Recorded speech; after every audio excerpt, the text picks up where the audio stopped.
sir. Good day, gentlemen.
Good night, or whatever time it is where you are watching today. You are listening to DV2's Sonic Forces Park Avenue remix. You can find it at number 46 in the playlist in the description over on YouTube. And hello to Tep and Serious Sam, HatKid64 over on Twitch. How you doing? I hope you're having a lovely Thursday. I'm having a very different stream today because of the way I stream. I'm gonna unmute myself on Discord now, and then Tep should be able to hear me. And then once he does, you'll know to turn his mic on. Hello. Hello to today's guest, Tep Music. How are you doing? I'm doing good. How are you? I am very good, thank you. Are you ready to create, well, not create a tier list, but rank the official Sonic games together? The official 3D Sonic games? It's ready as it can ever be, really. I guess I should keep the playlist going as well, so I've got some background music. I'll keep it very, very low, and if any ads come on, too bad. I'm gonna put this has a presentation mode. Yeah, so that looks good. Okay. Can I get rid of that? Because I've got this weird yellow border around my screen. Whatever, it doesn't matter too much. Let me just bring back the Twitch and YouTube chat. And also I'm going to drop a "Hey Oma Bruce, how you doing?" Hack Kids reporting that the Internet Archive was once again hacked. I'm going to drop a link into Twitch and pin it, because this link can be found in the description of the YouTube version of the stream, but since Twitch is usually where the magic happens, we'll pin that as a comment here. And if you want to rank the Sonic games along with us, you're fully free to. Now I'm just going to take a drink. Are you hydrated and ready to go? Yeah, I'm good. Alright, so the first game we're going to put on the tier list tonight is a game that we omitted. And by the way, guys, can you hear Tip alright? Let me know if the audio levels are fine. Yeah, back to what I was saying.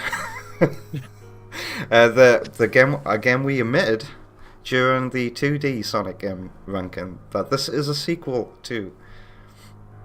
It's Sonic 3D. Known to some as Blast, but to us here in the UK, Sonic 3D Flicky's Island. I've just got a massive notification in Twitch's chat saying, "We have good news, everyone! September is over, but gift sub discounts are still here." Okay, well, I want to see my chat, thank you. So what are your thoughts on this game anyway, Tip? I like one soundtrack more than the other. We'll get to soundtracks in a bit, but tell me which soundtrack you prefer. Is it this one? It's actually Mega Drive or Sega Genesis. Yeah, that should be the first game on the list. The Mega Drive version. Yeah, I really like the soundtrack on this one more than the other, because I don't know, it stands out more to me. Art style as well looks more darker and not as detailed as the Sega Saturn, I think. You think it's? I think the colours on the pop. They're a lot brighter on the Mega Drive version, and they're certainly not as. We'll get to the Saturn versions, because that was something I added to this tier list last minute, because there's stuff to talk about between the two different versions. But you're telling me you prefer the soundtrack of the Mega Drive version, and the art style more.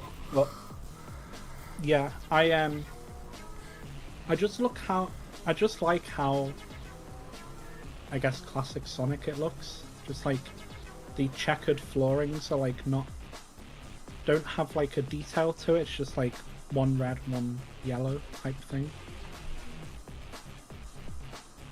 I can understand why you might think that looks better, but what about its gameplay though? Because, you know, a game can have pretty graphics and a good soundtrack, but how does it play for you? Slippery. Slippery? Really?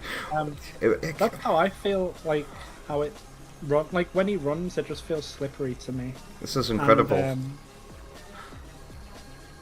I've never really played the Sega Saturn version. I've only seen the graphics and like the music, but with the Mega Drive, it feels like I'm constantly running on soap. Like that's how it feels to me. But then what is it, that the winter level? What is it? Diamond Dust? That must feel like a nightmare to you. I've never considered it felt slippery before though, because like when you're running and like when you stop, it like has this like weird like move slip effect. I don't know how to call it. But yeah, that's how I feel about it anyway. It's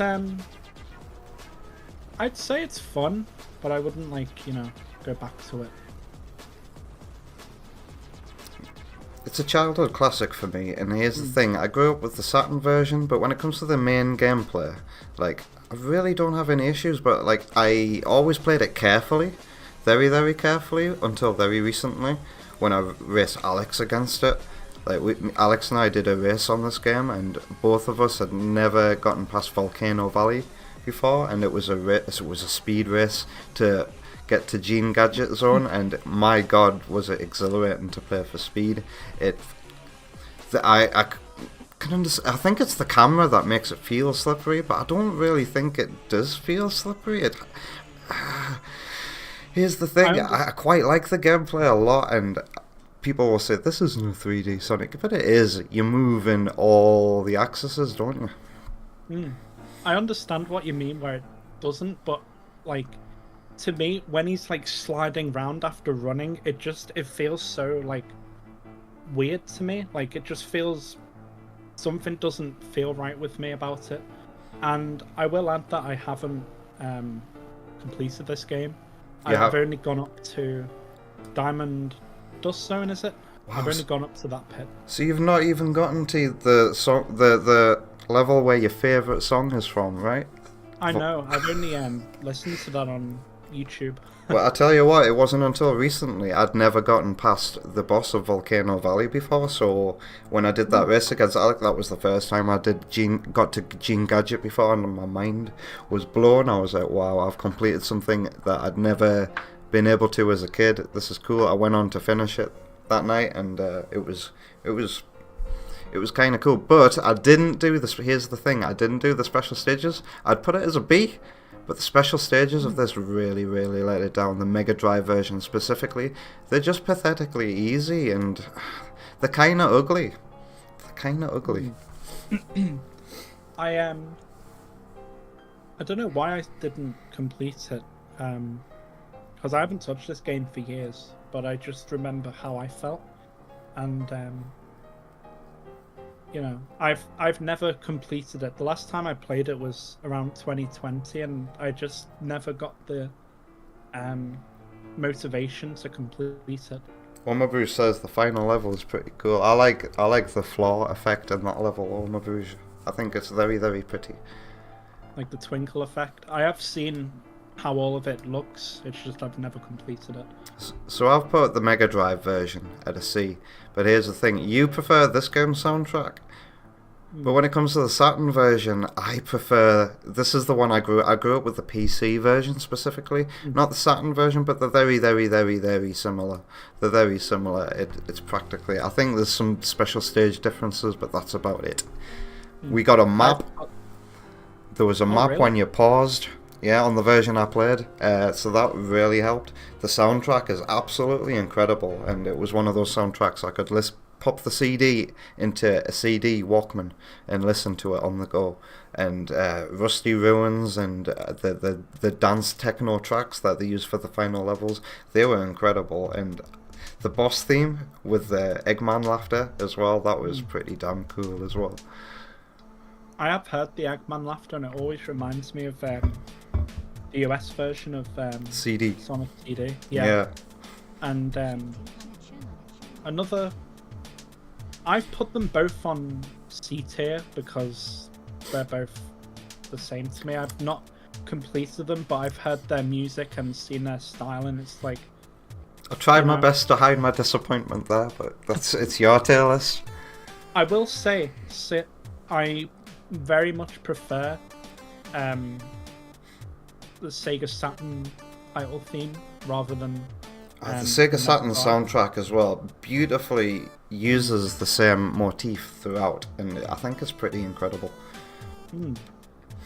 Yeah, I just can't really get into the stage music on the Sega Saturn one as much as Mega Drive. That's probably just personal taste, but Oma Bruce likes the special stages, by the way. Sorry to interrupt you there. He says it doesn't matter that they're easy, it's something about the background animation and the weird running is fun. I understand that. It's kind of trippy for me.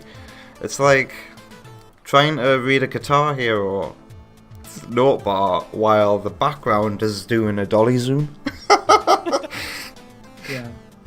It's I'm trying to remember exactly like what I felt with the... I can see the image of the special stage, but I can't remember playing it. And a lot of people will tell you that the Saturn special stages are better. They are. They're just a more refined half pipe from Sonic 2, except you don't go 360, I think. Although I could be wrong there. It's been a while since I played the Saturn version. When I had a Sega Saturn, I had a chance to get 3D Blast. You had a Sega Saturn? I did, for a short while. When I was younger, we used to have like a... You know, like those charity shops, but for games, and like... it was like just one of those one-off like shops. They'd like have these like loads of consoles, and it's where I got my GameCube, my N64, and all the rest. And they'd like have these like random deals and stuff. So I got Sonic R once, and I only played it once, and then I had a PS2 and went to Gems Collection, etc. That's another story, but I never played 3D Blast, and I had a chance to get it, but because I played Mega Drive, I was like, oh, it's just the same, and I never knew that it was different. Maybe you should try and get a hold of it. I wonder if because I can play the abandonware PC version of Sonic R. That's got to exist for Sonic 3D, right?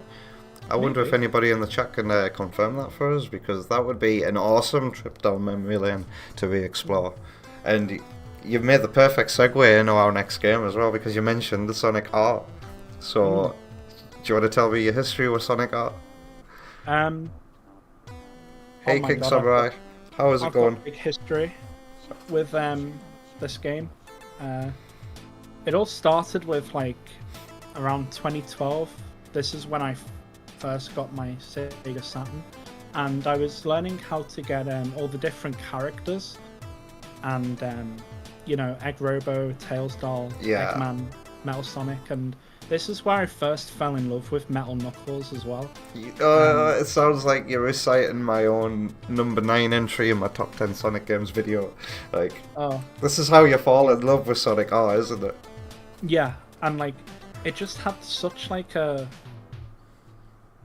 fan thing. Like, whereas Tails is like comparison to Metal Sonic, whereas like Knuckles is comparison, and it's like, it just felt such like a dream thing when I first played it. It was like, oh my god, they all have these like rivals now. And yeah, I tried to collect them all. I could never get Metal Knuckles or Egg Robo. I could never. I tried, and I just sucked so bad. What? I never even got... What was the failure? What made you fail? Sometimes it was not getting all the gold coins in time, because all the others would get first place, or when I would get it, it was the races, and I kept failing completely, and I never got Supersonic either, so I never witnessed the Rainbow Road type level either. Oh, dude! You never got Chaos Emerald. I've got a file to share with you. Let me tell you, I could send you my copy of Sonic R, and you could fall in love with it all over again. You just said you fell in love with it, and you hadn't even Yeah. Have you since been able to get Supersonic and everything in the game? I've not had Gems Collection for around 8 years now, so I haven't played. I've only seen videos, and another thing why I love this game is it got me into creepy things. Like, I fell in love with a lot of I don't know if anyone knows this, but creepypastas. Dude, I know exactly where you're going, and here's the thing: this is something I can't provide any insight on because I've always stayed away from that side of the community. But do share.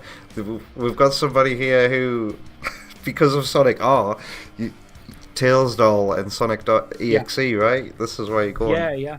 This is where I started, and I found this like form of like the Tails Doll curse, and I just fell in love with it. And like, because I had an old television, like the block and everything, and these like stories as a kid, you'd think, oh, it'd climb out my TV, and all these different ritualistic things you could do, and Dude. I spent hours, like hours, trying to get the Tails doll to come to life.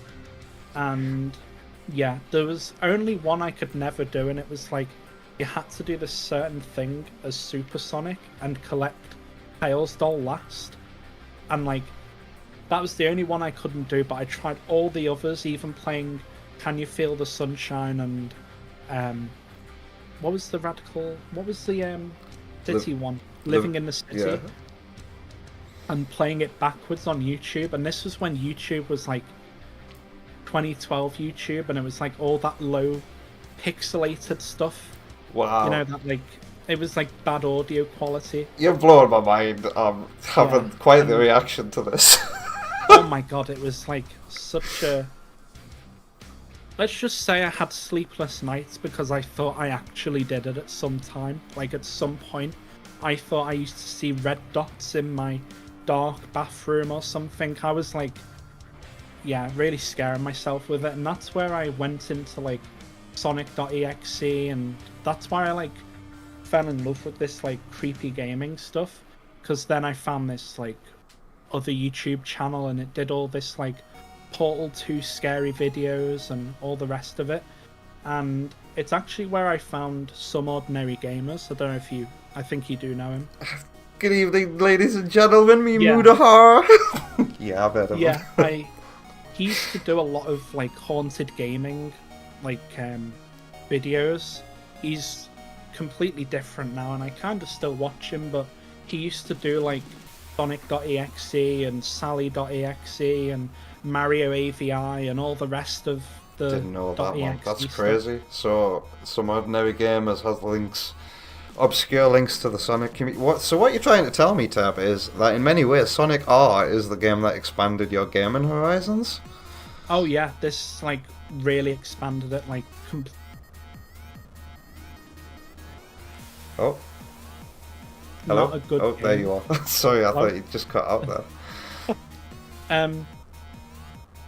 Some people say is not as good as people say, but it really and everything. I'm getting some dropped frames here. Some buffering. Yeah, Hatkid says that the stream is dead. Oma Bruce says stream dead. Oh my god. Yeah, streams died. Well, we'll just hold that thought. Oh, it's back, I think. Oh no, it's off. There was a network error. How's the YouTube version going? I have no idea. YouTube version's fine. Is the YouTube version fine? Yeah. It's Just Twitch. damn Twitch.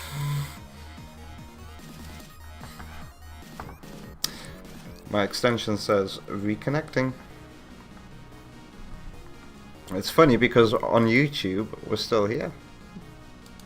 Maybe Tails Dog Curses actually work.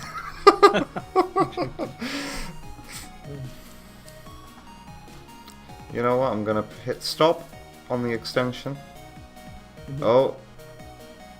Oh no. Uh-oh. Now OBS is not responding. Oh my god. And it's back. And I'm gonna hit start again on Twitch. It's funny. And everybody on Twitch doesn't realise that we could just go over to YouTube right now and the stream wouldn't be dead over there, because that's one of the many advantages of streaming to YouTube. Hatkid says back. Oh, I'm so sorry about that. Let me just refresh my Twitch browser. Tails Dog Curse the Twitch chat. Indeed he did. Twitch. And if you were here on YouTube, you would have caught all of that previous discussion there. What was I saying before? Where did I catch up to? I have no idea, but I'm gonna put Sonic R in A. Maybe it's S, because I love this game so much. I fell in love with it just trying to figure out how to unlock everything. It's in my top 10 Sonic games of all time. It's the soundtrack as well, absolutely incredible. Another one that I could just stick in my CD Walkman and listen to on the fly. I didn't even know about the Walkman. I never knew, but I did have the game for a while. And that's another one that I lost to the move from my old house. I lost a lot of games from my moving house. I only have a handful that I used to own. But yeah, just this game is such a nostalgic trip for me because you know, it's where my gaming horizons came from. You wouldn't think a kid's game would make you look into creepy stuff. And then that got you into Portal, and then that got you into whatever else some ordinary gamers would and like talk Silent about. Hill, and like, you know, all this other like Resident Evil, and yeah. Sonic got tapped into horror games. That's incredible. Alright, Wacko dude, see you later, man. Sorry that the stream crashed. Also, Sam said, have I ever played LSD Dream Emulator? No, but I've raved about that game for ages. I haven't played because the actual physical game costs like, I don't know, 100 to like £300 on eBay. So yeah, I'll never play it. What's LSD Dreams Emulator like? It's from the PS1, and it's like a dream state type game, and it's very wacky, but it's also creepy. So you have something like a map called, and it's like on an axis thing. Like you have upper, downer, which is up and down, and then something, and then dynamic to the left and right. It's so weird and like strange. And you could either like walk on these laughing tiles with like a weird background, or like you could go into a dark alleyway with this shadow figure following you. It's so weird. That's another one I got from Sonic R. I watched a video from that. So it's all sprouting from Sonic R. That's crazy, man. Crazy. Yeah. Oh, so this is very off topic, but can LSD Dreams Emulator be emulated? Hacked? I have no idea. Maybe a PS1 emulator, perhaps? That's a question directly aimed at Hacked, and he says yes, so that sounds interesting. That sounds very much up my street. Maybe I'll check that out in the future. In Duck Station, indeed, Hacked. Is there anything else you want to say about Sonic R? Just the amount of fond memories I have with this game. Like, I had when iPhones weren't a thing, I had my flip phone, and I was playing this music from recording it from my laptop to my little flip phone and listening to it with like cheap headphones, and like going to school with it, and you know, just running around the playground with it as well. I that's like what I used to listen to. I used to pretend I was Sonic, listening to Living in the City around my primary school. Dude, I'd sit on buses listening to Sonic OSTs and look out the window and just imagine Sonic was running that fast alongside the bus with especially when imagining the parallax scrolling of the landscape that's scrolling past me as well, how that would look in a video game. It's like daft little things that I do when I daydream. Hey, Subsonic. Like especially when you're on a highway or something like a motorway, and like you're just imagining he's running on like the what are they, those metal things? I know exactly what you're talking about. Oh, this is crazy and kind of scary. But if my name was the Completionist, I would say that was an anomaly unique to me. But it seems we all do it. I wonder how many more Sonic fans do that and imagine, you know, going up the metal things, and then because you're moving so fast, it goes back down again so quickly, and you see that. And you imagine jumping over things and how it would be in Sonic CD's intro style of movement. I know exactly what you're talking about. Oh, it's I don't do it anymore. It was mainly when I was a kid. Subsonic literally had this experience at the weekend. You can't see rolling hills without imagining Sonic running through them. There's a hill area in my like area, and it literally reminds me of Mushroom Hill, and I've always thought that since I was like 9. You gotta like next time you take a walk there, show me pictures. I want to see these mushrooms on this hill. It's not mushrooms, it's just hills. You know, like the background hills behind the trees. Oh, yeah. Aye. Reminds me of that. Oma Bruce says, I used to play a lot of Tony Hawk games, and you'd imagine someone grinding on the electrical wires when you were in the car. Oh, that's so cool. That's another game I used to play. Tony Hawk's Pro Skater 2. I love that game. We're getting very off topic though, so shall we spin this back round and rank another 3D Sonic game? Because so far, we've only listed 2 and we're nearly, 25 minutes in. Oh my god. Okay, let's continue.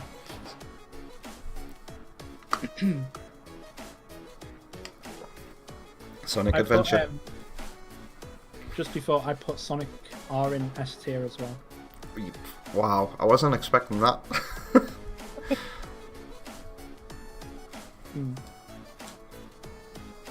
So, yeah. You messaged me earlier, and you said, do I prefer Sonic Adventure 1 or 2 more?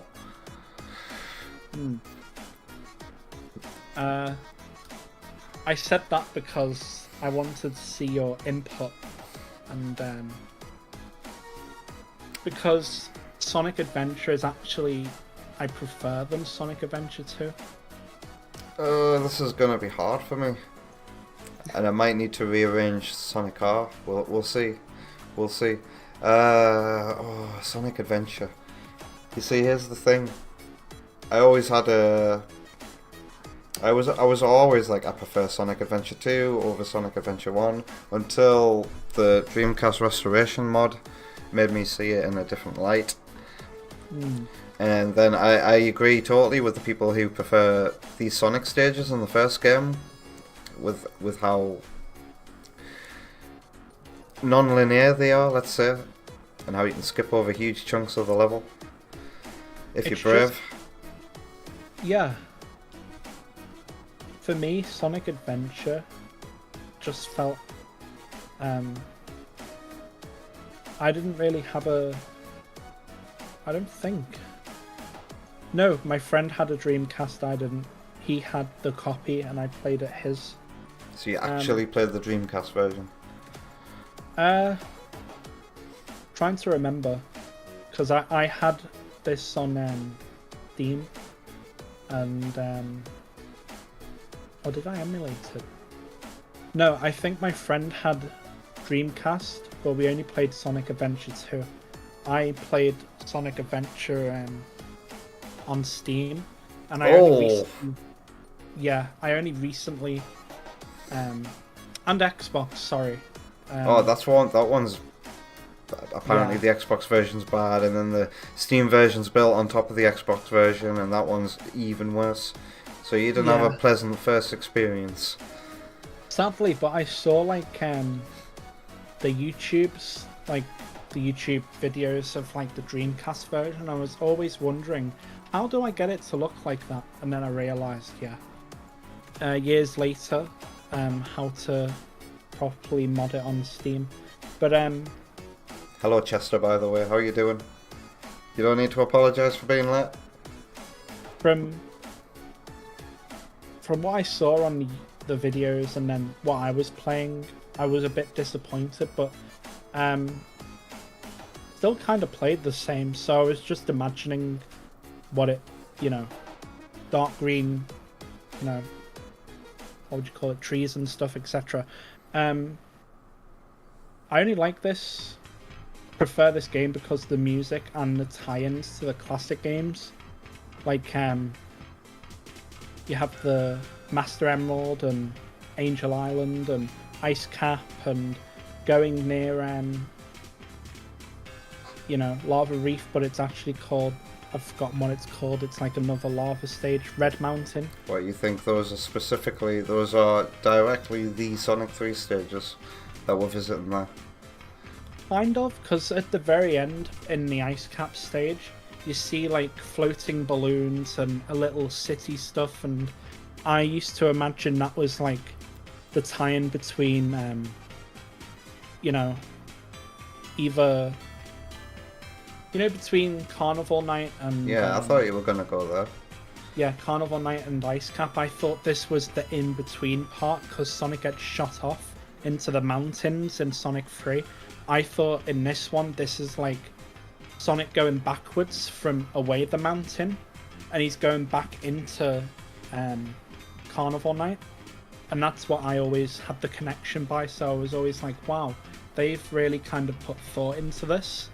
And then with Red Mountain, it's like the top parts of the mountain from, Sonic 3, like, and then he goes deeper at the edges of the mountain. He's not actually in Lava Reef, he's like in the edges of it, so it's called Red Mountain. I've never thought of those to be the Sonic 3 locations, but that's an interesting headcanon there. Omabouge says that SA1 feels like an adventure, and we'll get to Sonic Adventure 2 in a bit. Omabouge, it seems like he's not a fan. Subsonic asks a decent question though. Why didn't I include the All-Stars Racing games also? I decided, Subsonic, that I would include all the official 3D platformers and mainline, what I consider the mainline racing games. So, like, I consider Sonic Riders totally to be an official 3D Sonic game, and you're free to disagree with me, and we'll get to that. I'll ask you how you feel about that when we get to it, but that's why I decided not to include any crossover games or spin-off party games or anything like that. But yeah, I wonder, what are your thoughts on Sonic Adventure? So I don't want to retread too much of the same ground that I covered in my top 10 games video, but Sonic stages are good. The music is pretty incredible of Adventure. But that's about it for me, because I don't get any enjoyment out of the Tail stages. They're incredibly easy. The Knuckles stages are incredibly disorientating for me. The Amy stages are alright, but there's not much of them. Like, I'd love to play more, but there's really not much. Gamma, cool concept, but again, it never felt difficult, incredibly easy. And don't get me started on Big the Cat, what a bloody waste of time he is. And the bosses of Sonic Adventure are genuinely pathetic. They're so badly designed, that's why they have 3 hit points each. So Sonic Adventure, for me, is like, yep, I guess that's it. It's a B tier game for me. And I don't want to upset anybody. It's still a good game though. It's still a good game. It's just not as good as we'll get to it. Sparky says, I just ignore the other, because that's the thing. We're looking at these games as a whole, Subsonic, and when you consider that Sonic Adventure 2 just keeps the good gameplay styles.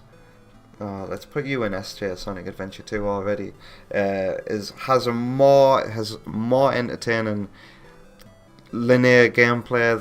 That's like, it's just more fun for me to play linearly than, I don't want to try and be a speedrunner and jump over these huge gaps. I just want to interact with the gameplay mechanics and the grinding and the homing attack chains and the ranking system. Like, totally elevate Sonic Adventure 2 to be something incredible. And I wish I'd done a Dark Side story before I'd done my top 10 Sonic games video, because when I did do the Dark Side story, I came to realize that Eggman's levels are absolutely incredible. They are some of the best design levels in the entire game, and I feel like Tails got the short end of the stick when it comes to level design in that game. But it's, again, when you're playing as another character in Sonic Adventure 2, you get these unique levels with unique music that suit each character's personality. The story just goes, it's gameplay, cutscene. You don't have to get lost in a pointless hub world that doesn't have any meaningful content in it. That might be a controversial statement, but that's my opinion when it comes to Sonic Adventure 1 versus Sonic Adventure 2. I just prefer Sonic Adventure 2 as a whole, and it's got its downsides. For sure, it's got its downsides, but I can easily overlook them because the story of this game and its presentation does all of the heavy lifting for me. Now you can speak.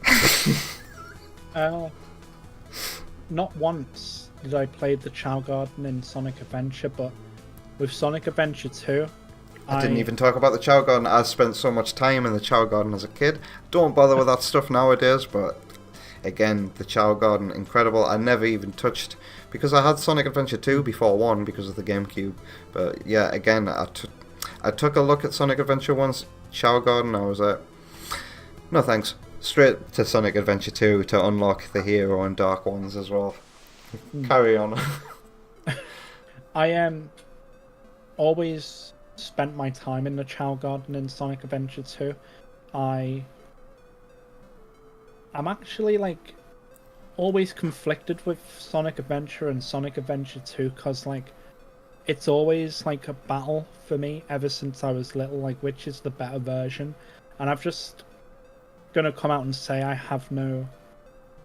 can't actually rank them one or the other which is better for me personally. I did say before that one is better, but to be honest, I flick between the two, and I'm just gonna say they're both equally as good in my opinion to me, because I could go to Sonic Adventure for the more classic story, but I could go for Sonic Adventure 2 with the more modern story and like better bosses and harder challenging moments.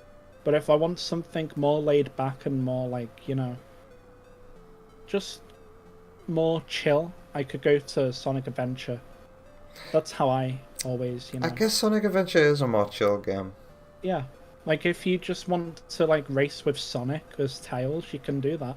If you know, what else? If you want to annoyingly chill with Big as he fishes, I guess you could do that. I didn't like it. I don't think many people like it, but yeah, it's just a more relaxed game, and I guess it's like that because it's their first proper 3D step into the Sonic world type, you know? It's just, as Omabruge says, it's both vibes are so different. Yeah. Yeah. It's like, at the end of the day, I just can't compare them because they have the same name, but they're so different. Wow, Sparky's brother just bought a Dark Chow chain for like 100 quid. He's got that bling. You also said Azuka had real style back then. You appreciate a lot more now how that you've learned to see it as iterating on Knights' design. You appreciate Sonic Adventure 2 a lot more now that you've learned to see as iterating. I'd like to see your explanation of that, Subsonic. That's interesting. Is that something you covered in your CD video that would I'd have to rewatch? So you've ranked both your games as well, and you've put them on equal footing. I can't wait to see how different our tier lists are going to be at the end of this. I've put them both at A. They do have completely... I would feel tempted to move Sonic Adventure a little more up because it's so chill. How can you hate it when it's so chill? But you know, I go to 3D.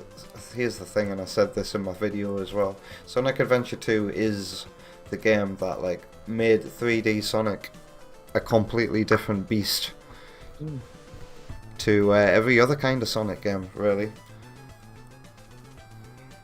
And then I say, like, Sonic Adventure was the thing that, you know, Sonic Adventure 2 wouldn't be what it is without Sonic Adventure, and that's why I'm like, I can't hate the game. Like, of course, like, there's moments where it sucks so bad, like flying off the stage or like the big stages in general. I really don't like them, but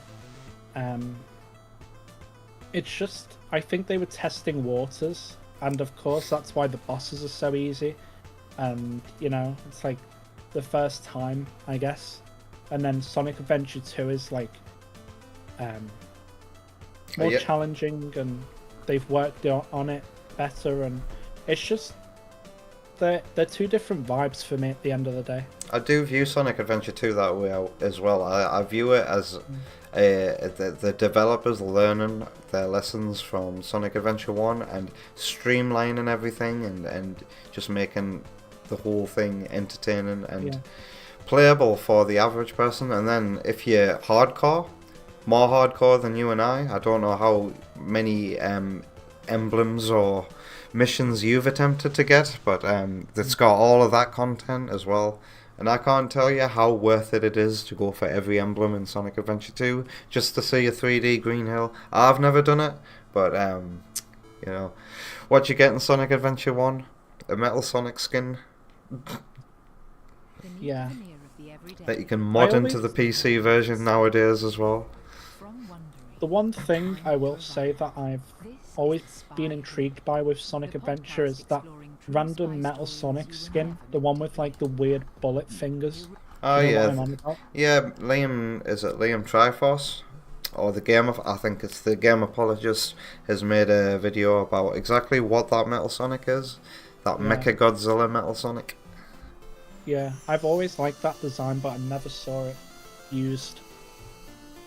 It's supposed to be the next iteration of the Mecha Sonic line, you know? At the end of 8-bit Sonic 2, 16-bit Sonic 2, and Sonic 3 and Knuckles.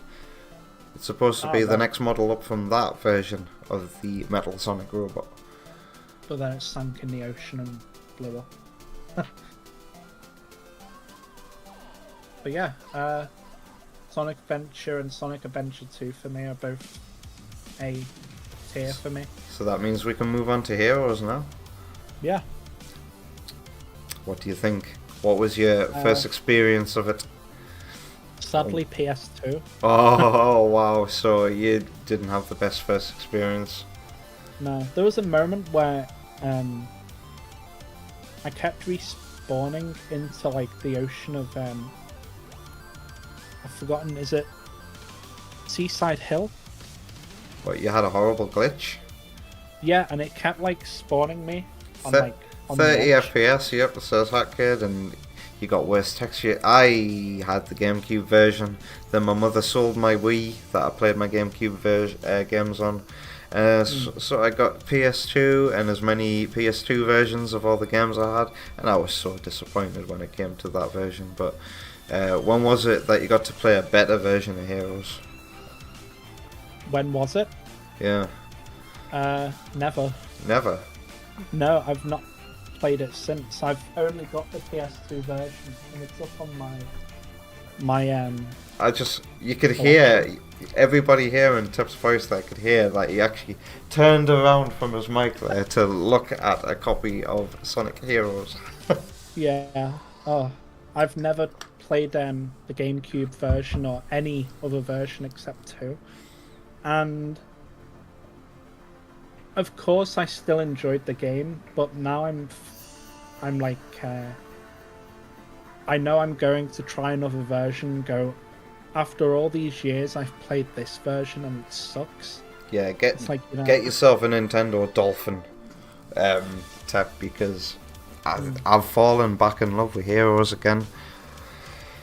Yeah. You'll have heard, I don't want to go over too much of the history that you'll have heard me talk about every time I played Heroes, but Chester says here, I find Heroes to be better of the adventure games. I wouldn't be a Sonic fan if it wasn't for Heroes. Here's the thing about Heroes, you've seen me live stream it, do every character playthrough and the final story live throughout the course of this year, and you've seen me absolutely fall in love with this game all over again, and it's consistently good because it's just all the same gameplay style basically. But there were only 2 levels that I ever dreaded, and one of them is the first Rail Canyon and the other one would be the Haunted Mansion level. But apart from that, I had a fantastic time with Heroes, and for now it's in A, but the more I play it, I don't know, because I'm sorry to interrupt you there, but Heroes has something going for it that the other adventure era games don't, and that's, I feel motivated to get all the emblems in Heroes because it feels 1, achievable, 2, fair, and 3, damn fun, because I've been doing races against Alex for Heroes, and whenever I beat him and get a better score or a better time, it just feels so rewarding. And you know, I used to play Heroes so carefully when I was younger, but like playing it for speed and trying to play it well and getting your A ranks is a transformative of the game, and the more time I spend with it, it might edge itself into S tier one day. But for now, I'm going to park it in here and let you do the rest of the talking now. Well, I like what was I going to say? With Heroes, I liked how connected it was to the every other game. Every other game. Adventures, to the other Sonic adventure, and I think there's a quote in one of the forest levels that it's like, this is similar to my island or something from Knuckles. Yeah, when he's looking at the mushrooms. Yeah. There's Heroes has a lot of good character voice lines that are very situational. Sometimes you'll hear them if you just stood idle in a level. There's so many voice lines in Heroes that can go by and go unnoticed, but it's got some amazing continuity in it. Oh my god, you've just... Oh, do you remember? You might have made a clip of it, but do you remember Vector going crazy one time? Just going... Oh my god. But, hey, speaking of Vector, how are you doing over on Twitch? Hi, Vector. What was I going to say? With Heroes, I also love how it's after Sonic Adventure 2. Because in Sonic Adventure 1, you see Metal Sonic. In Sonic Adventure 2, you don't see him. In Sonic Heroes, you see this massive, like, Metal Sonic that's took over all of Eggman's machines. And I like to think that he did that while Dr. Eggman went to Space Colony Ark with Sonic and everyone. It's like, oh, I've got my entire, like, fleet now. I can take over it. And, like, you know, completely, like, you know, this factory and everything's mine. And that's where the story goes in. I love hearing other people's headcanons. Yeah, and that's how I've always interpreted it. Is like, Metal Sonic's nowhere to be seen in Sonic Adventure 2, except the racers, but they're not really canon, are they? Yeah, I was going to say that, but yeah, you just brought that up. So they go off into the Space Colony Ark, like everyone. So what's Metal Sonic left to do? He's on his own, like, probably tinkering and doing his own thing. Like, I've learned from my master, I can do this on my own now. And yeah, I think that's how it turns out to be. I want to express some disappointment at how obvious it is that it was Metal Sonic all along. I mean, if you had the manual, he was right there, his silhouette, and in the intro cutscene, you see him again. It's like, come on, man. I want a little bit of mystery and intrigue in my game, and that's if I think too hard about how Hero's story is tonally different from Adventure 2. Yeah. It frustrates me a little. It might be better in Japanese, but some of the English voice lines we got don't make a lot of sense, and I had to point them out when I played it. But yeah, that's my headcanon anyway with Sonic Heroes, and of course, like with PS2, it was a bit sloppy and really frustrating at times, but I never got to the final boss. By the way, I just completed all, like, Sonic and Shadow's one, and I think Amy Rose's. I don't think I completed all of the Team Chaotix. I don't think. That's where a lot of people will sour when it comes to Heroes. Team Chaotix's missions are a lot like Shadow the Hedgehog, but I think when it comes to missions where there are multiple things to collect, there are always more than what you need. Although I'm not sure, but Chaotix there are some missions in Chaotix, but you know, that's just like, when you boil down to how much of the experience that actually is, that's probably going to be just 2 levels that are frustrating, and again 2 levels that are frustrating in a game that has 2 frustrating levels consistently anyway. I think that's like 90% enjoyable content, if you ask me. Oh, we haven't talked about the special stages though. I don't really have much memory of them, except because I never really got them because I always lost the keys. I was only little when I played this, so I always lost the keys. So I never really played them, maybe once, but I can't remember. I know what they look like, but I've never experienced playing it for myself. What was that again? Sorry, I got a little distracted looking at Hackid's chat there. Metal Sonic and DX. Was Metal Sonic a addition to DX, was he? And not in the original adventure? I'm not sure. But as I was saying, like, with Sonic Heroes, I never really played the special stages, and I don't really remember. Yeah, they're not... Here's the thing. You have to overlook the special stages, I think, to rate Heroes highly, because they are doable if you play as Team Rose and choose a power character. But my god, they're not good. Let's not pretend that the special stages in Sonic Heroes are good or playable. Of course they're playable, but like you have to compromise, and even when you do, it'll still find ways to piss you off and screw you up. Do you think they just threw it in, didn't even like play test? They were just like, okay, it works, just put it in there. It could be a rush last minute addition. I don't know. It's hard to tell. Yeah, I've ranked my Sonic Heroes in B. Alright then, well I've placed my Sonic Heroes in A. We don't have to tell each other where we put them. I'd like to have the element of surprise when it comes to looking at your tier list, but we'll move on to the next Sonic. Mainline Sonic. We're nearly an hour into the stream, and we've got so many more games to get through. It's nice to hear the history of the ones that you do have a lot to say about. We're probably going to get to games soon that you don't have a lot to say about, but we'll see. Yeah. Shadow the Hedgehog then, what do you think of it? Played PS2 a couple times, only the first mission. Don't really have a lot of experience with it. I feel like Shadow might be the first Sonic game that runs equally smooth across all platforms. I haven't heard anybody talk about how any specific version of Shadow runs badly. But it's probably why Shadow looks so bloody trash, man. When the game came out, I was looking on internet forums to see what people were saying about the game, and I found a review when I was like, how old would I have been when Shadow came out? I would have been 14, 15. And to see that there, to see somebody say, look at these ugly N64 graphics. I didn't even have an N64. I didn't know what an N64 was back then, but I could see how the graphical presentation of Shadow the Hedgehog was not very well received. And going back to it now, you might have, regular viewers might know that I recently started playing Shadow, and it's not been played again since.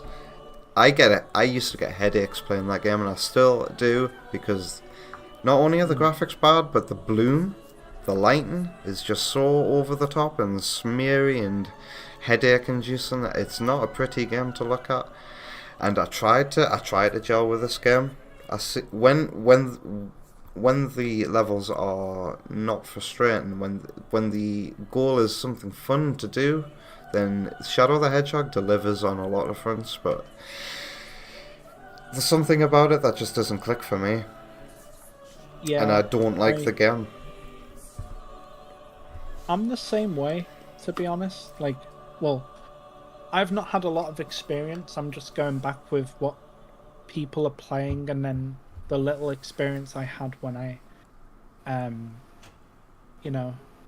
played it a little bit on my PS2. But that was just the first mission, and I don't know if I have enough experience to say to give it a proper ranking. I don't know. But I will say this: I didn't like the controls, so I might. I don't like the controls. It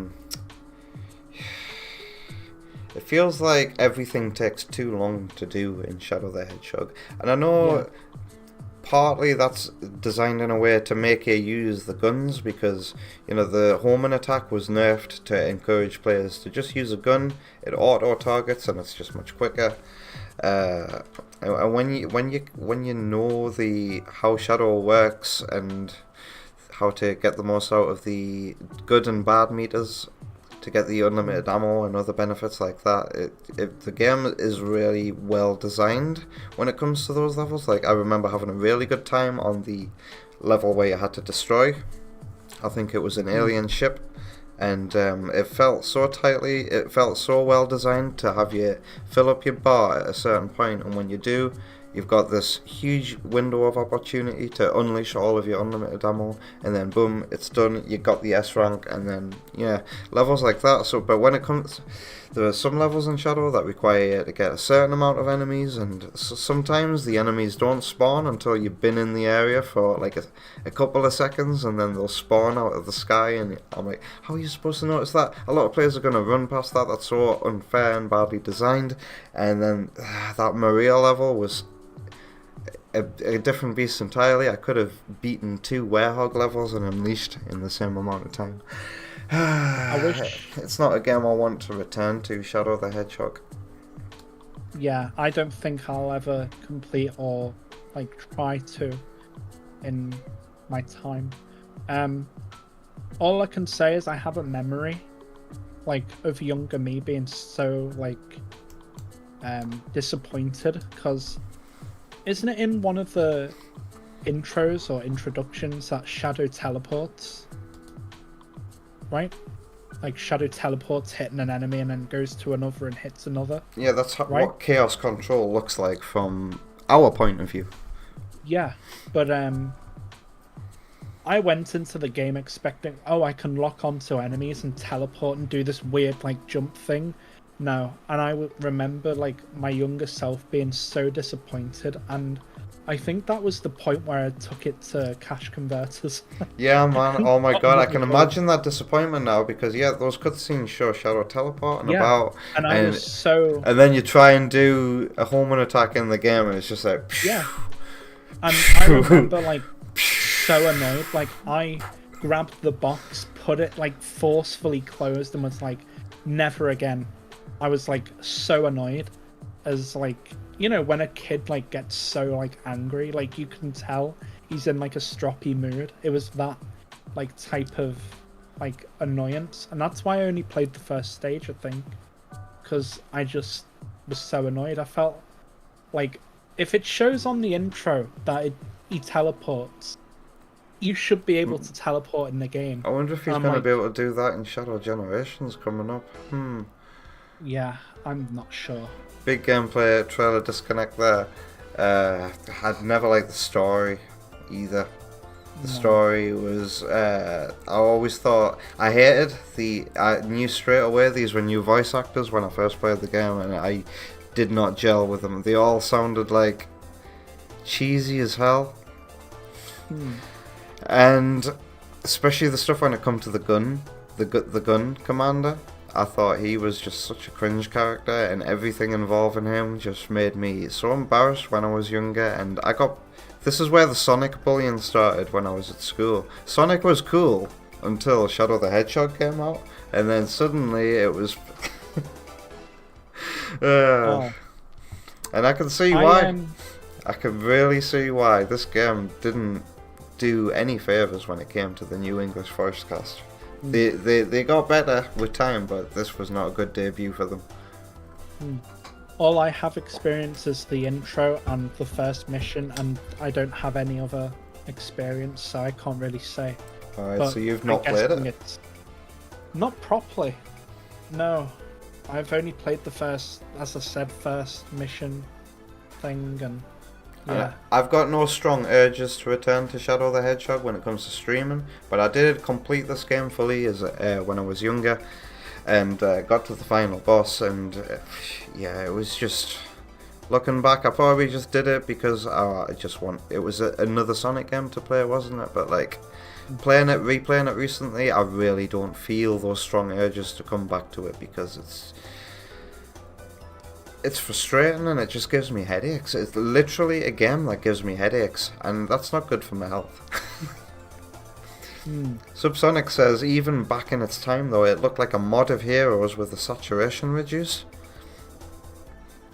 But yet, there was a trailer of it on a Jetix DVD that you had. You must watch it 100 times. Yeah, Vector says the second VA cast, the 4 kids voice actors, is definitely at their worst in Shadow the Hedgehog, indeed. I'm Although going Mike for Pollock mine. is as entertaining as always. Yeah. I've gone with my own experience and everything with this, so I won't tell you where I've put it. So we'll just move on to the next game then, shall we? You any experience with Sonic Riders? PS2 again. Again, I don't think there are any notable differences between versions when it comes to Riders. Riders actually has really, really bad textures, but when it's in motion with the motion blur on and everything, you know, it's... But when you pause a still image of Riders, you get to see how Nintendo DS some of the textures look. But let's not dwell on that because I really like Sonic Riders a lot. It's a really, really entertaining game for me. I recently replayed it live and did 100%, not 100%, but did all the story content anyway. I really, really like this game. This is the best thing we got for the 15th anniversary. No. Sonic Riders and Sonic Free Riders. No, Sonic Zero Gravity and Sonic Riders, like those 2 games. They all merged together for me. And all I remember is a cutscene with these flying robots and Sonic jumping out of the window. Is that the first game, Sonic Riders? I'm not sure. Robots jumping out of the window? No, like Sonic goes out the window or something and like there's these robots chasing him or something. I can't remember. I think the whole robot chasing plotline is the second game? Or maybe it says, what about the cutscene direction? We'll get to that. We'll get to that. Gravity. Yeah, that's Zero Gravity. I don't remember playing this game. I don't think I've owned all 3 of them, but I think it was Zero Gravity I mainly remember. Incredible, because a lot of Sonic fans will tell you that the first Riders is quite good, and I've went and put it in A straight away because this probably might be one of my favourite Sonic racing games of all time.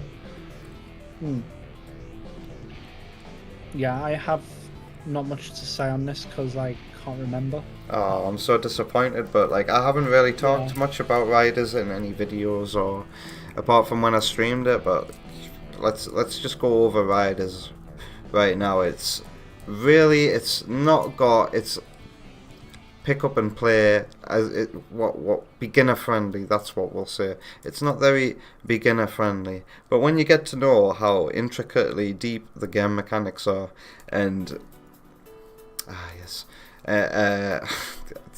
just celebrating some nice remixes that are coming on. This is one of Alec Taylor's. I'm lost. But yeah, Sonic Riders is an incredibly satisfying game to learn how to get good at, and there's additional content to unlock by doing all. I can't remember if it had a mission mode or some kind of mode where you. I don't know. The objective would always be come first or something, but there were some additional Sega tracks that had multi-Sega character themes going on. And I think Supersonic was in it as well. I was always blown away by the presentation of the intro cutscene. I would always let that play when I booted the game up. I thought the soundtrack was pretty damn good. And the cutscene direction, which Oma Bruges, when I was younger, I always used to view this as, this feels similar to Sonic Adventure 2 with the cutscene direction. But when I replayed it recently, I started to notice, oh, we need to stop shitting on Sonic Colors so much for introducing a Saturday morning cartoon vibe, because it actually started all the way back here in this game, Sonic Riders. It's got a lot of goofy moments, and here's the thing, Sonic Heroes has a lot of goofy moments in its story, but I'll give them a pass because, you know, all the characters, especially in Riders, more so in Riders than Heroes actually, they all feel in line with their original character. Well, you could... I'll not say original characters, but since the characters jumped to the adventure era characters, let's say. All right. Yeah, I have no experience with Sonic Riders, so Hey, I Third can't Bruno. really. I can't really like say anything. So I've owned it, but I can't remember playing it. So I'm just yeah. No problem. Right. Mm. Sparky says Riders was the first time you ever saw Knights. That was pretty neat. While production IG of Gits and Psychopaths animated the cutscene for Riders. So now, I'll never forget that now, Subsonic, because I'm currently watching Psychopaths, and it's pretty damn good what I've watched so far. Wonder Woman and I have been watching that together. So now I can say, wow, this animation studio also animated this, and yeah, that animation for Riders is pretty damn good. This soundtrack is, I wouldn't say it's top notch. Actually, this might be the reason why you remember Zero Gravity more, and a good song has just come on. My ears always perk up when I hear this song. If you've got nothing to say about Sonic Riders at this point, I'm willing to move on. Yeah, let's move on. Have you played Sonic 06? PS3. Yeah.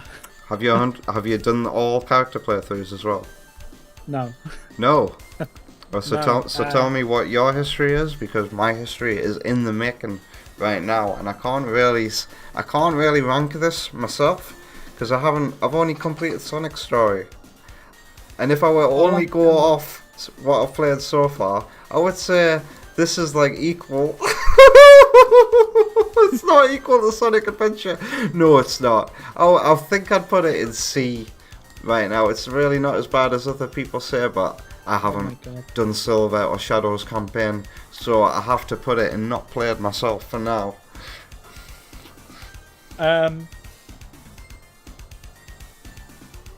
Yeah, I remember going to Asda and going to the games section and seeing this, and I was like to my uncle, like, can I get this, because he had a PS3, and he was like, sure. And I was like, this is going to be amazing because it looks amazing by the art.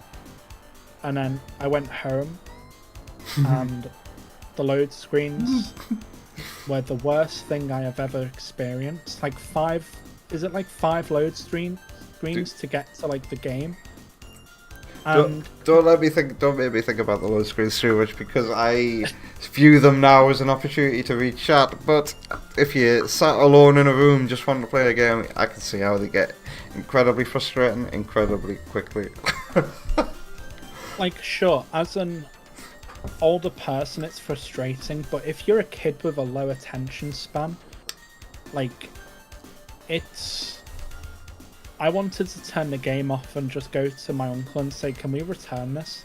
Because I was not having fun. And then I played the start and I was like, okay, I'm enjoying it now. And then I went to the dog boss bit, if I remember that part, and then I just couldn't figure it out. So I was like, yeah, I can't play this for now. And then I tried playing Silver's story, couldn't. And then I left it for a few years until I was in around year 5, so it's like 2 years later. And then year 5 is school, by the way. Yeah. And I remember getting up to Silver's story, like with these like desert, like it was like in a desert temple area, and I remember it. Put these balls into these things. I could never figure it out, and I kept falling into these holes. God, you guys could decide my fate tonight. I'm going to do a poll and ask you guys which character you'd want me to start tonight as, a Silver or Shadow, but like that, I could never get past that level when I had this game, either the Silver level in the desert with the balls. So, and we had like an Xbox for what felt like a week, and then they traded it in because they got the impression that all the games that came out for it were trash, and this game didn't help. Well, as I was saying, I tried that level, rage quit, went to Shadow and was like, what the hell is this? Yeah, like, I felt very... It felt very jarring to play as Shadow. Like, I enjoy how he, like, moves, like the walking animation, but, like, so how he, like, hits... Sometimes I got hit by things, like, when you try and jump on an enemy, sometimes I just got hit randomly. And maybe it's different for the Xbox 360, this was the PlayStation. I kept getting hit randomly. I didn't always feel in control of him. And then, yeah, I quit him, and then I thought, oh wait, I'll try Sonic again for the first time in like 2 years, and straight away I was like, what is this game? I remember all the load screens again, and like, just, it's like, yeah, I've had enough. And then that was when I had my own PS3, and it was like one of the weird versions where you'd like have to slide the disc tray open and stuff. Oh yeah, you had the PS3 version as well, and I've had it confirmed that the PS3 version of 06 was indeed buggier and more unstable and not so good to play, and I'm pleasantly surprised that the Xbox 360 version is, for the most part, a smooth experience. Yeah. I don't know where that game disc went. I don't know if I threw it away. I don't know if I sold it. Most likely it got left behind in my old house. But it just disappeared. And yeah. You don't have anything to say about Sonic 06, so now we're just talking about where your disc went. Yeah, I have nothing left to say. You had a PS3 Super Slim, asks Subsonic. That came out in 2012. Why were you playing 06 in 2012? My uncle had one of the original PlayStations, and then I had one of them. I got one of them bought in like around 2012 and stuff. So yeah. Oh nice, Third Bruno just confirmed that Riders did indeed have a mission mode as well. Yeah, I played that. I spent a whole summer playing the mission mode of Sonic Riders, and that's what taught me how to get good at the game. But anyway... And also I was playing... I just realised what you said. I was playing 06 in 2012 because... I don't know. That's when you got it. That's when you were getting into all the games in the series, right? Yeah. Because I think don't know if... Tep Music is like... What, like 9 years younger than I? Yeah, so I'm still quite young. What was I gonna say? Did your Asda ever do like those weird like they'd sell games that were like years old? Yeah, my Asda for a time sold pre-owned games, and you could trade in your games at Asda. That's long been a thing of the past. You're lucky if your Asda or Tesco's stocks games these days. Yeah. 75% of all games sold in the UK today are digital, and that's because CEX has killed all the game shops, and no, you're lucky if your Tesco's or Asda sells games. Apparently Subsonic lives near Tesco's or Asda that sells games though. Incredible stuff. Games, Tesco doesn't anymore. They stopped. But can't even say about Asda anymore. The whole physical disc thing is getting killed.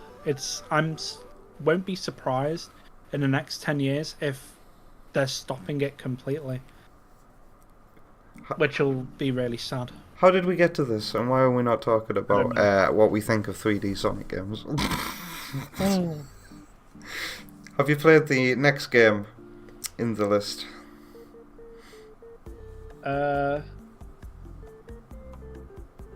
Sorry, Secret Rings. I have, and I've actually got quite fond memories of this. Same. Because not really for the story though. Oh yeah, by the way, I started a poll over on Twitch. Who do you want me to play as tonight in Sonic 06? Silver or Shadow? You got like 7 minutes. Voted. Anyway, with Secret Rings, this is all over the place. I'm sorry. With Secret Rings, I never really played the story. It was more the party mode, and it was the most fun thing I've ever played as a kid. Oh my god, I loved it so much. Like, there was this like world map, like this map of what do you call it, a hub world, where like it's like a board game where the Mario Party. Yeah, like that. It's like a Mario Party board game, and you dig to find this treasure, like, or dig or open chests to find treasure, and you'd have to match the treasure to what this like I think it was Omo Chow, but I can't remember. Omo Chow or something would ask you to find like a crown or a jewel or something, and you'd have to find it in these chests, but you could only move like 3 or 4 spaces until you did a mini game.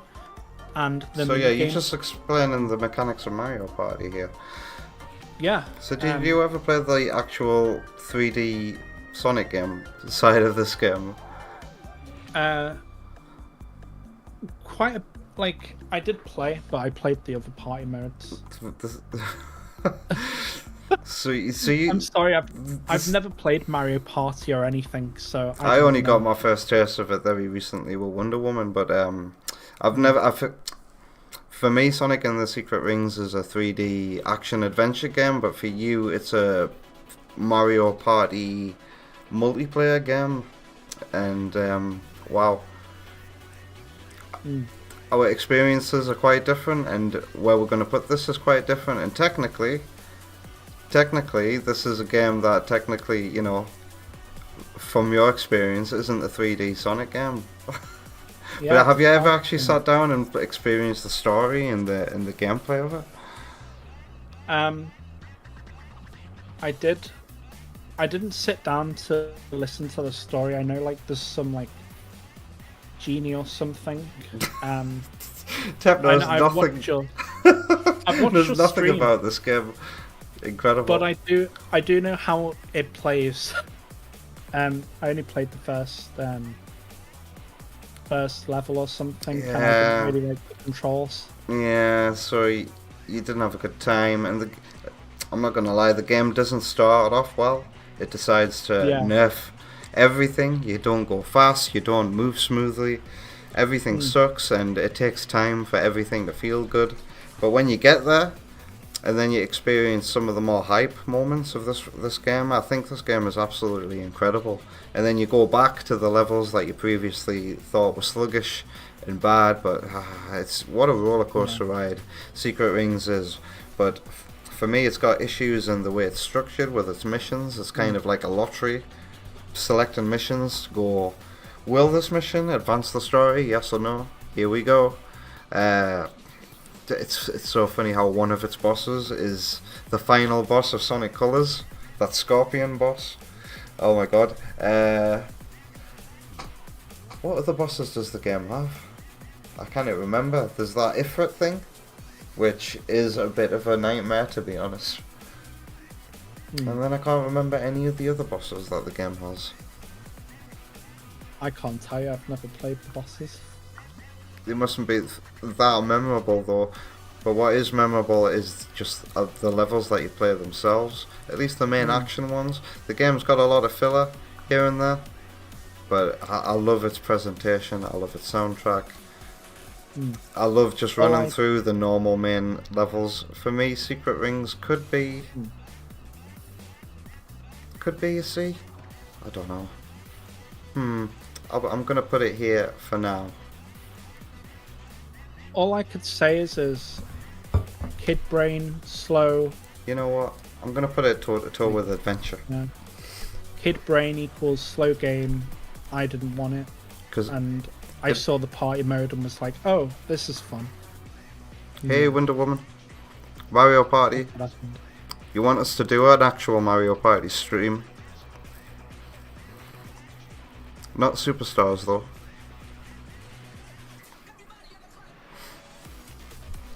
Oh. You're so tired. I can understand you've been working non-stop. And now you've just stopped. Sparky loves Tep's broadcasting style. I don't know what that means.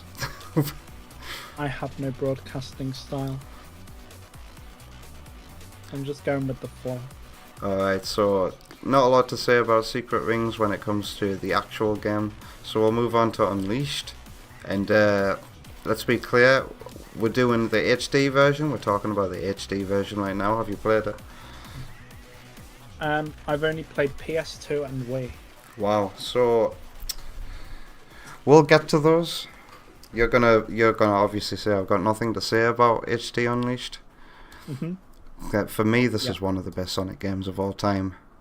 I know I've chosen the PS3 box art, but I mean the Xbox version specifically being played on a Series X. I think this is one incredible and impressive game, and it is one of my favorites. I don't want to say the same things that I said in my top 10 video, but it's just one epic and grand adventure. And when you're playing the HD version as well, it's got a hub world, but I enjoy this hub world because it's not too convoluted, and you've got the rule. Once you learn that you have to go talk to Professor Pickle a lot, it's really easy to know where to go after doing a mission. The HD version has additional levels, and just the way the game looks, it has so much incredible polish, and it feels like a AAA game. It's one of my favorite Sonic games of all time. It's got the soundtrack as well, and the Werehog is I find enjoyment in the Werehog. A lot of the levels could be completed in times that are totally not the half hours that other people will tell you. You'll still spend some time in levels, but it doesn't feel long when you're playing it, because I don't know. When I play a Werehog level, I'm never like going, oh, look at the time, I've been here for how long? No, it's because I'm so engaged with everything that I'm doing, and I'm trying to play it for speed at the same time. Well, I'm not actively trying to, but you know what I'm trying to say. I'm trying to get through the level fast using my knowledge of previous playthroughs. It just goes over so fast, and when I look at the time at the end of the level, I'm like, oh, it was that long? Cool.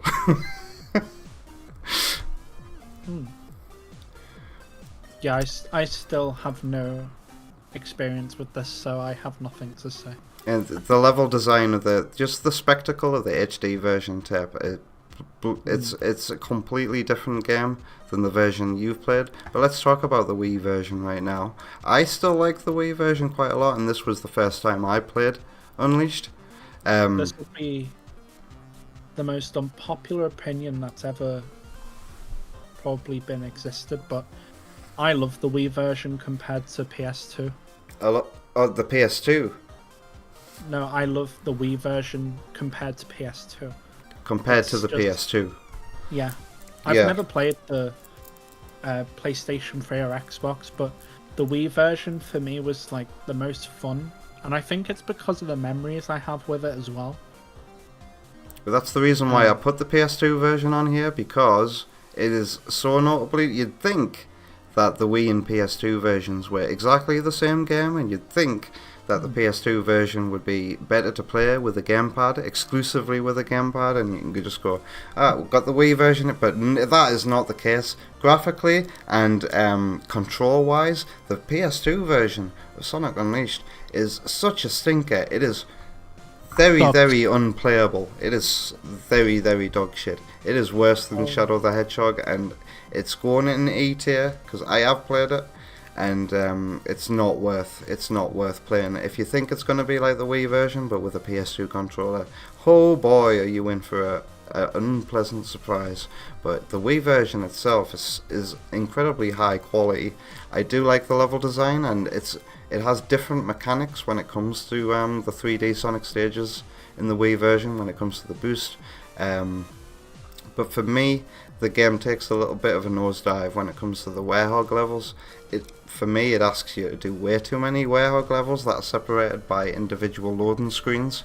And I find the Werehog combat of the Wii version to be inferior to the HD version, because I think the moveset in the Wii version is locked. You've got all the moves you can possibly have at the start, and you've got that for the rest of the game, whereas in the HD version you slowly unlock a vastly evolving array of different moves that can combo into one another.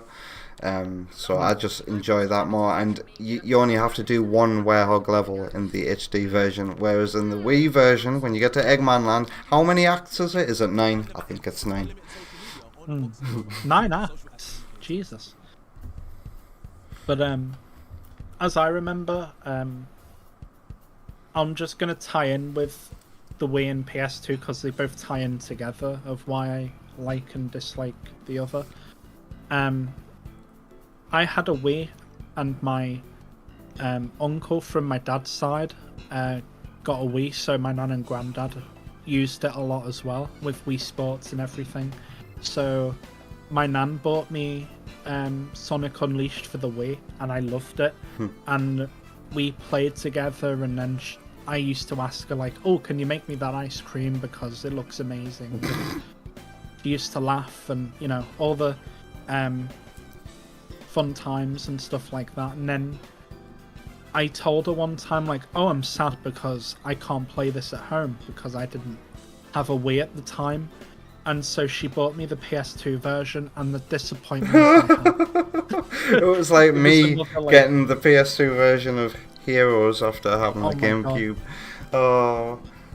And then like it was like, it's just every Sonic game on the PS2 awful, because shortly after, this was like shortly after of Shadow the Hedgehog, and I was like, what is going on?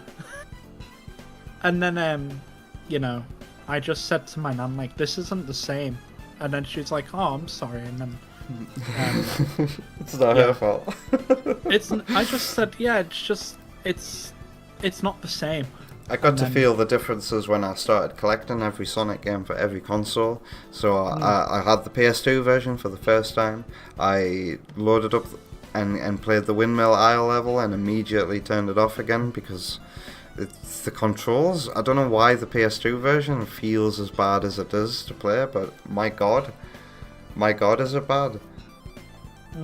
Sparky says, I mean, it's a PS2 game in 2008. That should surely mean, Subsonic, that it is the best possible game it can possibly be, because the developers have been working with that hardware for so long, they'd know the ins and outs of it. But I guess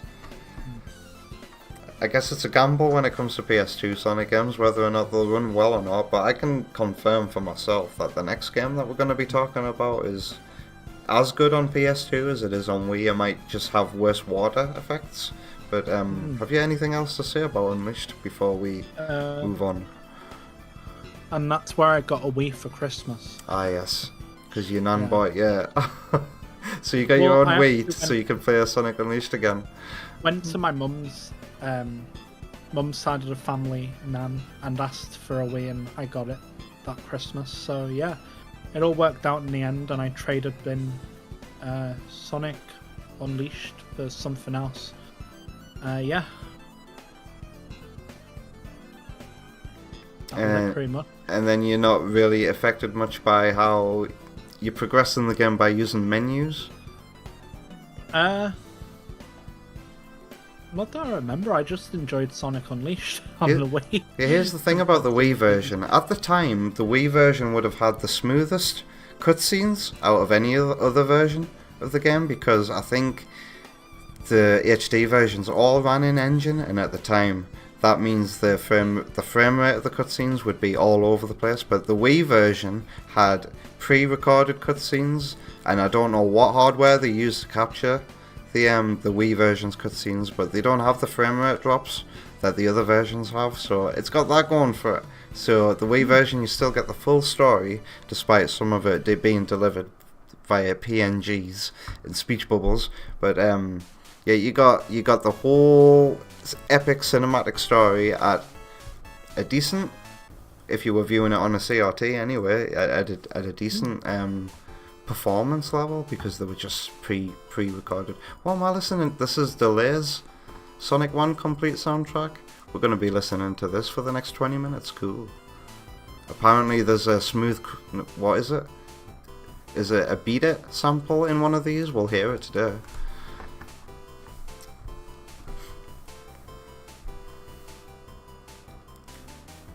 They never wanted to make Sonic games for PS2. They were forced to, says Subsonic. They didn't really grasp the hardware. Wow. You believe Sony told them we're heroes, release this on PS2, or no more Sega games on Sony console? They must have been pissed that Sega were working closely with Nintendo and Microsoft.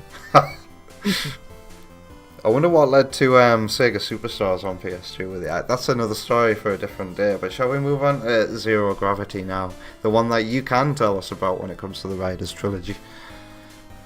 I enjoyed this one, if I do remember it correctly. I just remember enjoying a Sonic Riders game, but it had like, was it robots or something? And then there was like an animation, and it was like... The story of this one's so goofy, man. Yeah, I don't remember the story or anything, I just remember playing as a... I was very little when I played this one, so I can't... I have played it, but I can't remember it, if that makes sense. So did you complete it? Did you do the full story?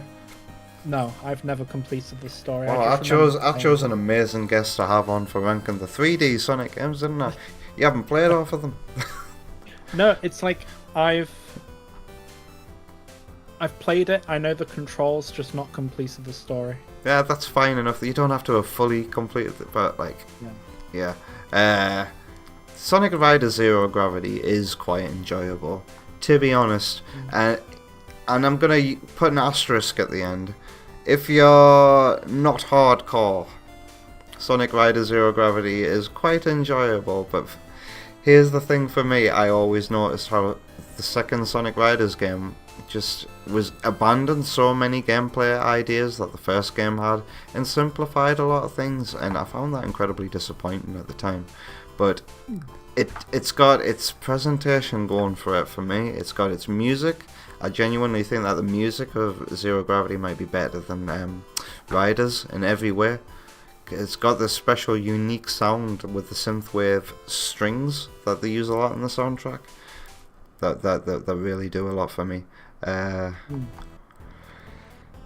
I only played Free Riders on PS2, I believe.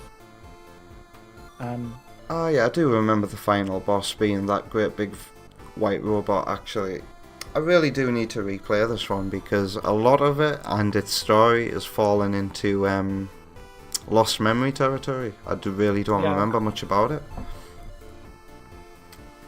Yeah. Also, by the way, wait, what was I going to say? Yeah. I can't remember. My brain's skipping ahead on other games, so yeah. Sorry.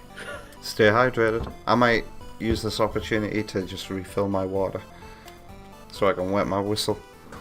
Alright. Take some time to gather your thoughts and I'll be back in like a minute. Alright. Am I still on stream? I'm guessing so. I've been talking to myself for a while.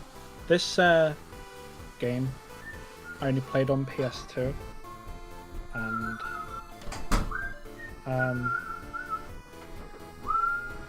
yeah, I don't have much memory on it. Oh, you do you? Alright, I'm back and I've got the the main theme, Catch Me If You Can, for Zero Gravity stuck in my head now. Until I put my headphones back on and now I can hear Delay's music again. I feel so unprepared for this stream, honestly. I don't feel like I'm prepared. Umabu says we hear you, Tapper. And there's Wink, did you say something? Oh, God. I should have asked you how many 3D Sonic games you played, but no, this is interesting. This is all part of getting to know you, so. Yeah. You've definitely got more of a pedigree when it comes to the 2D Sonic games, though, because I don't recall you saying that you'd not played a lot of those. Yeah, I'm a lot of 2D Sonic. 3D, I do play a lot of 3D, but just like Free Riders and like Secret Rings and stuff like that, I've not really like completed them really. We'll get to that one that I haven't. There's two coming up that I haven't completed and won't be able to say much about, so don't worry too much about it. Can you? Is there anything else to say about Zero Gravity before we move on, though? I'm really trying to reach for like locked memories. I can't remember much about it apart from some. I can remember Roger's skit of it more than the story of the game itself. Some rocks fall from the sky, robots start going mental. We trace those robots back to Eggman, who wants to take over the world, even though he's already got his own city and high-tech company. And then you have a boss fight against a rogue robot, and then game over, that's it. And you solve the solutions to all the problems by going round in circles 3 times. Yeah, it's ringing a bell. I need to re-experience. I need to see this game's story again. Keep my eyes peeled for when I'm at the game shops. It needs to happen soon, I think, because without my memories of it, it would go here. Not played, but I have played it, and I do remember my feelings and thoughts of it on it. I did enjoy it quite a lot, but obviously it's nowhere near as good as the first Sonic Riders. I'm really wondering if I should put it in not played, because I do remember the city level, like the first level, and controls were kind of fun for me, but that's about it. Some would argue this isn't even a 3D Sonic game, so let's move on to the next 3D Sonic game that was released after Unleashed. Have you played Sonic and the Black Knight? I have, and I actually enjoyed the I've not completed it, but I actually enjoyed the sword when you used to swing the controller. I really enjoyed that. Don't feel too bad about Zero Gravity, by the way. Sparky says it's one of the few Sonics he's never touched either. Yeah. Yeah. I've never really... When I was younger, I was never really into, like, that type of game, I guess. Back to Black Knight. Back to Black Knight. I've grown fond of Black Knight over the years myself. Yeah. Some of the fighting, what would you call it? Fighting mechanics, would you? I don't know. Like when you used to swing the sword, it was really fun for me, and trying not to smash my TV because I was one of those that never wore the strap, so it would always sometimes fly out my hand and luckily not hit the TV. And then I learned about putting the strap onto my wrist, and I was like, oh, so that's why. Yeah, I was pretty stupid at that. But yeah, I enjoyed the sword moves and never really got into the story. For me, the story is one of the highlights of this game. It does everything that Secret Rings does, but even better, and its cutscenes are even more enjoyable to watch, and they've got this lovely look to them, where the lines are constantly moving, and the panels themselves have more detail than all of the Secret Rings ones. I quite like the story of Black Knight a lot. But for me, where Black Knight falls short is it just... I put it on equal footing as Secret Rings, because it's incredibly short, and the additional content that it does have is just not much, and I never feel compelled to play as any of the other characters. Yeah, all I remember is really liking the music and the way it used to play. That's about it, really. and oh yeah, Sparky. I was one of them. I've broke a lot of Wii remotes from doing that. Yeah, the strap came with it as well. Every Wii Yeah. remote came with the strap, so you actively decided, no, I'm not gonna listen to health and safety.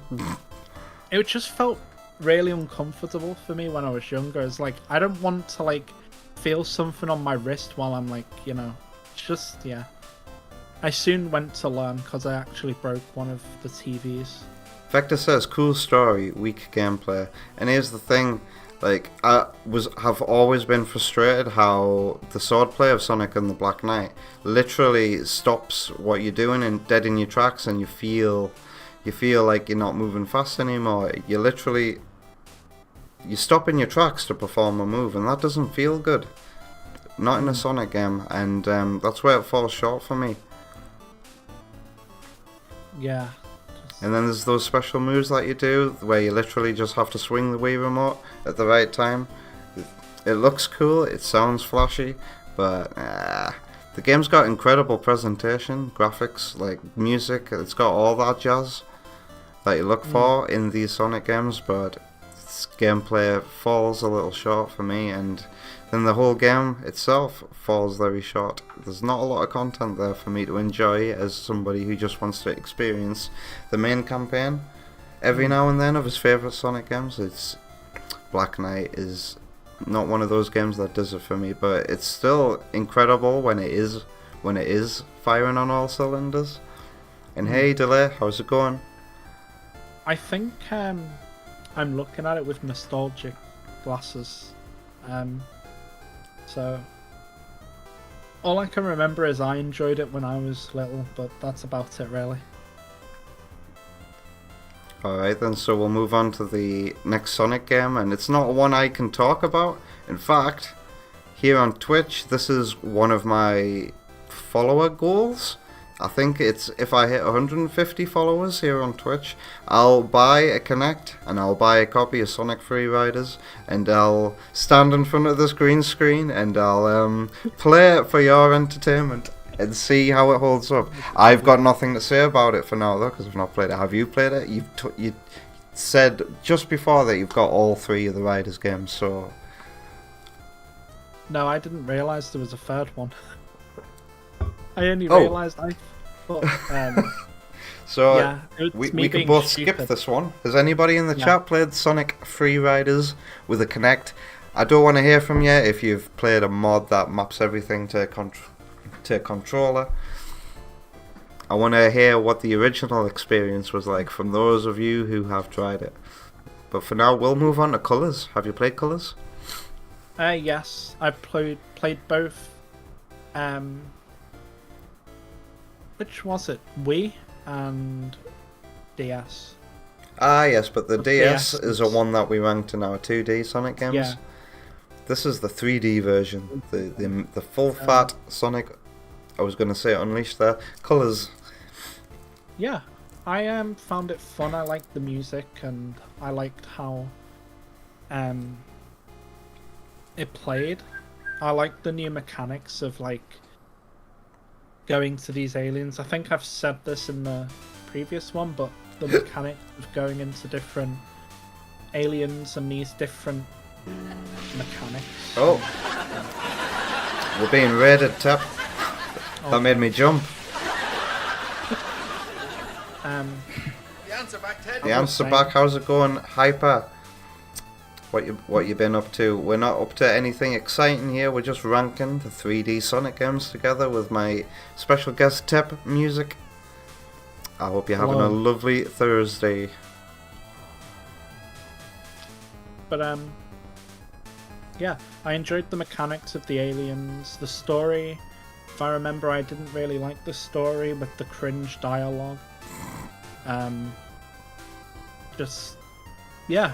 All in all, it was a fun game for me, but it felt like that game more gameplay-wise, and I liked the backgrounds and the music, and my favourite one was chilling in an aquarium park.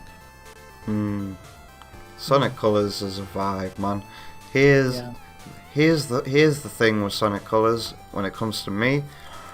When this game was being shown off and the hype cycle for it, I was kind of tired of Sonic at that point, and I was tired of all the games being laughing stocks and getting bad reviews and being shit on for being a Sonic fan and feeling like the entire internet hated Sonic the Hedgehog.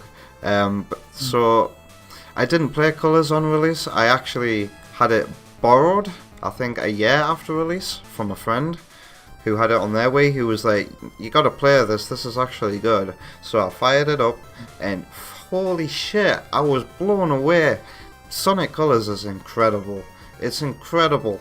It's got so much going for it with the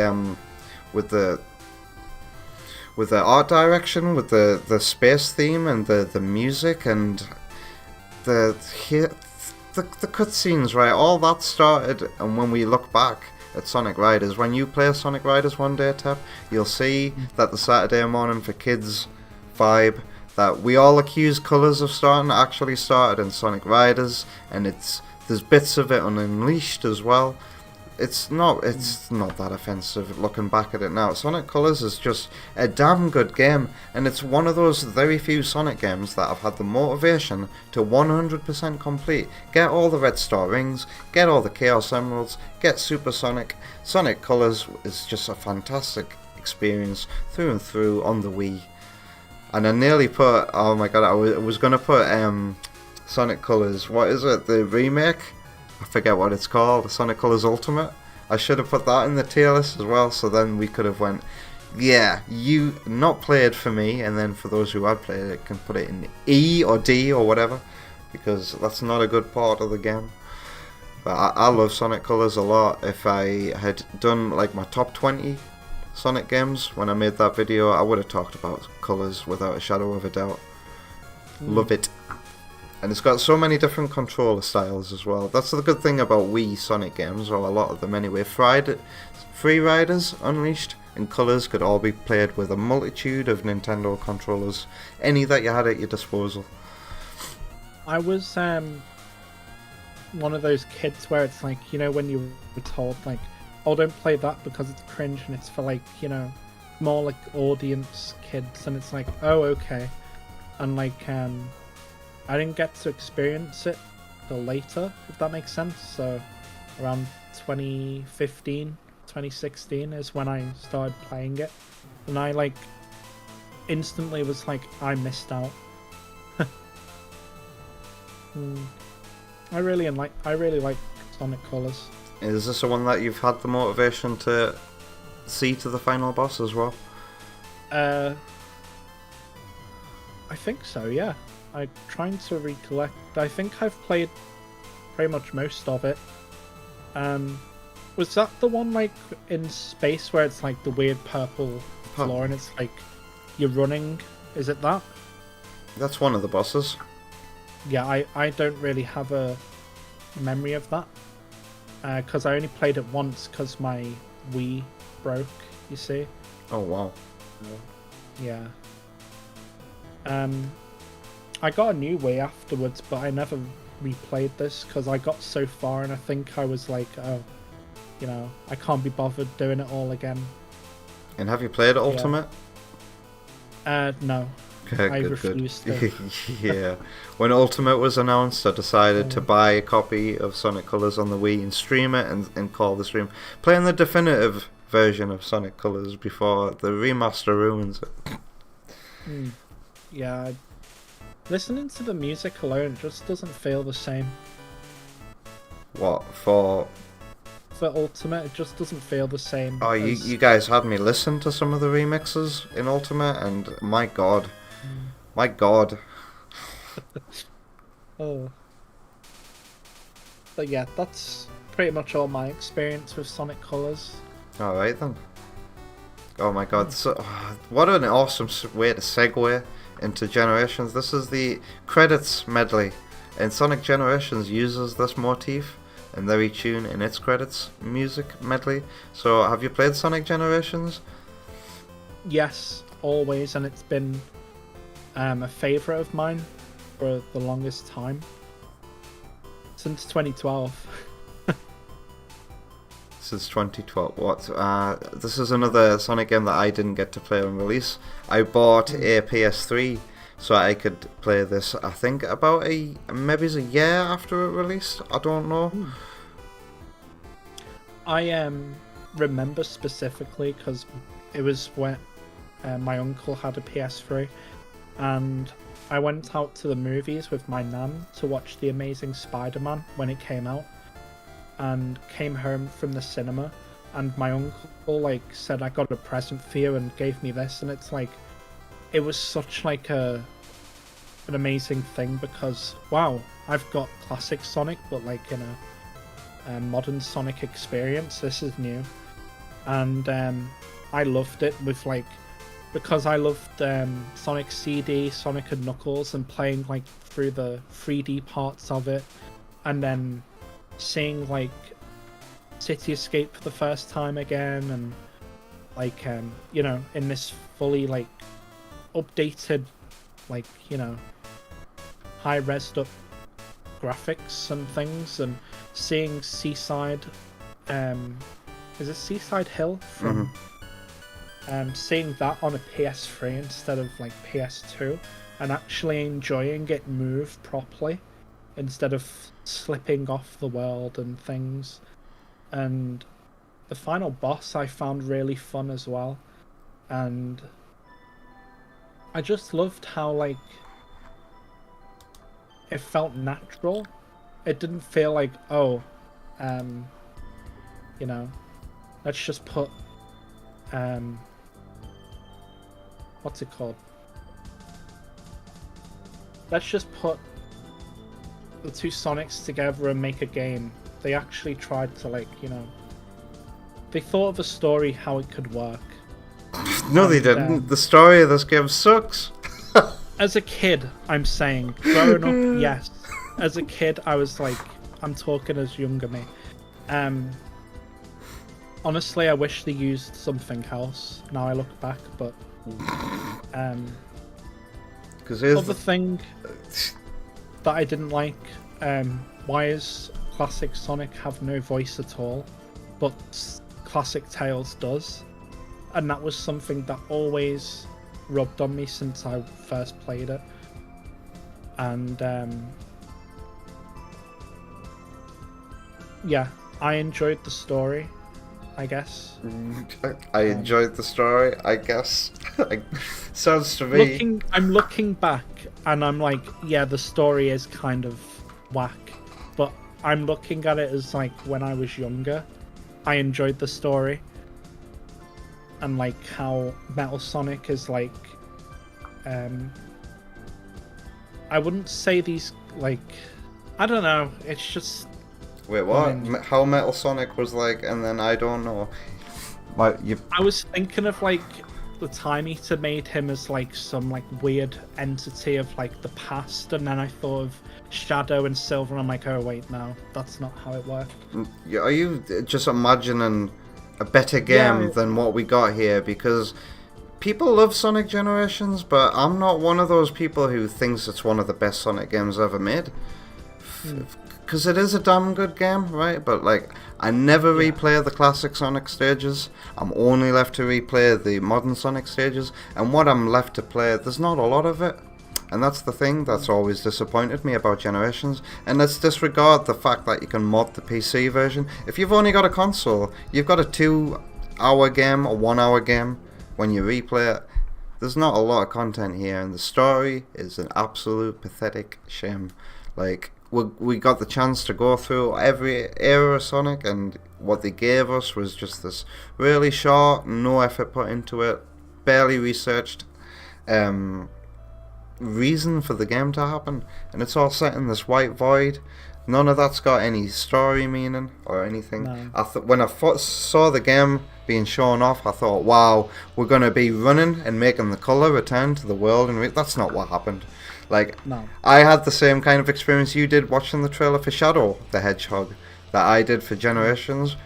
I thought the game that we'd get was going to be so, and when it was just like, oh, we're going through stages we've already played before, but in HD and 3, oh, well, this is okay. I hope some of my favourite stage, no. Sonic 3 gets Also- completely forgotten about. We're gonna ignore all the side adventures and stuff like that, and just give you a very, very short game, which is still good in its own right, but Generations is not something I think is one of the best Sonic games of all time, because when I sit down and play it, when I sit down and play a 3D Sonic game, I want content. And the ones that I do rate more highly have way more enjoyable content than what Sonic Generations has to offer to me, so for that reason I'm going to put it in B. I will say, before I go on, yes, the story sucks. But as a kid, I loved it, or liked it a lot.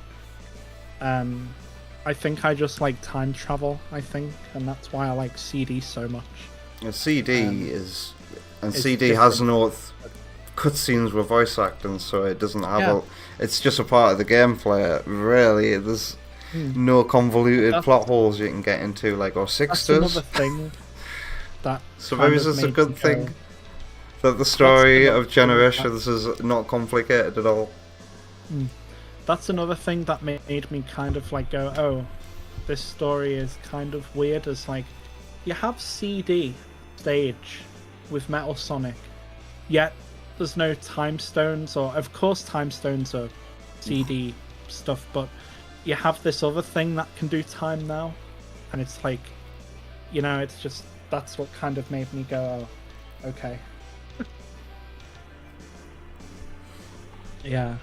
In altogether, Generations was fun gameplay for me, but I look back and it's like, story, no, not really. And I could do without the poor attempt at emulating classic Sonic as well. It's not, maybe I'm a bit harsh by saying poor, but like, I don't replay the classic, I don't go to Sonic Generations for the classic Sonic levels. It's always the modern Sonic levels.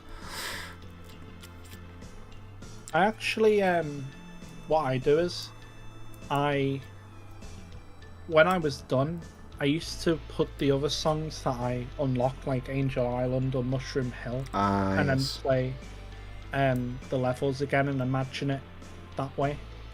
But yeah, I've always wanted a Sonic Generations like DLCs where it was like all these other levels and stages and how that would have been like.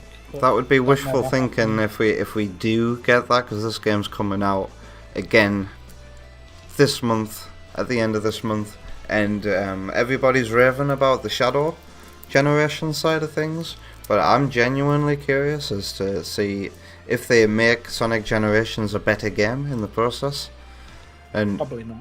Probably not, but they are reanimating the cutscenes, which gives me a little bit of hope that the story might get a little bit of a rewrite there, and the Shadow side is getting post-content updates.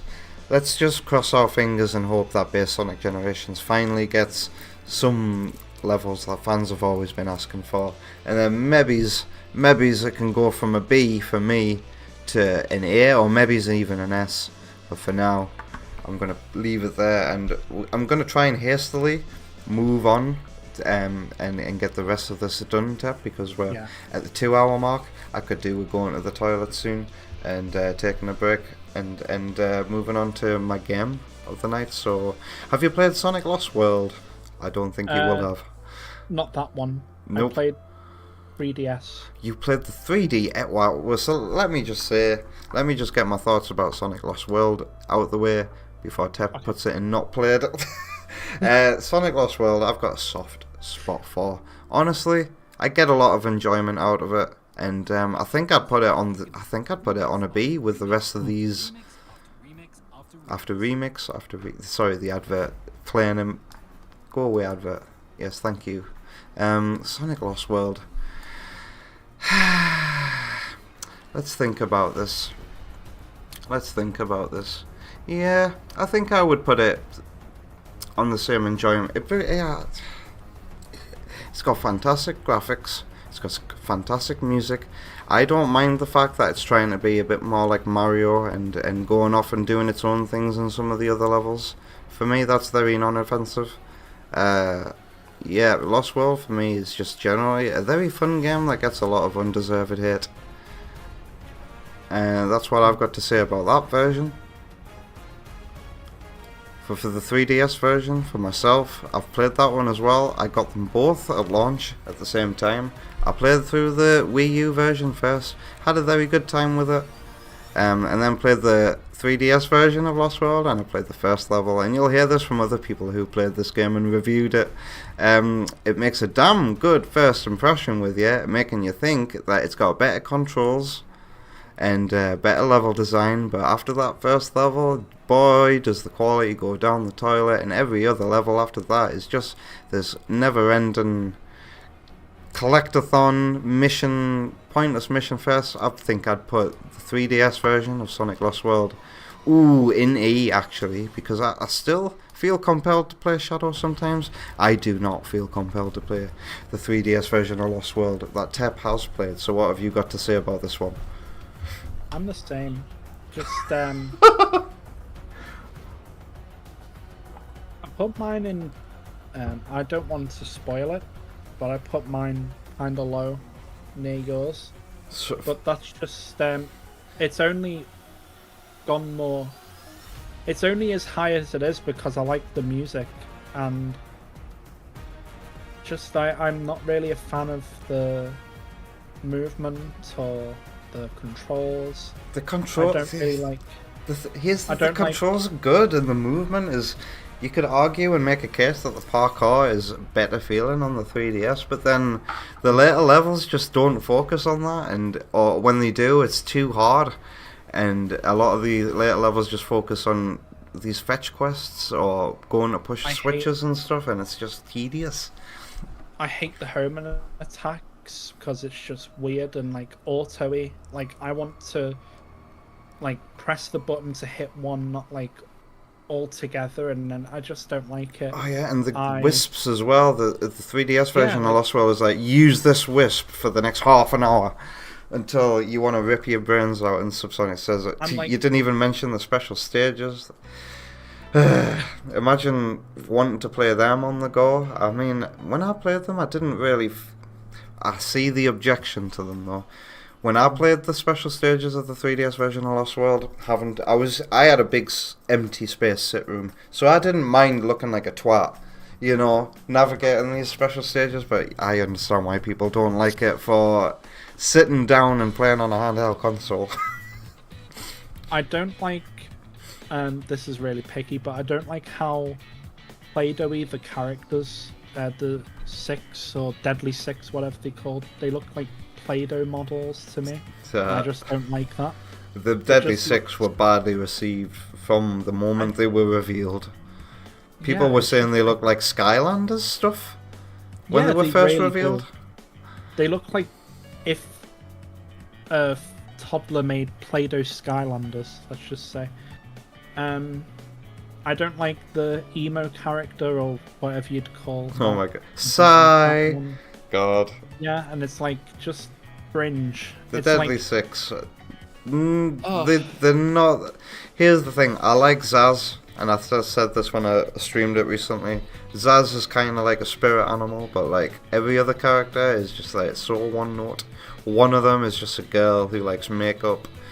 One of them's an old man who can't fight anymore. Well, no, he's an old teacher, and that's it. One of them's an emo. And one of them's fat and smart, and that's it. It always didn't fit with me how you have Eggman and then you have like Sonic and everyone like looking like detailed with, even Sonic's shoes look detailed with like dirt. Yeah, they always put like scuff marks on them and put like realistic textures. Yeah. And it's like plasticine, and it's like, what is going on? Sparky says definitely have a Playmobil / Disney Infinity vibe. And there was a link to this tier list, make a Oma Bruges. It's not pinned anymore. That's curious. Did it get unpinned when I did the poll? Oh, that was on the first stream, and then we got a cut. Yes, yeah, we had a problem, we had a hiccup on Twitch, as is tradition. So, yeah, when the new stream started, that's when the link to the tier list disappeared. I wonder if I've still got that copy and paste saved there. There we go. Oh, there you go. Yeah.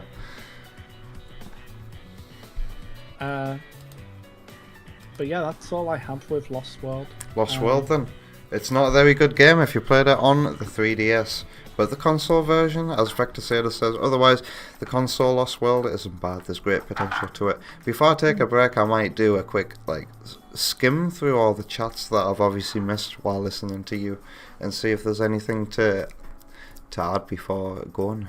But we'll move on to the next game, shall we? And I suppose there won't be much to say about this one. I've never played it.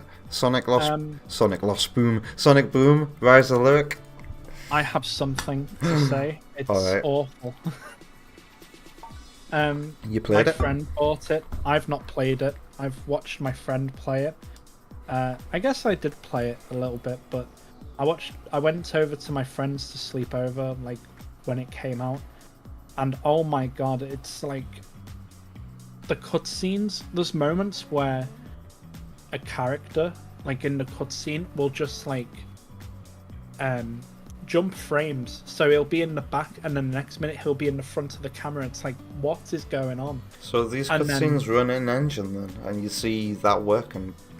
I'm while pretty watching sure, them. yeah. I really want to play this one, but I've not heard good things about it. I will play Rise of Lyric if I hit 100 followers here on Twitch, but until then, it's going to remain an enigma to me. Yeah, I just remember me and my friend's sour reviews on this at the time. What is this we're playing? And did you get to play it co-op since you had a friend? No, we just played on one handheld because he had the Wii U. But I don't know if there's other versions, but he had the Wii U, and we were just playing with one console. Yeah, this game was heavily advertised as a two-player co-op game on Wii U. It stayed on Wii U. This didn't come to any other console, even though it was purpose-built for PS4 and Xbox One when it was first put into the development. But then we all know the history of this one. But still yet to play it ourselves. Myself, at least. But I suppose you didn't get very far when you did play this one? Yeah, we turned it off after the first, and I think his mum refunded it shortly afterwards. Wow. It was really underwhelming, and there was a moment where we'd go by the river or sea or something, and we were just tiptoeing on the edge, and we just fell through the world, and it classed as death. There was no slope going into the water. It's just you'd fall through as soon as you go to the edge, and it's so bad. That's the kind of shit I was expecting to happen when I was playing Sonic 06, which I'll be able to rank when I've completed it, but if I were to rank it based on what I've played so far, I'd say it's not as bad as what people say. But that kind of shit never happened to me in 06, falling through the floor. I've seen other people's footage and their reviews of this game, and yeah, it looks like a horribly built game, and I can't wait to try it out for myself and see how much of it I can enjoy. Honestly, I want to try it as well when I get my Wii U eventually. I might be getting it around Christmas time. I want to try and play this and see if I remember how bad it is. There was a time I was excited for it as well, when I think a trailer for it dropped, and it had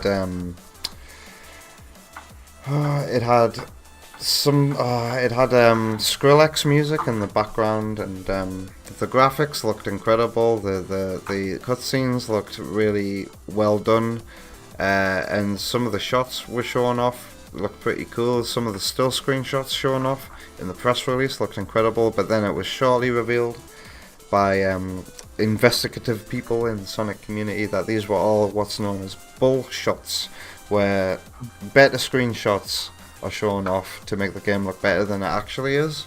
And then, yeah, we know the story.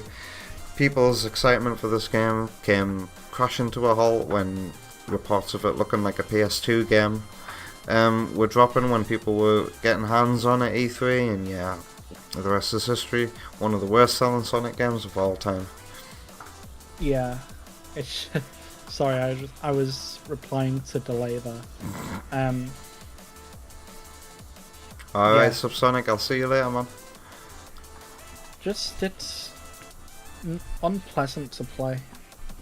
We'll not waste too much time on a game I've never played and you've only played the first level of before thinking this is not for me. Let's move on to hopefully what will be a better game, but we'll see. Because saying the name of this game can set some Sonic fans into a tizzy. Sonic Forces.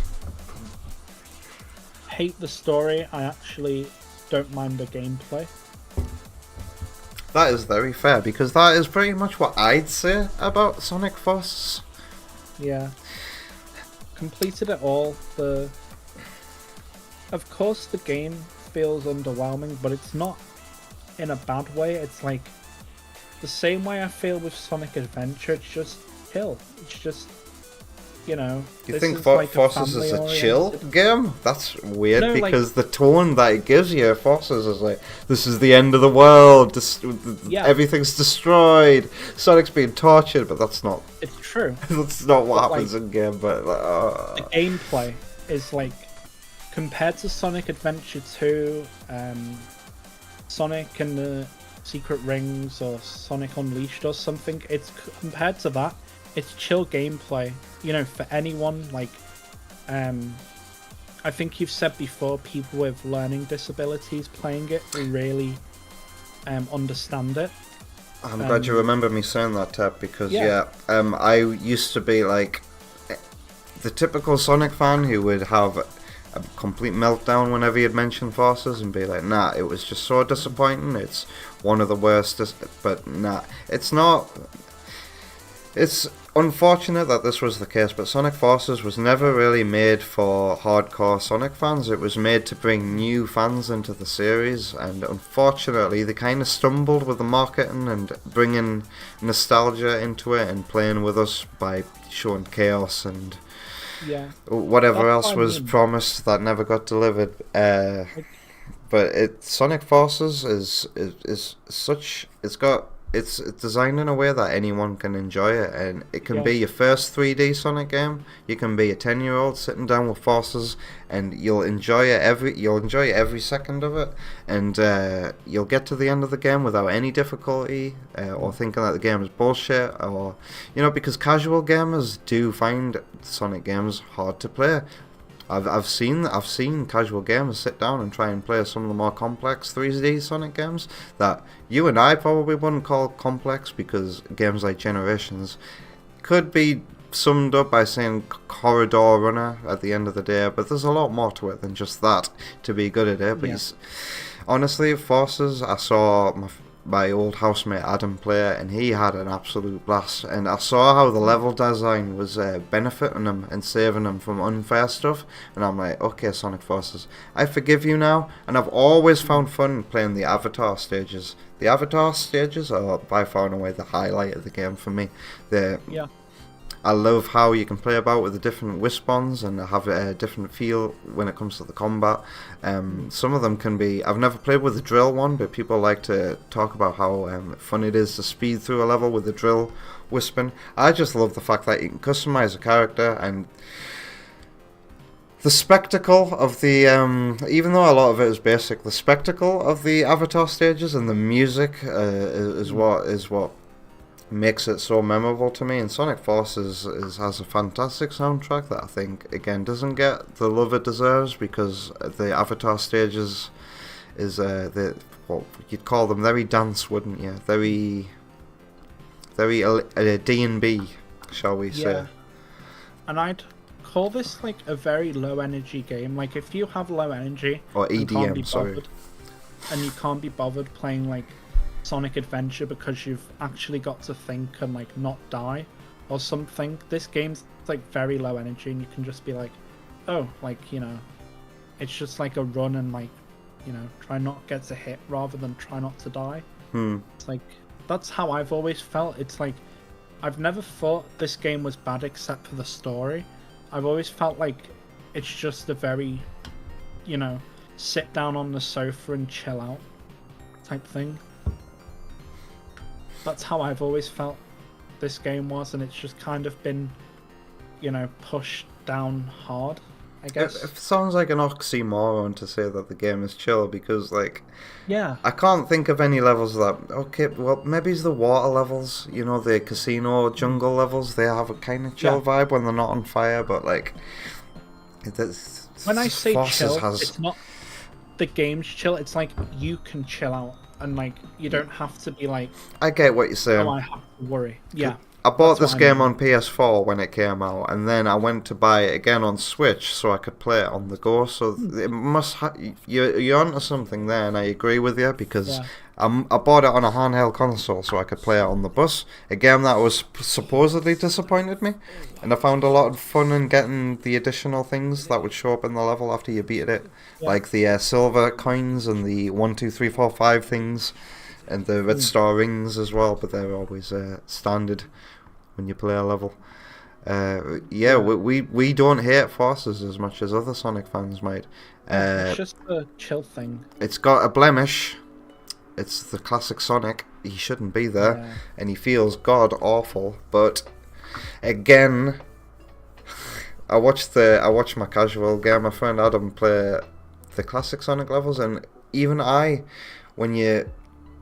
if you forget about how classic Sonic is supposed to feel, and you just take this version of classic Sonic for what it is, and get used to the way he feels, everything makes sense, you know? Yeah.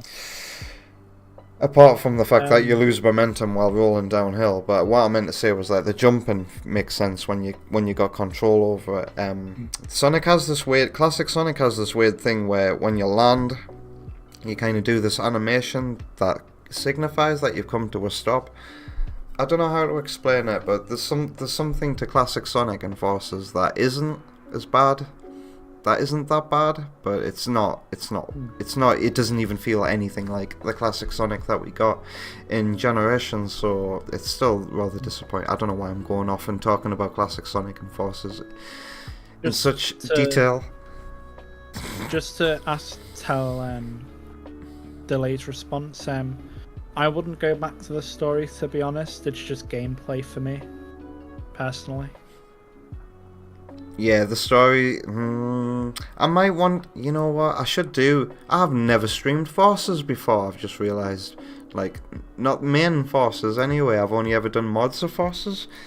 You know what? I should take in that story again. And because, you know who made a good defense of Infinite? Is someone who I know you watch, Delstar X. Oh, yeah. He has a good video on Infinite and what they were going for with the character, and when you listen to Infinite's theme music, which by the way is such a banger, Infinite's theme song, you feel that in his music, but I never really noticed that while playing the game. It would be nice to see if that actually does come across in the game, and maybe I should start playing Sonic games in Japanese more, to see if that is even better conveyed when you play it that way. But like, yeah, Infinite is kind of a phony. He's a phony. Everything he says is like, because he's got confidence problems. And then he thinks, the Phantom Ruby but he's still just pathetic, and that's why he's beaten at the end of the day. But that's the themes of Delstar's video. But that made me see Infinite in a new light, and I'm like, okay, maybe I'll re-experience the story. But I wouldn't say the story was something I ever would want to go back to without that context delay. The thing I want to go back to when it comes to Forces is just, they pick up and play easiness and I guess chill out. You can chill out and just soak in everything Forces has to give you in the minute that you'll be playing each stage, and I guess it feels very fitting of a handheld console. When you think about it like that, actually, that's maybe why I felt compelled to buy it again on Switch. You need me to become viral or something? Because you're ready to retire. Good luck with that, Wonder Woman. I'll never become a successful streamer or YouTuber, and you'll be stuck with me as a deadbeat bum for the rest of your life. Okay, so we're finished talking about forces. My mouth is so dry. We've been doing this for so long. I thought there'd be less to talk about with less games, but somehow we're going. I think the last tier list that we did is also gonna is the same time as what this one is gonna come to. I think that one was 2 hours and a half, and this one's coming to 2 hours and 20. I feel like I didn't know I'd be talking this much for the games. It went by fast. It really did. And it's just nice to not do all of the lifting myself and just sit back and listen to you and talk about your history with the games. Yeah, it's nice to listen to like different perspectives as well. There's one more game to go when it comes to you, I think, because you won't have played the last one I've got on here. But No. do you want to tell me about Frontiers? When Frontiers was coming out, pre-release, you and I were talking a lot about how we were so worried about Frontiers, but tell me. Oh, at the time, like, I'm talking before it came out, the Knuckles, like, animation thing came out, and I was so hyped for Frontiers. And then it came out, and I absolutely was in love with it because of course Angel Island was spoilers. Angel Island was hinted, and there was, sorry, my mind's gone blank. There was I just really liked it, and then I went to this cutscene with I've forgotten her name. That AI. Sage. I've forgotten it. Sage. And that singing moment, No. just my mouth dropped and I was like, what am I playing? What is this? That was the moment that I realised, yep, this game has not got a good story. And I was like, this could have gone so much better, and I cringed so bad. But here's the thing, we've been used to bad Sonic stories for the last decade, so Yeah. you know, that's not gonna upset the package that I got, you know, the cringe story, Yeah. because I was so worried that the gameplay was just not gonna be there for me. But when I got my hands on it, all of those worries were washed away, because Sonic Frontiers is actually okay. It is quite, Yes. it is quite all right. I actually really enjoyed it, especially Big's fishing thing and the Eggman diaries, or is it journals or something? Are you okay, bro? Big's fishing. What is it? Big's fishing. The, like, You enjoyed Big's fishing. thing. You enjoyed pushing a button when the game told you to, and that's it. I really enjoyed it because you get like the items. Oh, dude. I don't mind it. And the music. I've got to roast you for this, but you're free to have your own opinions. But dude, Right. Big's fishing makes you not have to engage with the actual gameplay of Frontiers, and I hate I the know. fishing for that reason. It makes you not want to. It makes players who go, oh, I don't quite like doing this, I'll just do it via Big's fishing instead, and then you're not gonna ever learn to appreciate the things that the developers decided to do when it came to the gameplay mechanic that you're trying to skip to get the reward that you want. But that's my thoughts on it. Big's fishing doesn't do it for me. It's obviously better than Sonic Adventure 1's Big Fishing, but at the end of the day, mechanically, it's just pressing the A button when the circle meets the other circle, and that's it. Sorry. Oh god. What was I gonna say? I enjoyed it because it was chill. It had this nice lo-fi song, and then it had all these different like items, different fish. Had the Eggman journals, and that you'd buy with the. It did have them. Yeah. And like, of course, it made you want to go back to it because it had like a lore thing with it with the Eggman journals, so you wanted to go back to it. Of course, once you've got all the journals, you're like, you know, I'm not really bothered anymore. But that's when you've collected all the fish and all the stuff anyway. So, like, you know, it's like, I really enjoyed that part where it's like, you get to learn all. You know this what? stuff. I forget that there's a ton of different fish and sea life to collect in there. So you know, I mean everything I said about how I feel about the fishing, but when it's got that Monster Hunter aspect of collecting all the wildlife involved, and it does have the chill music. I'm not going to take that away from you, and I don't hate him for the fishing or my bouge. I'm just messing with him, and we could have our disagreements here. Yeah. Just that fishing. When I first played it was so fun. I enjoyed it so much. Oh yeah, you can even get the Goofy Sonic thing. I forget. It's all coming back to me now. You can get checkpoints and monitors and stuff like that when you go fishing. Just yeah, man. Rubbish stuff, and I think you could get the chopper as well. You know, the Badnik chopper? Yeah. That was fun. That was a nice detail. But what about the actual game of Frontiers? Like, because we haven't talked about the open zone or cyberspace yet. First open zone, I loved, and then I think the second one I loved. But then I went to Tales. No.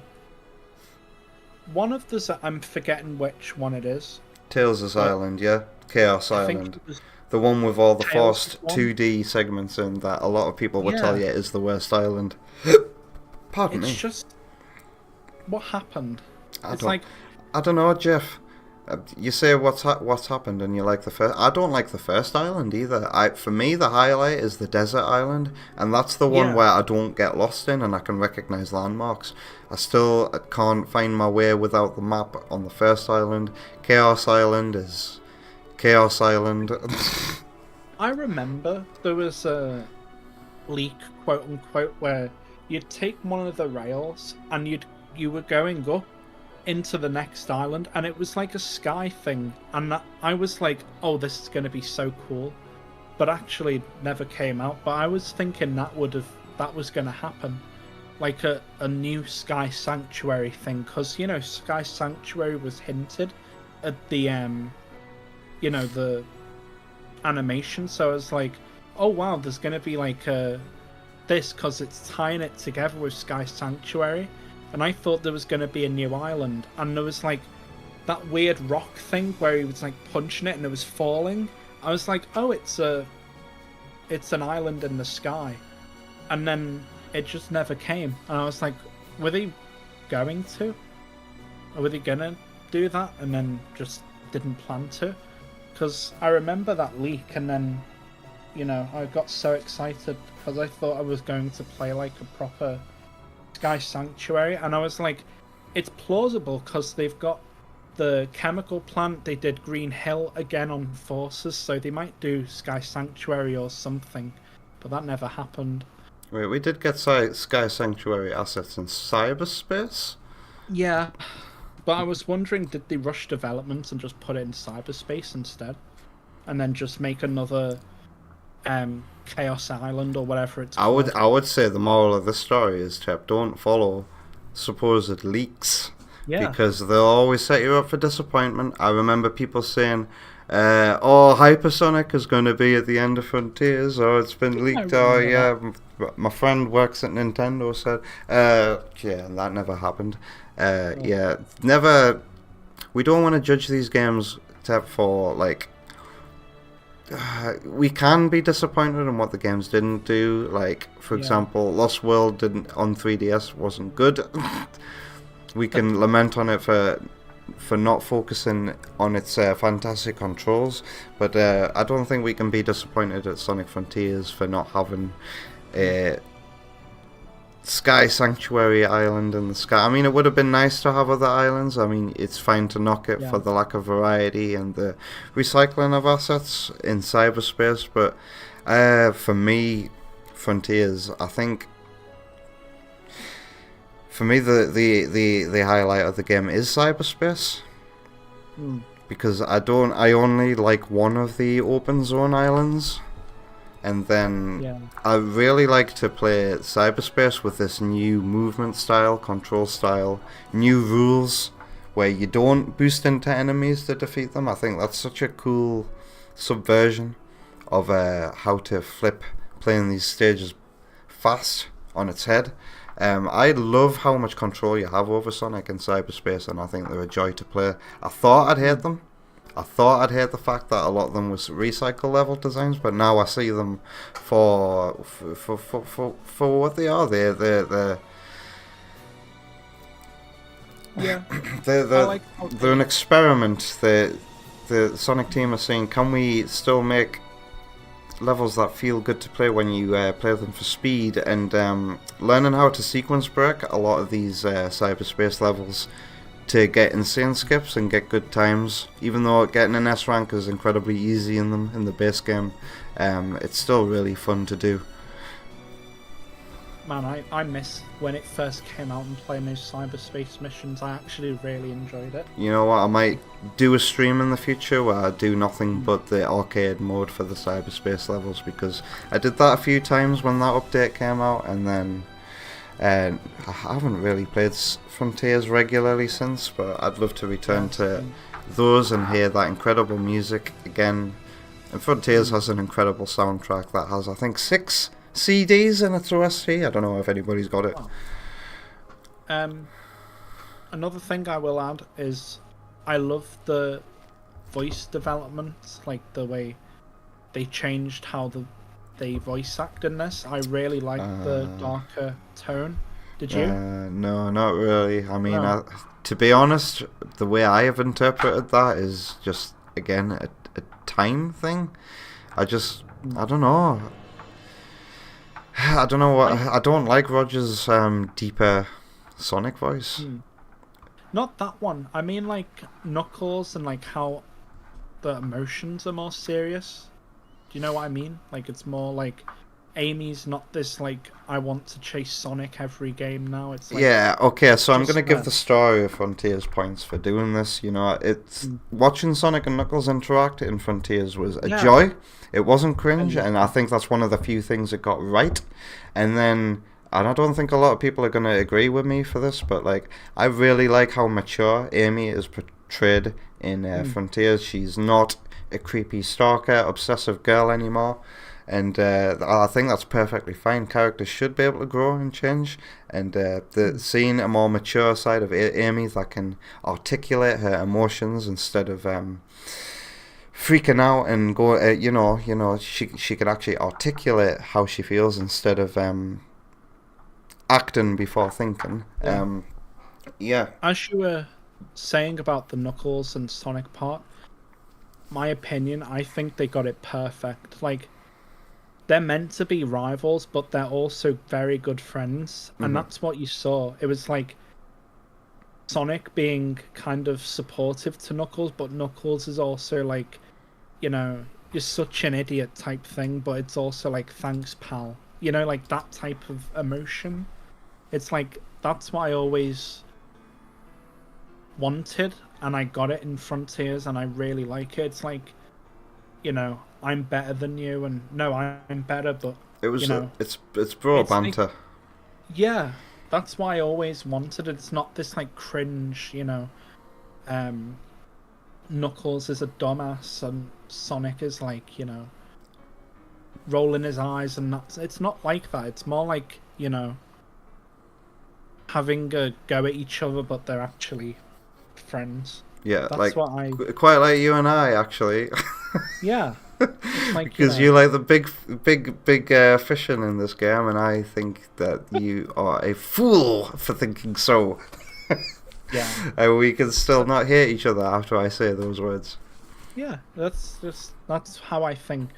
At the time, I liked how they. At the time, I will add, I liked how they quote unquote fixed the Tails. No, I was hoping you would At the skip time. Tails, because as soon as they get to Tails, on Chaos Island, and we get the cringe cutscene with Sage singing there as well. I think Frontiers completely falls apart, and I would rather they just retcon and pretend some things didn't happen than saying, actually, yeah, I've been this crazy inconsistent character for the last 20 years. I didn't like that.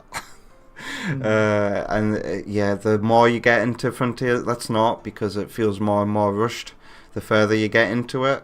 So like they were doing so well, and I don't know what happened. Time, budget. Games always get compromised, but you know. And let's not even think about the DLC that I didn't. Yeah, have we got anything else to say about Frontiers before I can talk about the final? The DLC. Yeah, me neither. Yeah. I heard there was a story. Is there? Yeah, but it's not very good. It just retcons the ending that we got. Instead of Sage dying now, she doesn't die anymore. She of course. But she didn't really, because she got brought back to. It doesn't really matter. All you need to know is that the DLC features some ridiculous. It asks you to do some ridiculous things that I think not the average gamer would be able to achieve, figuring it out on their own without looking online for help. Oma Bruges loves the DLC. Wow. And then there's a rematch against the End where you're fighting it in the Titan instead of as a moon, and the way you have to figure out what to do there is just so ridiculous. The only way the game gives you a hint is if you're like 100% something, and then it says, have you tried doing this against the boss? And then it's not very well thought out. Like, if you thought Frontiers itself was a bit rushed and felt like a big giant beta playtest, then the DLC was that times by 100, because I don't think anybody playtested that, and we were the playtesters when it comes to Frontiers DLC. Oma Bruges adds, except for the incredibly bad direction on release, they fixed it now? What do you mean by that? Alright. So, yeah. Anything else to say about Frontiers before we move on? Let me think. I'm so excited to finally go for a break. I can't think of anything else except I enjoyed the game, but I wish it wasn't rushed towards the end. That's all I can say. Yeah.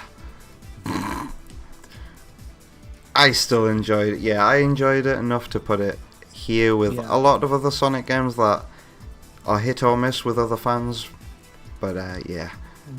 So while you put Dream Team into not played, do you want to take a screenshot and send me a photo of your final playlist while I talk about Dream Team for 2 minutes at max? Because this is the final Sonic game that has come out at the point of recording this video. It is the 10th of October 2024. We have a new 3D Sonic game coming out in a couple of weeks time, but for now, Sonic Dream Team, that was released on Apple Arcade, is the last official 3D Sonic game that I'll be ranking today. And you know what? I've played it once. I played it twice actually. I streamed my first blind playthrough of it, and I played it once more again since I had Apple Arcade for a little bit. And you know what? It's actually quite good, this game.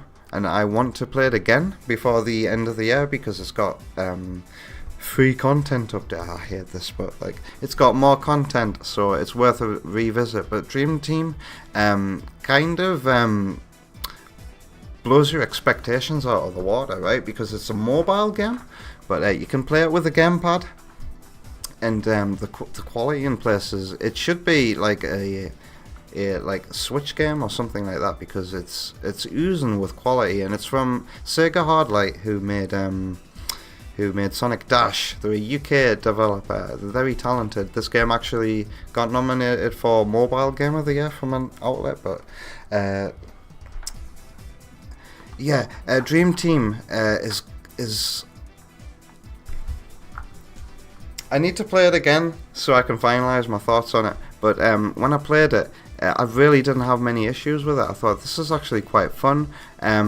it's structured in a way like you do a level and then you come back to the level and it's got a different mission to do, and your mission might be find some of these things or time attack challenge or something like that.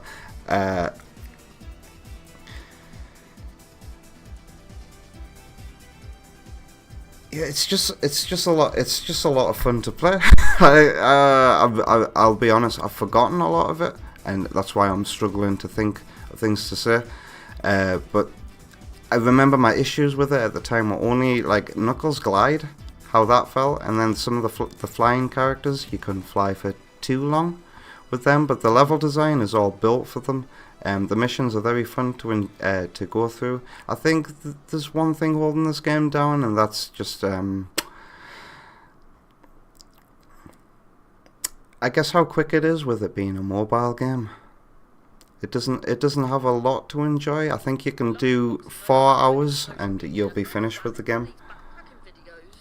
So if you want some content, it's a 3D platformer. You just get to the end of the goal. And it's all set in this dream world. Is it like that Sonic Runners game? Similar? Sonic Runners is a 2D platformer. No, but like, you know, it's like get to the finish type thing. It's like every other 3D Sonic game where you get to the goal ring at the except it's not a goal ring. I think it's a portal, and that'll be the main level. Get from start to finish. Navigate this obstacle course. And then there'll be another mission afterwards where you get like 5 things that are scattered throughout the level. You know, like how in 3D Mario games you'll go to a level and it's got different objectives. The objectives in Sonic Dream Team will have like 5 different objectives that you can do. And I think you do at least 3 of them. I think you have to collect things to get to the next one. And it's got 4 zones in total, and that's probably where it falls a little short for me, is its story and its content amount, because the story is all delivered via. By the way.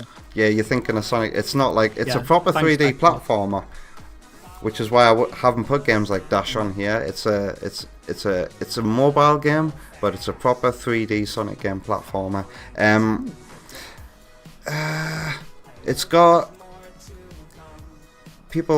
Pre-release people were saying, oh, it's got a little bit of Tony Hawk influence. It's not really like that, but you can imagine little U-bends or little curves up the wall. You could run up that, and you could either wall run if there was a wall up there to run, or you'd just come back down again with physics, and that's why people were saying like Tony Hawk.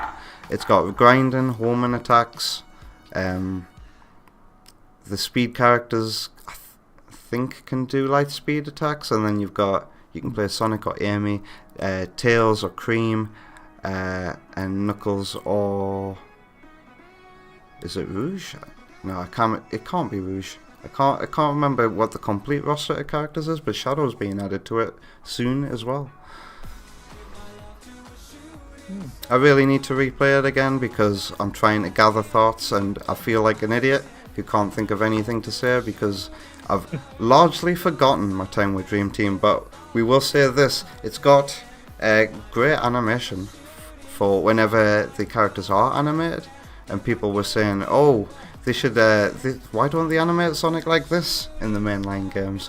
Sonic Dream Team does a lot of things right, and I hope to show off its quality very soon, but it doesn't have a lot of content, and it's a bit easy. It's a bit on the easy side. Like, I don't remember ever struggling with it, but it will blow your expectations away.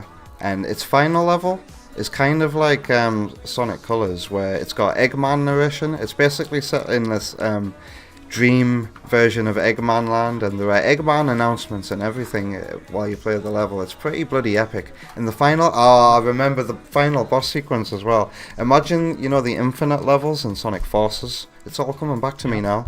You know, where you'd see giant versions of Infinite in the hallucinations affecting with the level. The final level where Eggman is like that because he's controlling the dream. Yeah, it's pretty damn hype. I hope to show it off soon. And it's a game that you can only play if you have an iPad, iPhone, or Mac. I believe you can play it if you have a Mac as well. Oh, I might play it on my MacBook actually. Do you have to pay or is it free? You have to be a subscriber to Apple Arcade, but here's the thing: if you've never signed up to Apple Arcade before, you can sign up for free. Is it week or month? I can't remember. Alright, Vector's got the full character roster. It's Sonic, Tails, Amy, Cream, and Rouge. It is Rouge. Alright. So if you want a little Knuckles and Rouge character interaction, there's probably not many in this, go to Sonic Dream Team. You do get it. It is a month. I thought it was a month because there's no way I would have played the game twice if it was only a week. I might give it a go if it's a month. Yeah, I might see what it's like. Alright, so am I going to check Discord now and see? I do.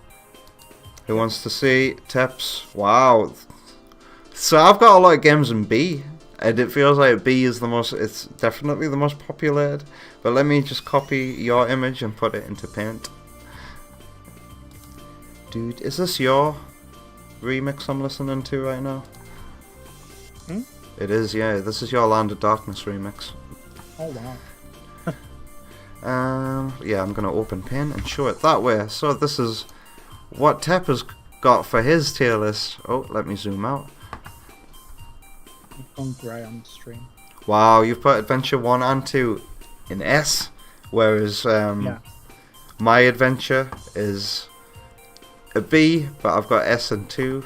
Have we got anything? What have we got in common here? And we both put R and S. Unleashed Wii is an A.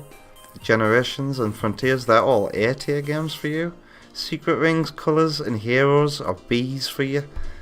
At C, we've got Sonic 3D, both versions. Zero Gravity, the one that Teb actually did play and like.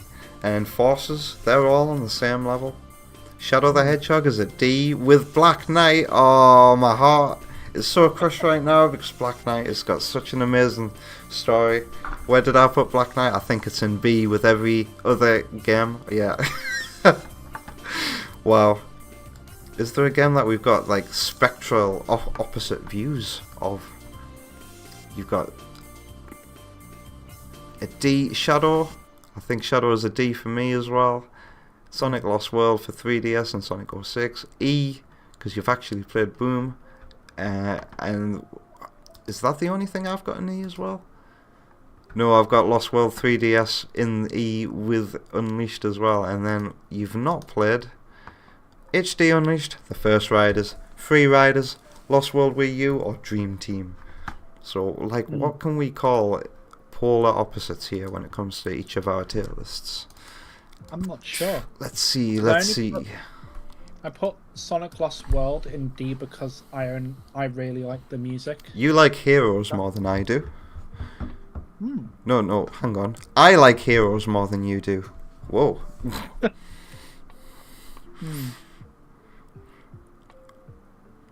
I guess, like,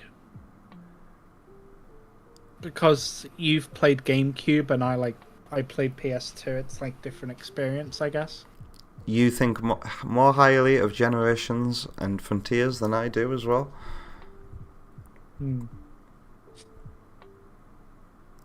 Yeah, my B is highly populated, whereas yours are a bit more spread out. My D is like very populated. And here's the thing: I think on the course that I'm on, Sonic 06 is probably not going to end up in D. It could be a C or a B. We'll see. We'll see when I actually finish it, though. But that looks like a difference that we could have. Yeah. I don't know what I'm going to think of Boom. We're very similar. We're very similar here. It's just one game we'll think more highly of than the other. The biggest difference between the two of us here is, I guess, with Adventure. That's the biggest gap I see. You consider Adventure an S tier, on par with Sonic Adventure 2, and then I am a lot less kind to it. I'm sorry, I knew someone was going to quote me on that. But that's the biggest anomaly I see. Yeah. That's the biggest, yeah. I don't really see a lot of change, really.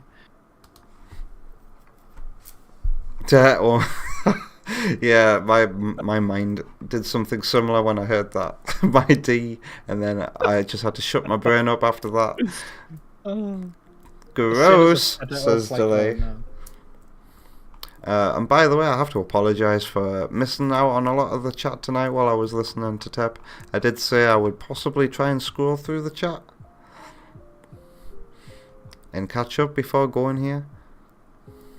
Let's see if I can figure out what any of the bigger messages might be for. I don't know who it's for. New players will get lost with dozens of characters they have no prior knowledge about and callbacks that make no sense. Fans get patronised with reminders with that past. Is this possibly in regards to Frontiers here? Nobody wins. Although that looks like it was being said during Forces. Yeah, I don't think I'm going to be able to apply any context to any chats if I did scroll up. So this will just be a fun one to rewatch and watch the chat come up on screen as it does when I rewatch the stream. And we've been nearly going for 3 hours. On Twitch it won't say that because of the little hiccup, but just basically add 20 minutes to the Twitch session, and that's how long we've been going. So is there anything you want to say before I take a break, Tep, and get started for the next game?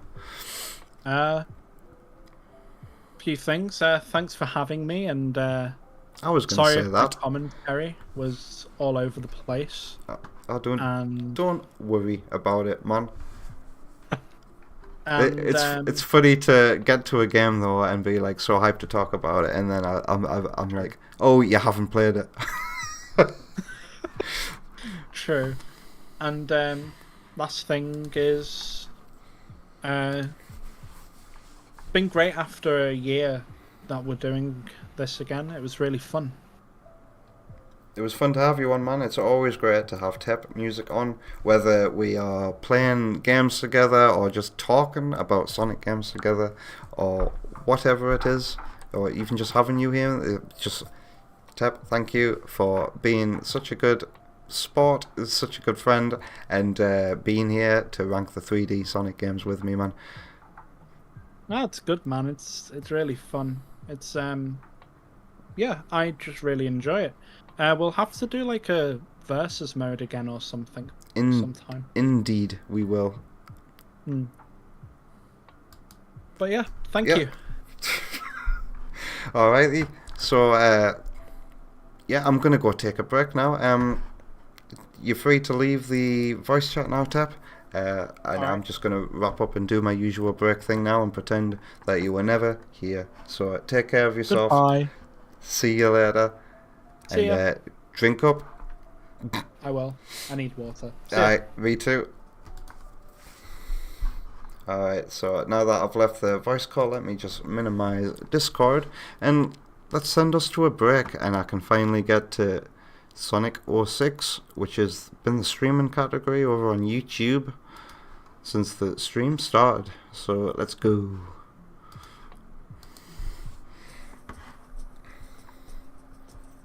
Privacy or location exposed? Ta. Didn't expect that. He said it. Alright, let's put some music on since we got the cringe advert. Yeah, why not some DDLC remix from Delay. Alright, there we go. Alright, I'm gonna be gone for like 5 to 10 minutes. Enjoy the break, and I'll be back soon.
Everybody's free!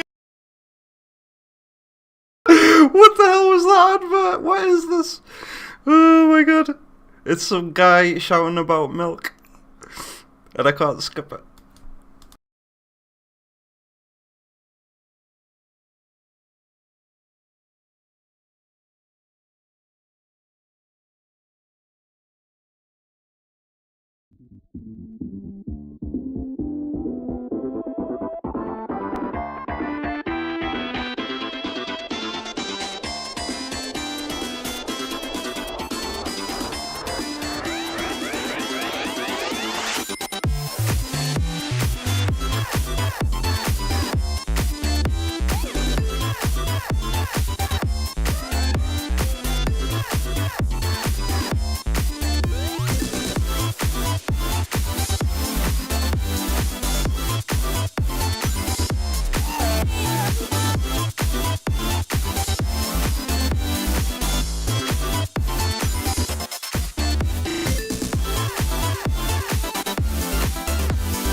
Welcome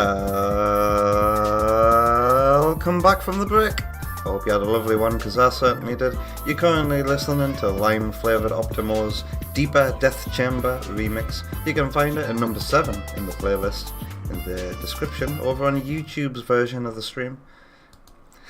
How nice it was to sit down and not have to put any much mental thought into what I was doing for the last few hours. So let's actually do normal streaming routine now and play a game for a couple of hours, shall we? And I did a little poll here on Twitch. Hey there, Giant Turtle over on YouTube. He says, sup, anyone here? Probably not, Giant Turtle, and I'm sorry if I've missed your chat and you've gone. But how are you doing? Welcome to the channel. I hope you're having a good Thursday, and welcome everybody else. Oh my god, what was that during the break, says Delay? What? Did you hear it? Is that what Oma Bruges just typed there? Aroo! It was a guy stood on top of a truck in the middle of a field with a glass of milk, shouting to the world about it. It was so fucking funny and cringe. I had to turn the mic on so you could hear me laugh at it. But yeah, we did a little, oh, something's frozen on Twitch, my video feed. There we go, it's back. Thanks for the welcome back tap, and welcome back Oma Bruges, Delay, Vector Seda, Wonder Woman, Third Bruno. Yeah, we got a full party here on Twitch. Maybe Seb's still with us as well. I'm finally acknowledging everybody who showed up. Let's have a look at the poll and see what character you want me to play as, because I've completed Sonic's story now. Look at that, 100%. So the question is it Shadow or is it Silver? Let's find out. Where's the poll? View results. And it stupidly opens a new window for me. Wow, you want me to play Silver? 67% voted Silver, 33% voted Shadow. So Silver it is. I'm incredibly hyped, because Silver's gameplay seems so cool in concept, but as we covered during the ranking, both me and Tep never got past the desert level with the balls. So let's see if I can overcome that. Oh, we get a CG cutscene. A harsh, bleak place where we live in eternal darkness. Life is a struggle, and people live without hope. How did this happen? No one will answer me directly. It's because there's nobody about. To the flames. Hey, this voice acting's not too bad, man.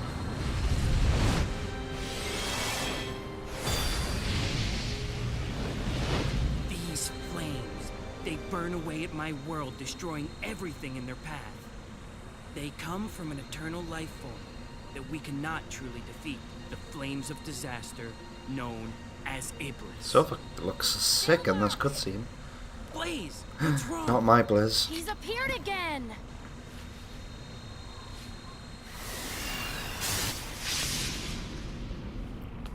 Maybe I'll finally understand why Blaze is in this game, doing this playthrough. It's gonna drop us into a level and not a hub world. Vector says it's Jaden Yuki from Yu-Gi-Oh! GX. You mean the voice actor?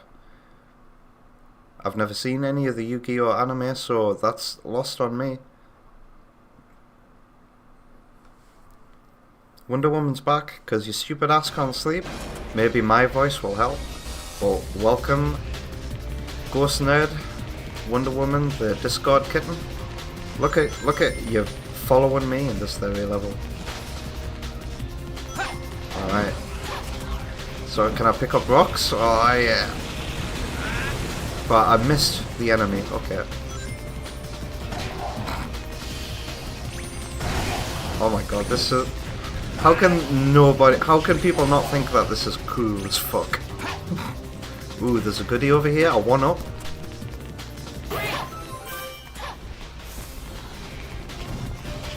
Vector says, he will still not understand why Blaze is in this game.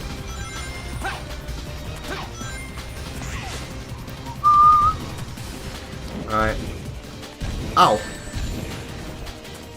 The bird just kind of gets swept away. Goodbye.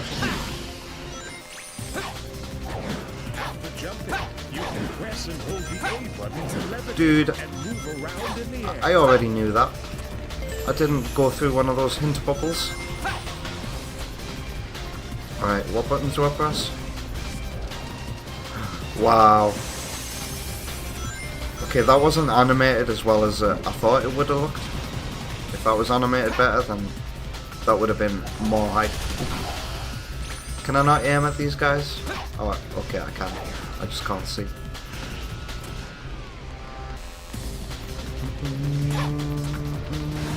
Ow!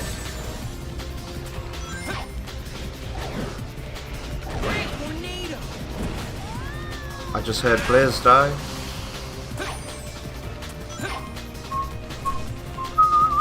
Get this medal. I'm sure they're important. Can I put everything down? Yes, I can.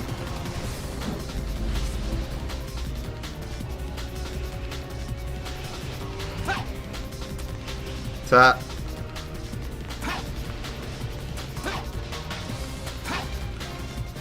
Oh. Blaze died again. What building? Why is that a surprise to you, Silver? Don't you live here?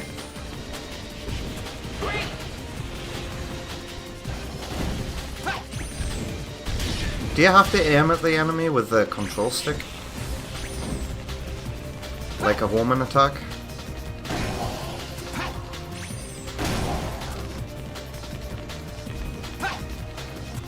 I can wipe them out if I hit that pipe right. What pipe? That pipe got physics on it? Oh. I want to get this one up. This one up that'll be taken away from me as soon as I decide to go at the title screen.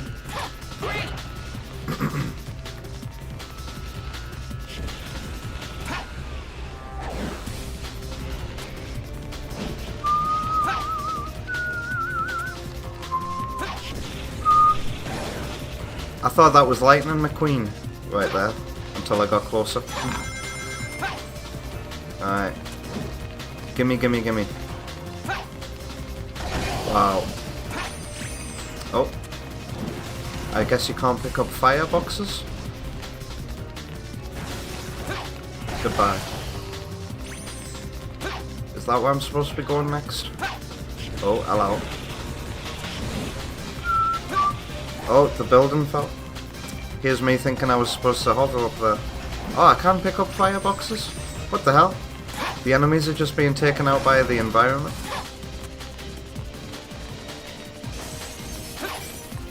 Maybe JJ can enlighten you about what? What's been the topic of discussion for the last couple of minutes?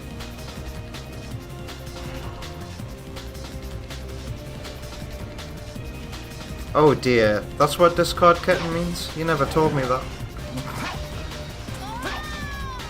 And your friends called you that?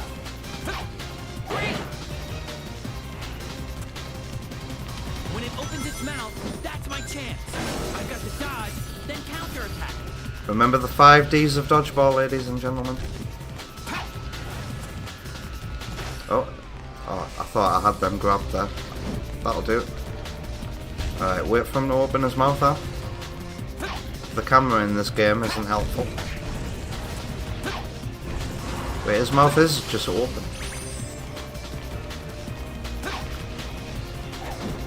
Ouch. I fell down.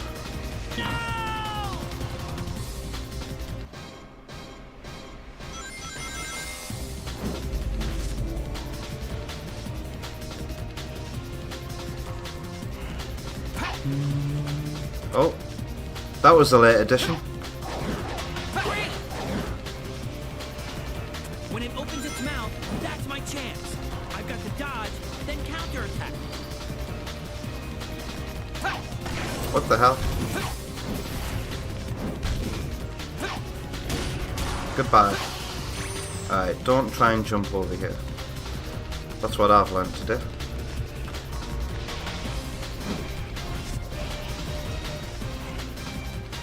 Chat. Tep says, some kids in the UK are just so... Yikes, man. Don't get in my way. Kids are worse than adults here in the UK. All the crime gangs are made up of youths.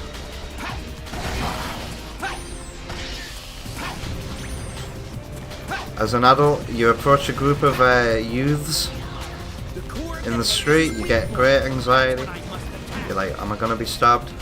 Am I gonna be called Post Malone today? Who knows?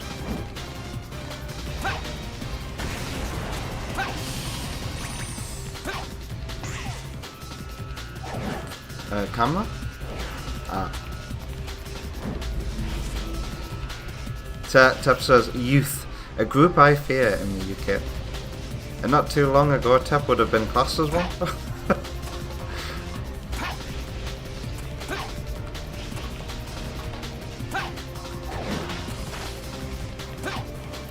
When I was classed as that, we're looking at half a lifetime ago for me.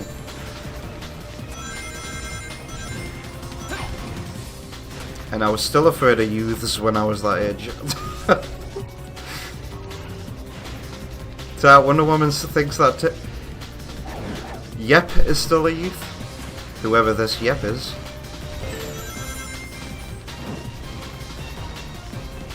What do I do here? Oh, kill enemies.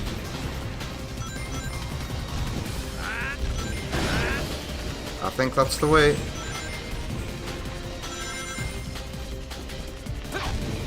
Is this the way I go? Was I supposed to smash this? Can I get around it?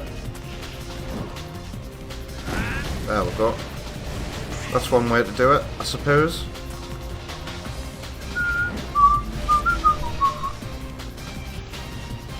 Wait. On my boost says a highway exit sign with Chow Garden on it. Let's see that. Camera. I thought I'd fall to my death there. That sign wasn't too far away, wasn't it? It was over here. We need to see that. Ah. And kill this bird. Goodbye, bird. Speed 55. No running? No parking. Oh god, that was anxiety inducing camera. Yeah, it does. It says Chow Garden. Exit only. That's so cool. Nice eye.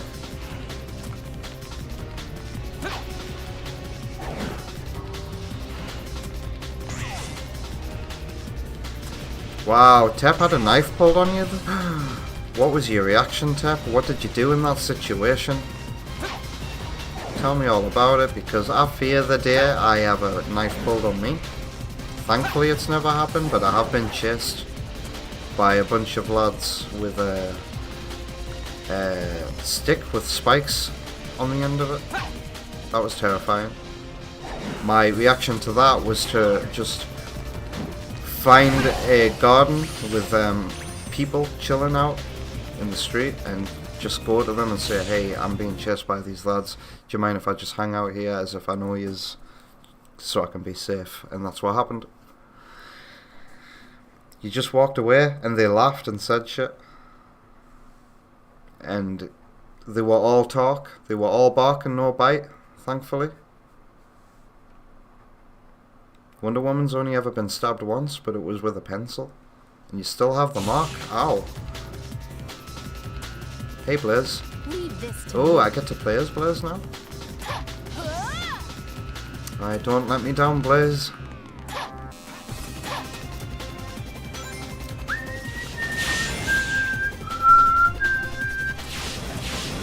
She's not very fast. Oh, she has a... Why did I know she double jumped there? The level design must have just made that obvious. Blaze the cat. You got any special moves? Whoa! Was that a homing attack from the ground? Essentially? Now how do I stop doing this?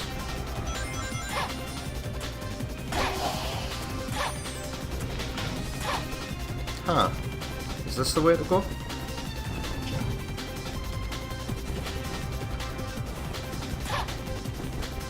Oh. Ow. Liz, how do you work, girl?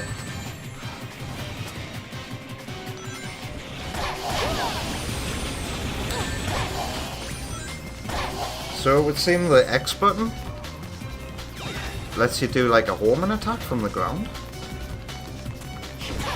But you can't do it in the air. And then if you hold it, I don't know, this is weird. It seems inconsistent so far.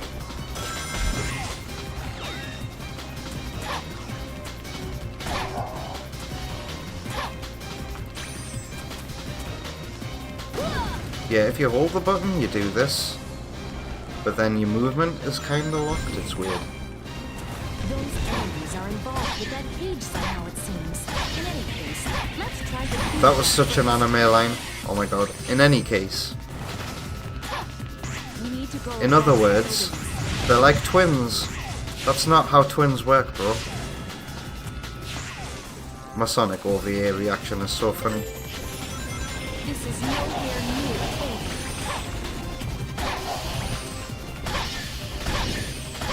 Okay.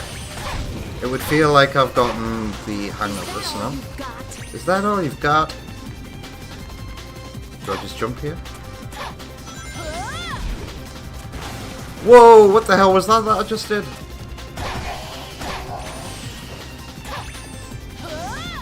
That was crazy.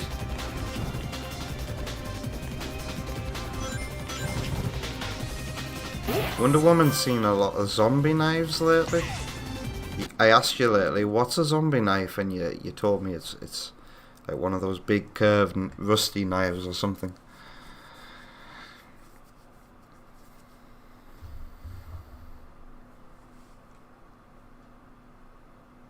So, Delay's having second thoughts about visiting the UK.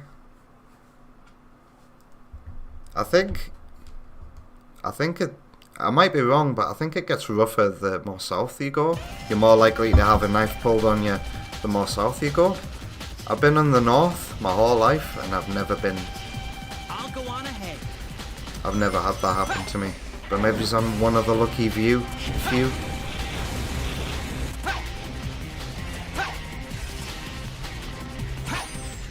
Whoa, look at the green glow up here. Ow! Hit me. This whole area is destroyed.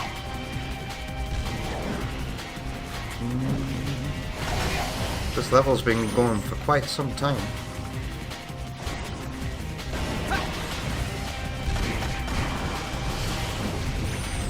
Any more enemies want a piece of me?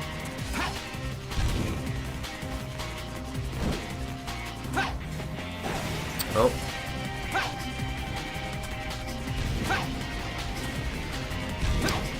I guess I don't have to deal with you. That tornado! You've seen... Silver, you saw a tornado like that in the CG cutscene at the beginning. And you weren't surprised. You looked badass and you took care of it.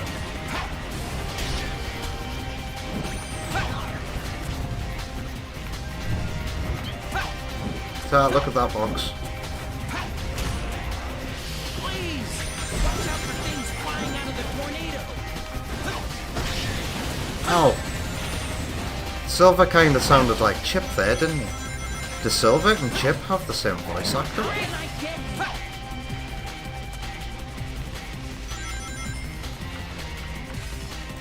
It totally looks like Silver could hover over there and make it. Did I just go through those rings? Let's do this quickly! Let's ignore these enemies. Look at those physics. Do you get points for the enemies that you just let the environment take care of? Ow! Should I be holding R here? Where do I go from here? Over there? Ah.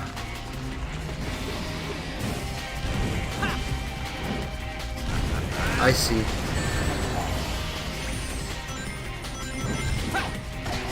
I like how you can use the debris from the wall as a thing to throw. Goodbye. Ah, ring.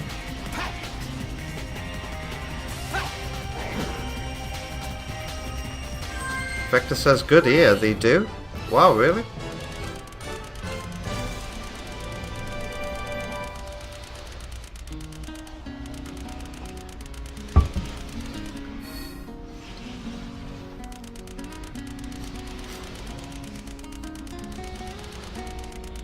So Wonder Woman says you'll be fine. I think you'll be fine if you come up north where everybody's friendly and kinda harder.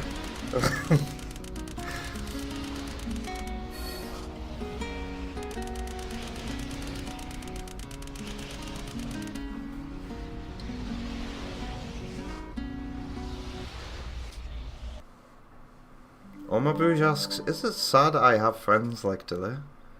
What?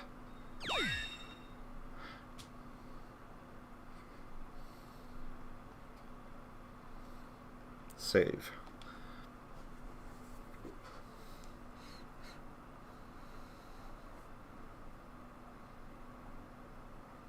Yeah. When you hear about Wonder Woman's past, chat, consider that she's from London, and like London isn't all posh and fancy old-fashioned English folk, no, and royalty, no. Come on, you monster! Just like any place, London is full of rough spots, and it seems like, from what I've heard, the further south in the UK you go, the worse it gets. I've got my rough spots near me. I mean, there's a road that taxi drivers don't like to go up near me because kids throw rocks at taxis and buses and vehicles going past. So everywhere has its rough spots, but it feels like the further south you go, the rougher it gets. And you'd think that it would be the opposite here in the UK, because the north has a reputation for being abandoned, but I guess we look after each other in northern communities, is what I'm thinking. Iblis! Today, it will be finished! It will be finished.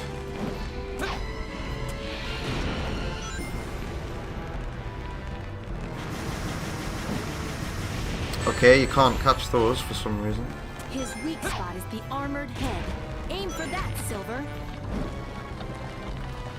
Remember that from Soft game? Armored Head? Thank you, Dark Souls. Ow, what the hell? How was I supposed to know he was going to throw a big building at me if I couldn't see it? Do I just have to throw shit at him? Yeah, his health bar's going down. Okay, that didn't connect.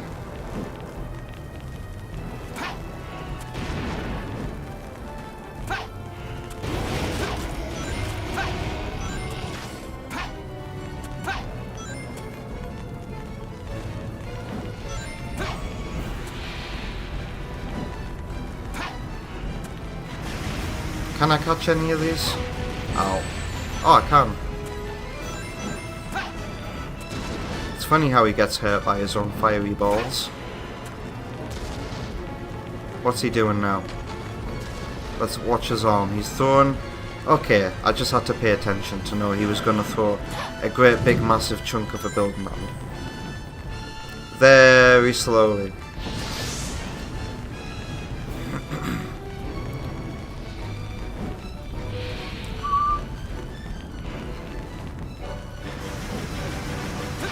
Ow.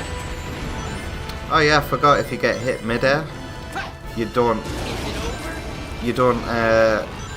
have locked movement for a little bit. Let your guard down, Silver. I was expecting Blaze to say Sonic there, you know. Why can't I pick up this fiery ball? There we go.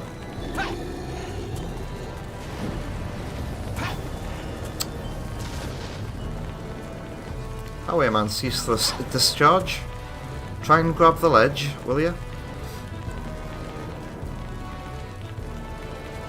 Oma Bouge asks, is this Fire Chaos? Has a similar eye. Fire Chaos? You mean has a similar eye to Chaos? Perfect Chaos? He's only got one eye. Oh shit.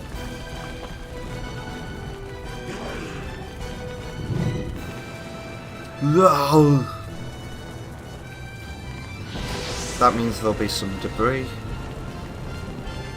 Hopefully. No? No debris? Okay, yes there is. Ow!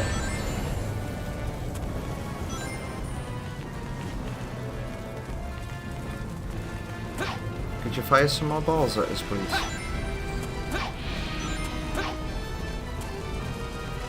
Thank you. I picked up the balls and then I dropped them again. I'm an idiot. Who's going to bed now? That was Tap Music, Redeeming a Missile Nightlight. Well, good night, Tap. Get your energy back, man. After nearly 3 hours of talking non-stop. Thanks for being on. Take care of yourself and I'll see you later. If you're having trouble sleeping, yeah, that eye does look like chaos. If you're having trouble sleeping, Tap, load up Sonic Frontiers and do some fishing. And the boredom you will face there will put you straight to sleep.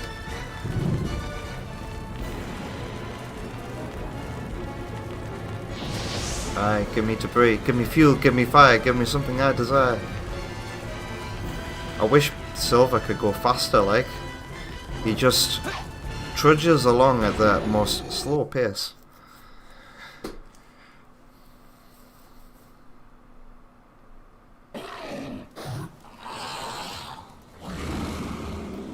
What do you mean by gloves that are sensory friendly? Wonder Woman, do you mean gloves that you can use while that you can use your smartphone with while wearing? Is that what you mean?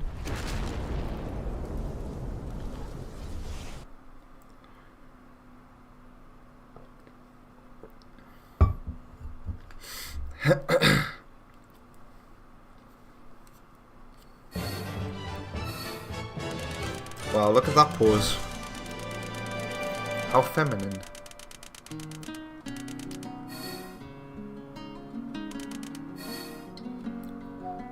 That took too long.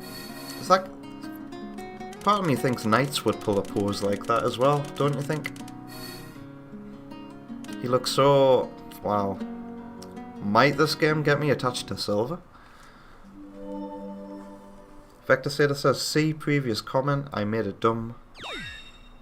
Vector Satyr's comment says, gotta start checking before I open my dumb mouth. Oh, Silver's voice actor isn't Jaden or Chips. Well, now we know, we've got clarification. It's always good to get it. They do have very similar voices though, don't they? Silver and Chip. Do I need to go blow my nose?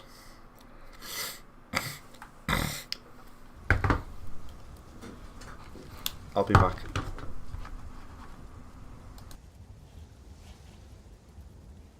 Looks like we stopped it for now. But it'll just rise up from its ashes again. What's the point of all this? It'll never end. Calm down, Silver. Then tell me what we should do. I don't know why talking makes me Completely like destroy get a Iblis. blocked nose during streams. It's incredible. By knowing the truth, of course. Just as a flower comes from a seed, or a chicken comes from an egg, everything has an origin. Sonic You need to Origins. find the being originally responsible for this catastrophe. Is that really the answer to our problem? Tell me, do you know who it is? Look at his eyes.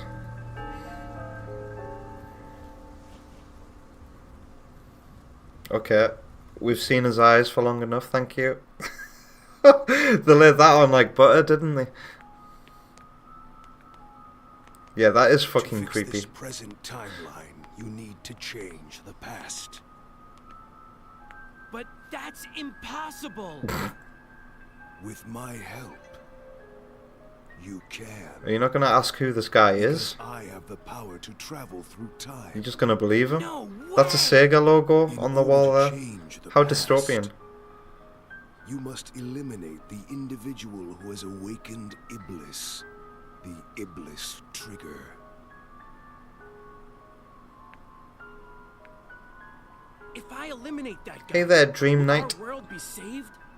How's it going? Do I know who that shadow doppelganger is? I do indeed. The day of disaster.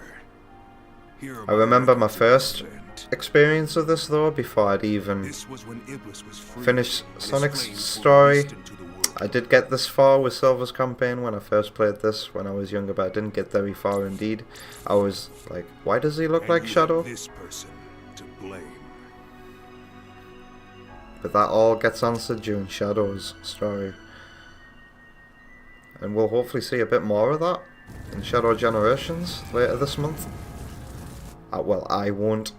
I'll be buying it post-release, unfortunately. So that blue hedgehog's the Iblis trigger? Blue Hedgehog. Blue hedgehog. She does say that as if she... The way that voice is delivered, yeah. I understand why people say that Blaze already knows Sonic at this point. Because that did sound like, you know, it rang a bell, so to speak. That's the way the voice line was delivered. Omabouge is asking, anybody here buying Sonic Shadow Generations? I am, but I missed my pre-order opportunity because Sega want to manipulate their customers with fear of missing out tactics. Where am I? So from now until release, there's this arbitrary period where you can't buy the game at all. Blaze! Oh well, I'll just get a discounted Guess version. we all got separated.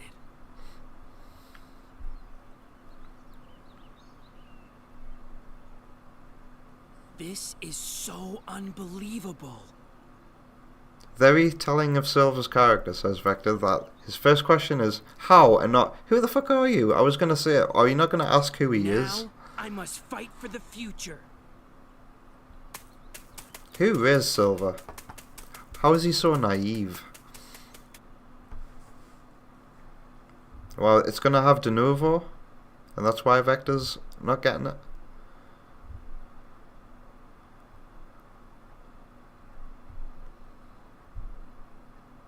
Omabouge likes how, what? Mephiles talks with his eyes, or Silver? Pardon me. The Iblis trigger. Oh wow, look at Where the, is he? look at that First, I texture. need to gather information. I hate this game's camera. Have I mentioned? It feels inverted. Wow, look at this kid just stood at the fountain, looking at it with his head down.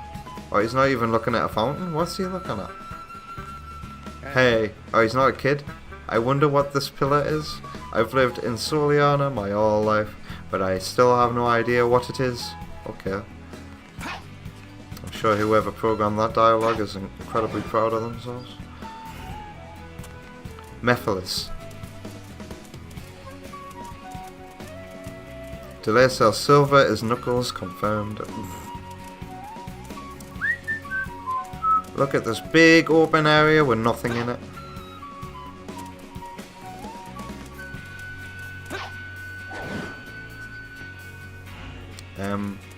Is there something that can lead me in the right direction?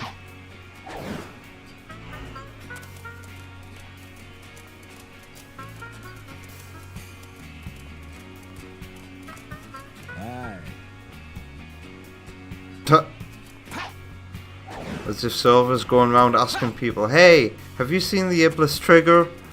I'm looking for him.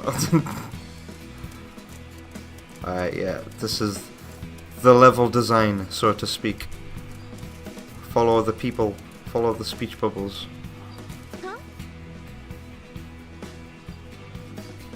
Okay, that's not useful. This camera bloody sucks, man.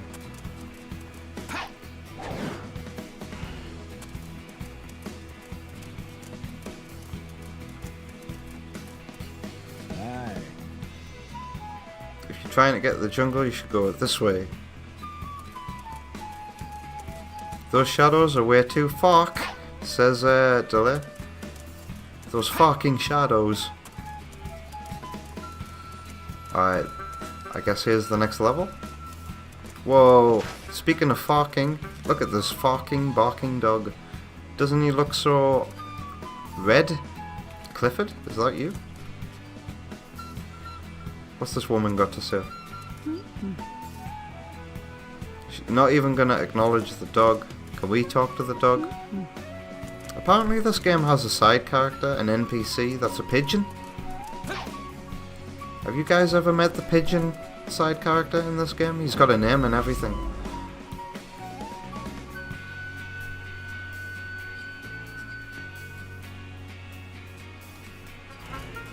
Oh, they're still rising because that's what they do. Is there a final one gonna rise? Wow, the camera's freaking out. It's freaking out. Why is this camera quaking? What the hell? The camera is like, wow. This is incredible. My first exposure to Sonic 06 was via a collection of Sega Mega Drive / Genesis games that came out for the PSP. The Sony PSP had a collection of Sega Mega Drive classics, and in that collection was like some bonus videos that you could watch, and 2 of them were promotional videos for this very game, Sonic 06.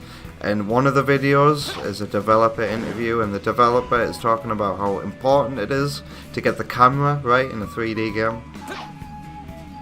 How funny that is in retrospect.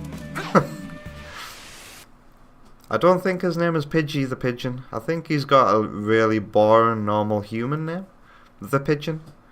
But he exists. This is the kind of Sonic trivia that'll get you points in a Sonic quiz that'll never happen. Is it Frank? I wouldn't be surprised if that was a wild stab in the dark guess that was also true. Look at this water. Do we play a stage that looks like this in Sonic's campaign?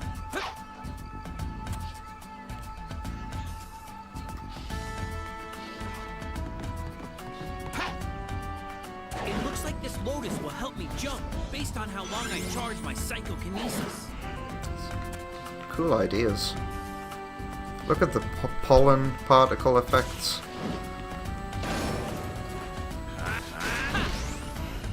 I think it's very jarring how the boxes just pop back into existence and respawn. That's not very realistic.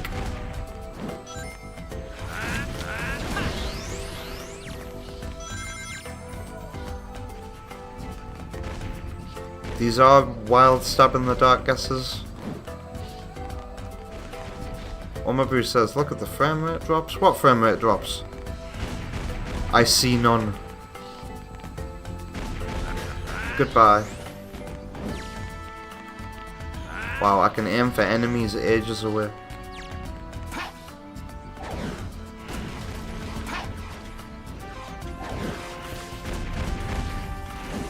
Ow! I was holding the button there.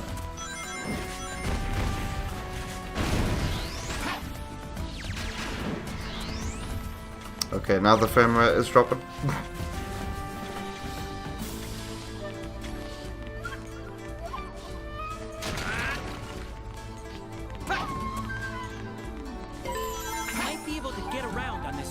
Oh god, last time I went on a turtle though, it was bad news. This hanging ruin might be useful. Yeah, it might be useful because the turtle might fuck off. Okay. Okay, this hanging ruin might get me killed. I might be able to get around on this turtle.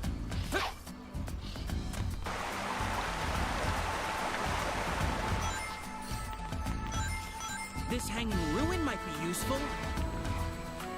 It might be useful, but I don't think it is. Wow, look at the frame rate drops, man. Oh shit. Have to remember if I jump the turtle, I won't go with the turtle.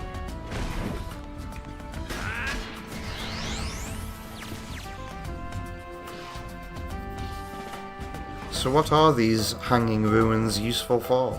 Out or not? Wow, look at the frame rate dropping. All I'm doing is jumping. Holy crap.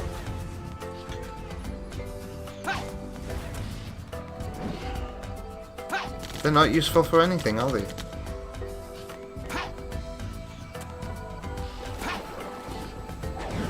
What the? What? Not now. Really? Turtle physics are too hard for the 360. I might be able to get around on this turn.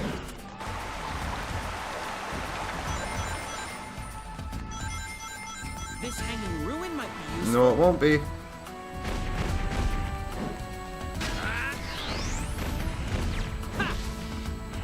Oh my god. Goodbye.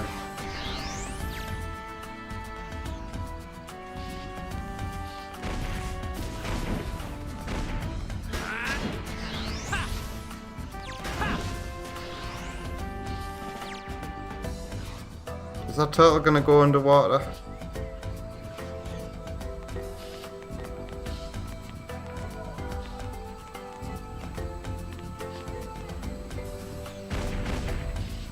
The camera is freaking out again.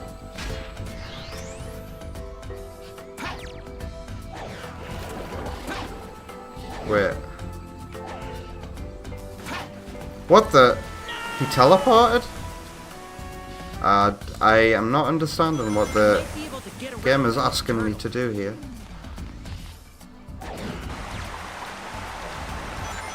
Is that just all troll level design? This hanging ruin might be useful. This hanging ruin might be useful.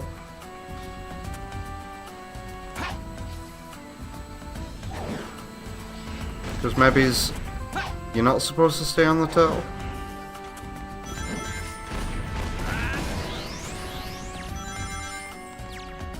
If you use your psychokinesis on the middle of the log, it will move back and forth. Use it to destroy walls and roll balls. Alright, let's give that a try then.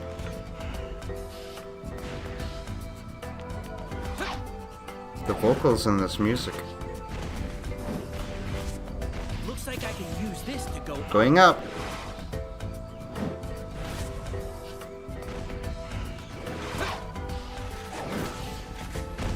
Okay, the result of that wasn't as cool as I would have wanted it to be. Use it to destroy walls and roll balls. Poetry? Why couldn't I not say that? Use it to destroy walls and roll balls. What is shooting at me here?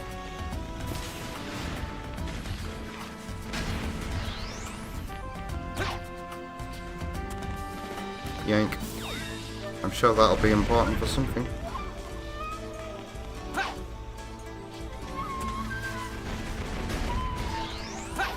Oh, jumping is too much for the game to handle.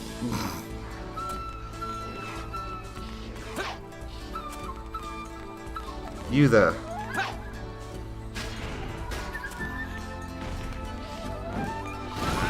Well, all those missed.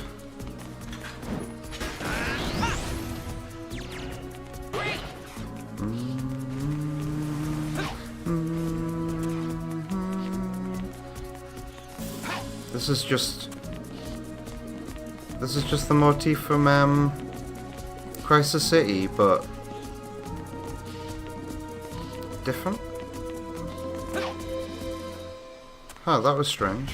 And then it's gonna reset the music. Wow, that was cool. It's like the music saying, remember the bad future. Soak in all this beautiful scenery and greenery while you can, because Crisis City is a-coming. What do I do here then?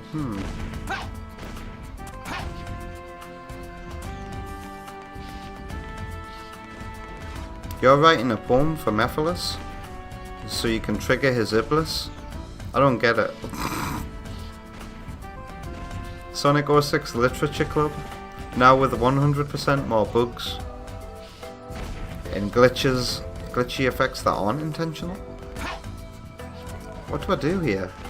Am I lost? What is this level design?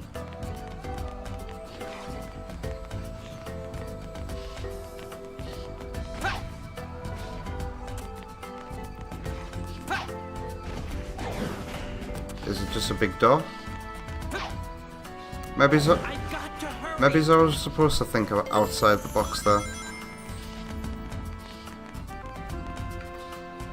Are there like multiple ways to do something here? Gotta be careful not to fall in. Thank you, Silver.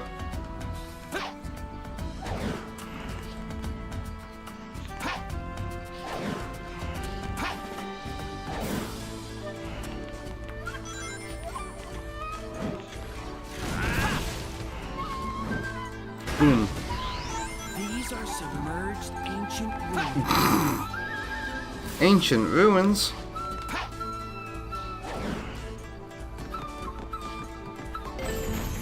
Alright.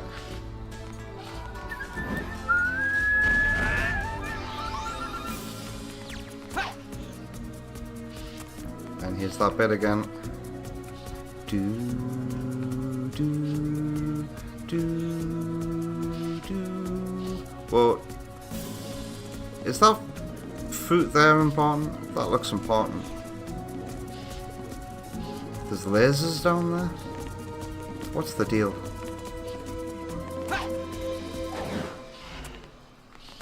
Well, maybe I'm supposed to go this way.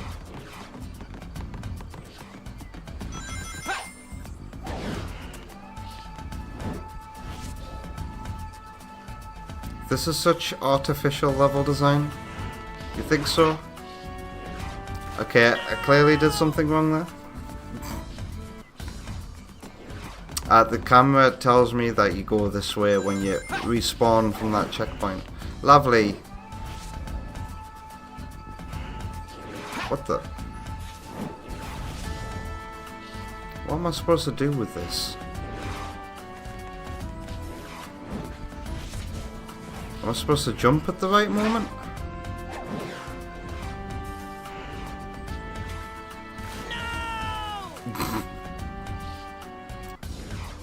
Does Silver's gameplay fall apart the more time you spend with it?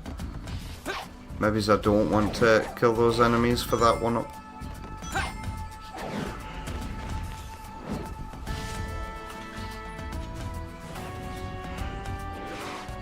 Like, what the hell?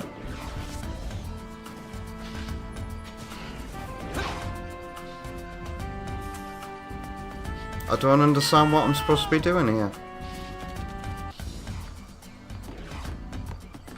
Maybe I do want to destroy those robots for a one-up.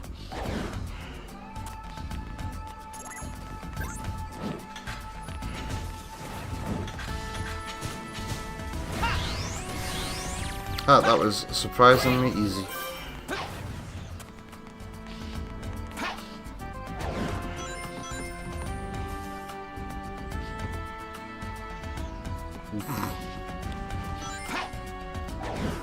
It says, and this is level 1?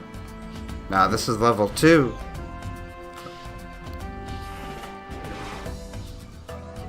What the hell?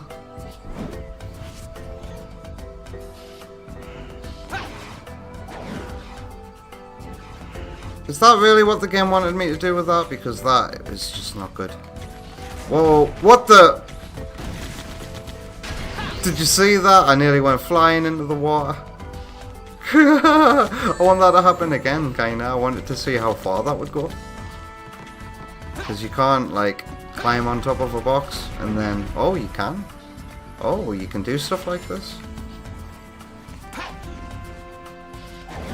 wish I could go up. Going up.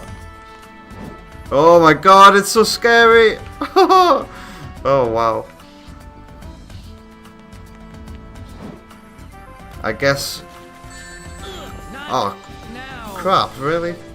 I wish I could go up. I guess like Breath of the Wild and putting those Octorok things on here. Well, yeah, that influences what direction it's going to go up with the physics.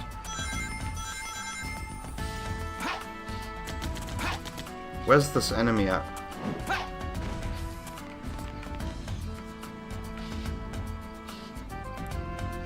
Oh god, I hate this camera so much. Where the hell is this enemy?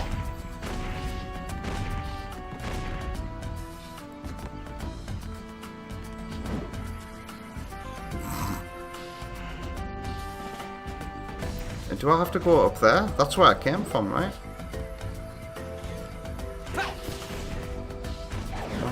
Oh my god, this is so crap. I wish I could go up. Yeah, the camera's clearly telling me to go that way, right?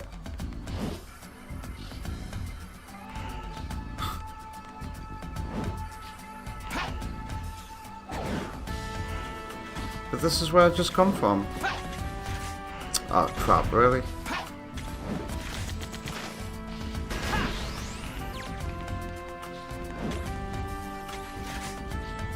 I've got no rings.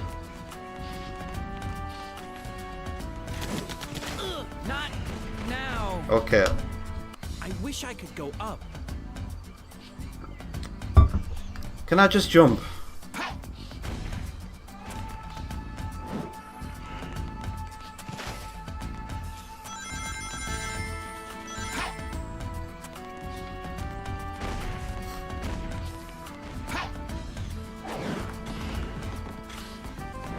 Honestly. Is this where I'm going? Oh no, there's a robot in here. Could you kindly get out of there? This must be something important. Okay.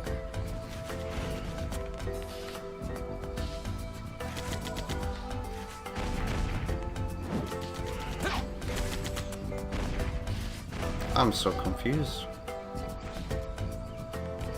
Can I find just a different way to get to where I want to go? Wherever that is. Oh god, I nearly just fell to my death there.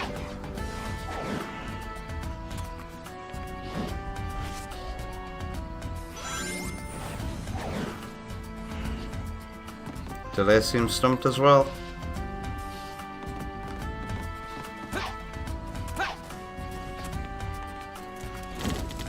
Oh my god. At least I can take the parts of this robot and use them to destroy the other robots. My god.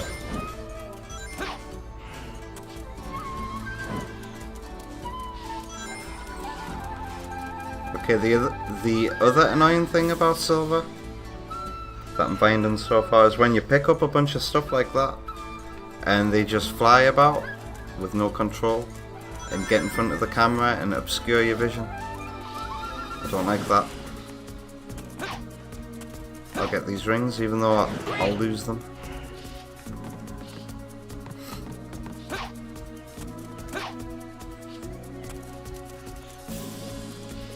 Yeah, Oma Bruges. I did come here as Rouge that one time, but it wasn't this frustrating.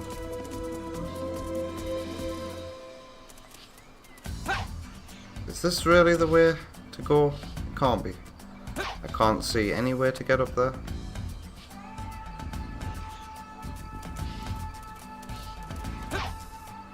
God, there's another log up there. There's a spring up there. Jeez.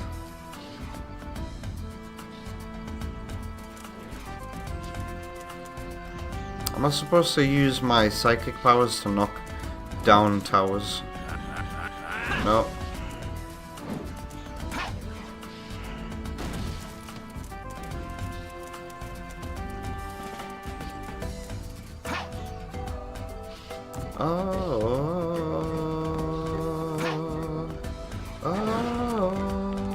I've got one life left. Jeez.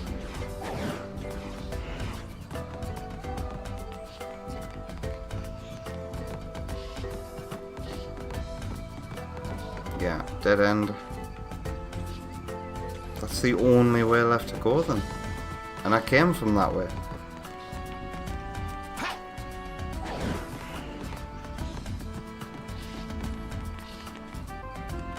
So it's got to be that flower.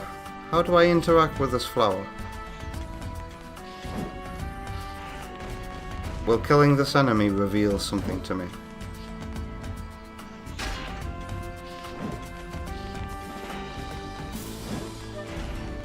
Come here.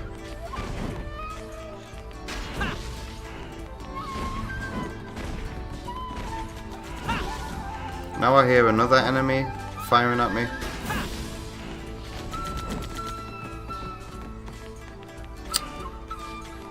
It's annoying when your shot misses. Alright. Nothing new has happened. God, do I just go for it? Do I jump on it? I grabbed it that time? Come on, man.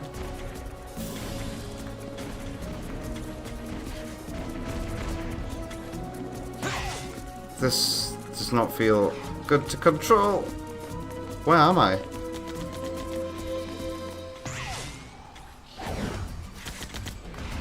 Jeez.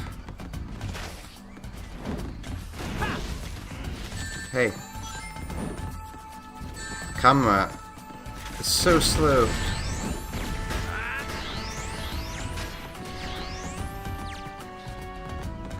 Alright. Progress. Do you want to shoot me? Boom. Now I can go back to enjoying the game. It's okay to feel lost from time to time. Man, this level design. Oh, bloody hell. Some of the mechanics aren't the best, but actually the level design feels a lot more open now, because you saw me approach that bit kind of backwards, but it turns out that was the way to go. This level seems to have a lot of alternate routes, and probably a lot of freedom in how you can approach it. I think I can hear the end of the level to my left. I can hear a ring. So that means this enemy just needs defeating. Chat, I should go to the main menu after beating this level and just resetting my life counter back to 5. Could you die now, enemy? What is this place? Alright, let's go to the end. Can you hear it? Behind the ball. Is that going to foreshadow the next level being the ball level?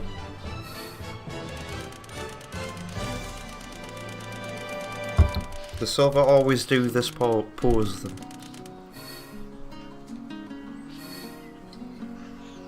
That took too long. The wildlife noises I'm hearing here are quite incredible. I'm hearing lots of different birds. Oh, it's gonna fade now.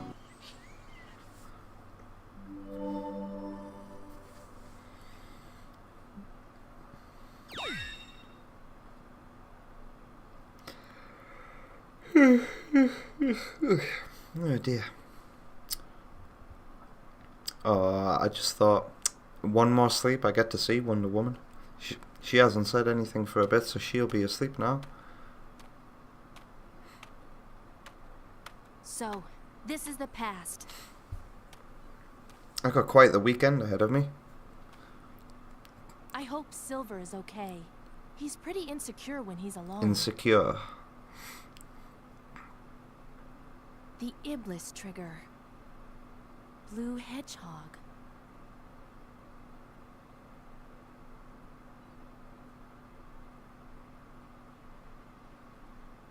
Okay.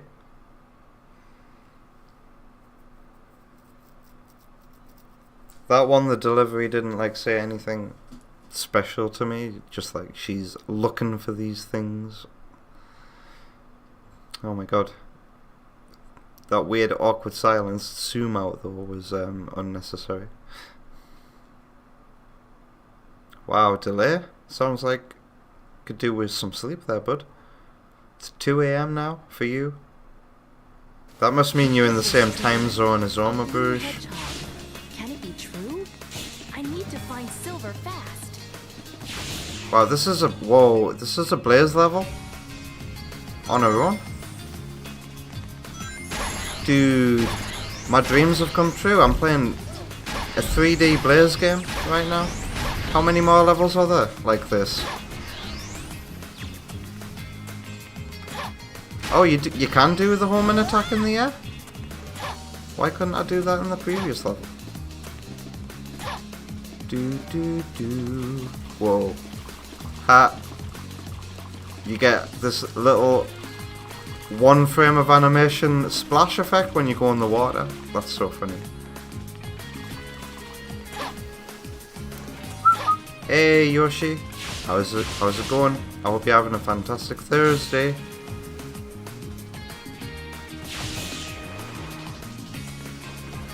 You're saying probably 1 for the Blaze?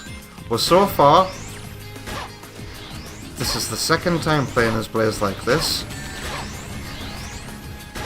We got to play as her in Silver's first level in Crisis City, and now here we are again. We just did a level exclusively as Silver, and now it's loaded into a Blaze level like this. Like, no Silver required. This is pretty damn hype. The last time I played as Blaze in a 3D Sonic game, it was Sonic and the Black Knight, and shit. Didn't get to talk about this when we ranked the games with Teb, but the other character, well, I did actually. The other characters in Black Knight just don't feel good to play as at all, and Blaze was so disappointing. So disappointed to finally play as Blaze in 3D, and it was like that. Damn. But this. Can we get? Whoa! What? Did you see that? I was stood. Wow. I was gonna say, can we get more like this? And then the game showed its truth. Can we get more like this, but polished? Why is Blaze allergic to grind rails? There we go. Physics. Where we're going?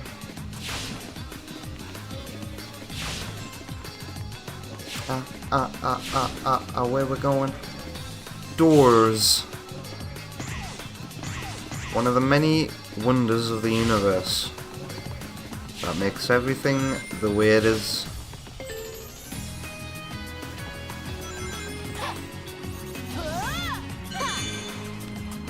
Oh wow, I could never get up here as Sonic, and I fell down. Can I get back up there? That was, ooh, a medal.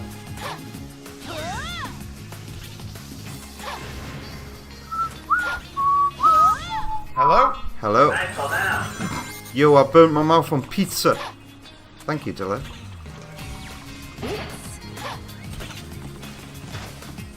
Right, where's the golden... Is it one... Wow, are there rainbow rings in this game? Single use? I'm sorry.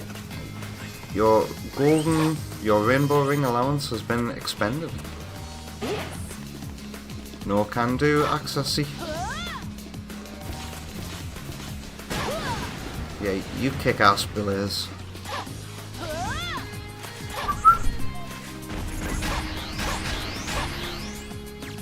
Ow! There's clearly some kinks to her moveset that I haven't quite figured out yet. Ow. Can I get the one up that's up here?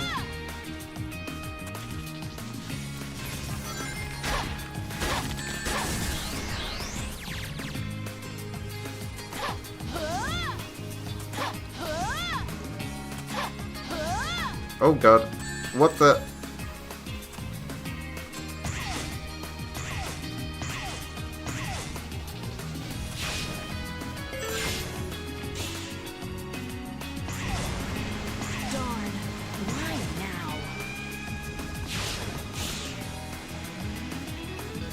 Why not now, Blaze?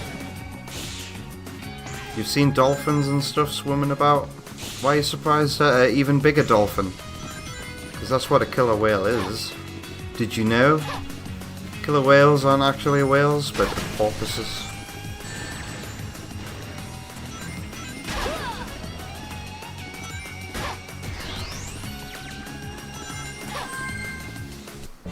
I briefly no-clipped into the back rooms there. I don't even recall any no-clipping happening there. Can't complain. Can't complain. Although she does have a little frown on her face, doesn't she? Look. And what's she holding? Is that a flower? Is she holding a flower there?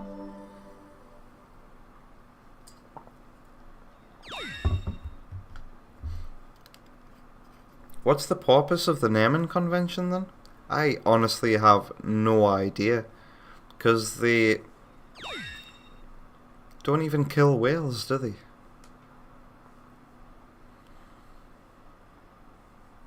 And don't they have another name? Killer whales. Don't they have another more fancy name? That doesn't involve the word whale. Orca, is that right? I finally found him.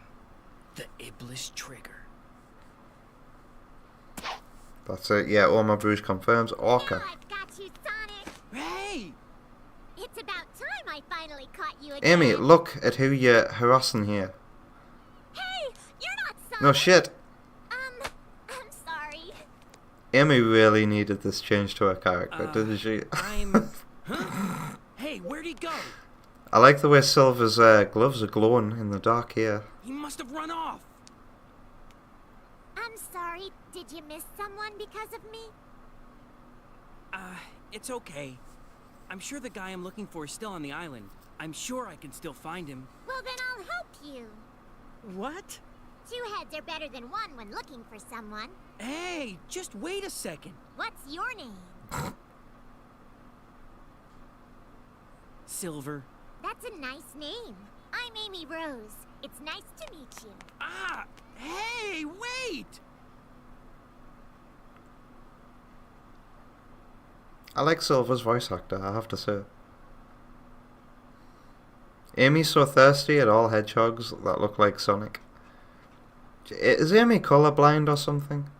She mistook Shadow for Sonic, she mistook... So, they're all different colors for start. How does Amy keep doing this?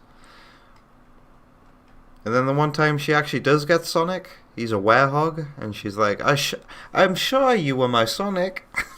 And then Sonic doesn't say anything. Of course he wouldn't. I've still got 0 lives. Should I save and quit? And then theoretically that should give me 5 more lives. After some more 2-minute loading screens. Time for an Amy sponsored sensory overload. Yeah, look at that. This game's... Don't go out your way to collect extra lives, ladies and gentlemen. It's a waste of bloody time.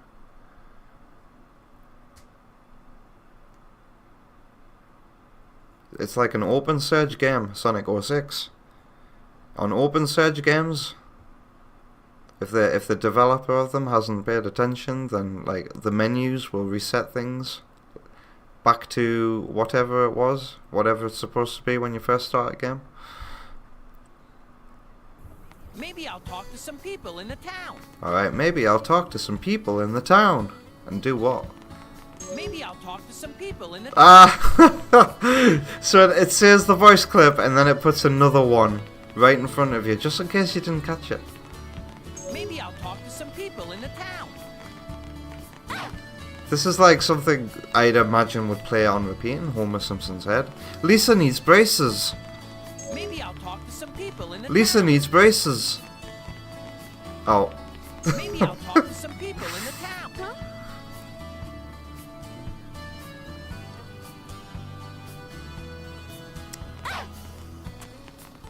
Did Sonic really Oh. head to the desert?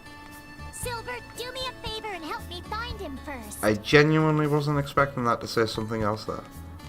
Did Sonic really head to the So desert? where's the desert at? Silver, do me a favor and help me find him first. Oh no. We know where the desert level is. Oh, and that means it's ball time. This is where that stupid kid was trapped on the roof. Not strapped on the roof. The silver's over here then. I mean the desert's over here then. So how do we get inside? Hey. Do you want to go to the desert? What should I do? You need a pass to get through here, but Lord Regis, who issues the passes, hasn't been back to his office in a while. If you really want to go to the desert, you'll have to find Lord Regis and get a pass from him.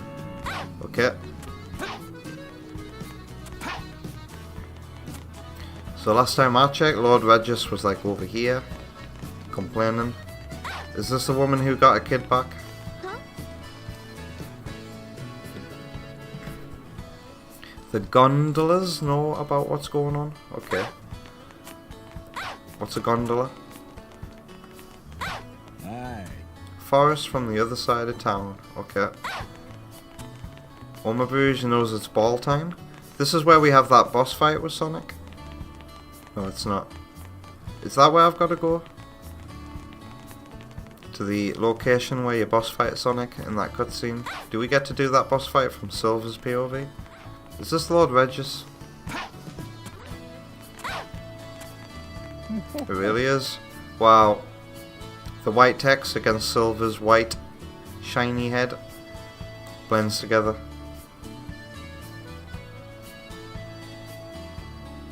Do we have to do a thing from? Destroy robots. Protect the gate to the castle town. That's Professor Layton.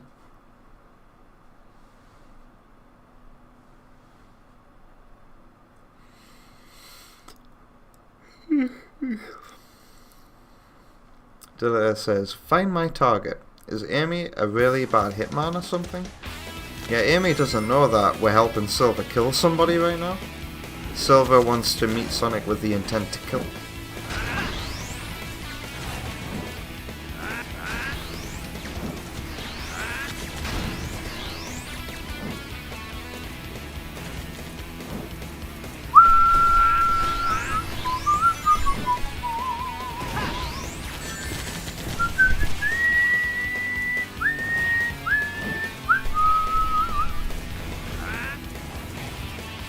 Ow.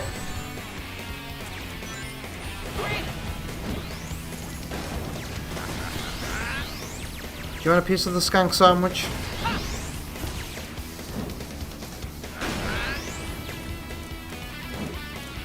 Anybody else?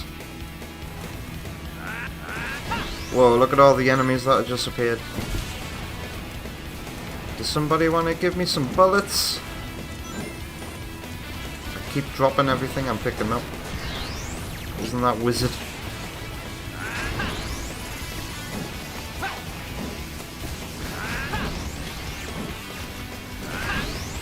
Come on, give me all your stuff.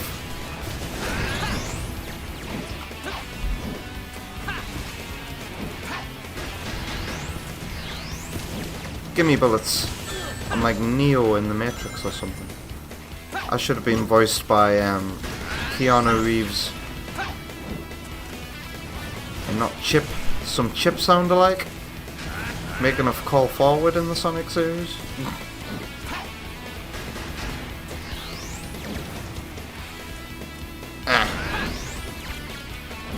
Oh, I thought I could grab all that dip. Whoa, did you see that?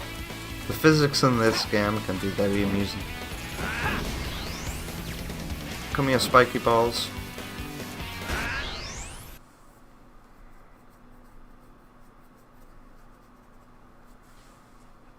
Here we go again with the Mega Man 2 section. It's funny how you guys are calling it the Mega Man 2 section, but I'm subscribed to a channel called Uncanny X on YouTube that likes to make lots of videos about familiar motifs in games and how many different songs actually use that.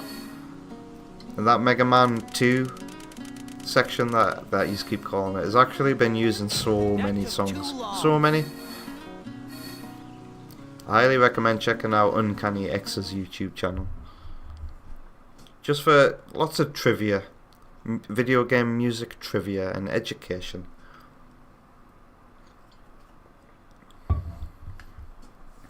Do do do do do do do do do. I'm pretty sure I've seen a one that they call a Mega Man 4 section, and the bit is du, du, du, du, and the video went through like so many songs that use that.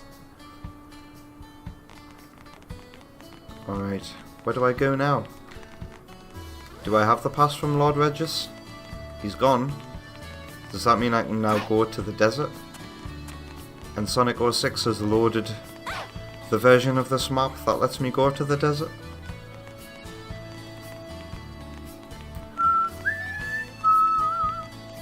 Yeah, it's a fairly easy melody, so you're not surprised it occurs many times, says Delay.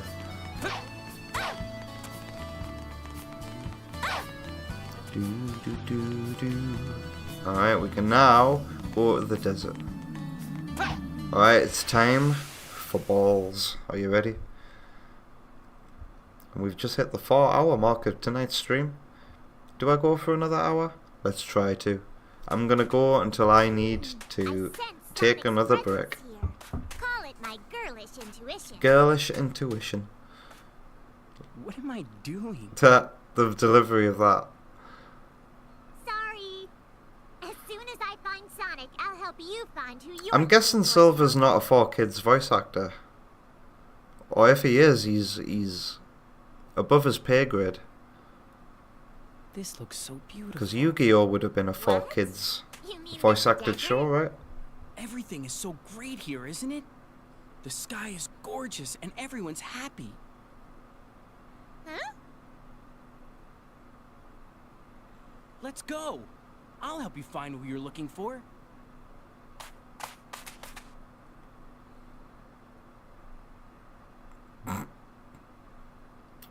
Just realized who we're looking for are one and the same. I'll help you find the love of your life and then murder him before your very eyes.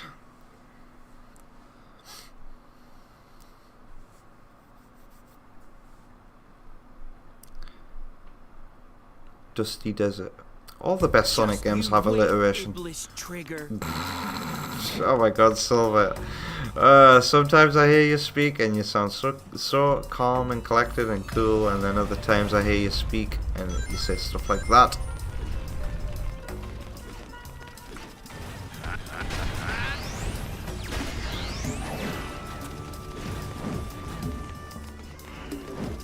Give me.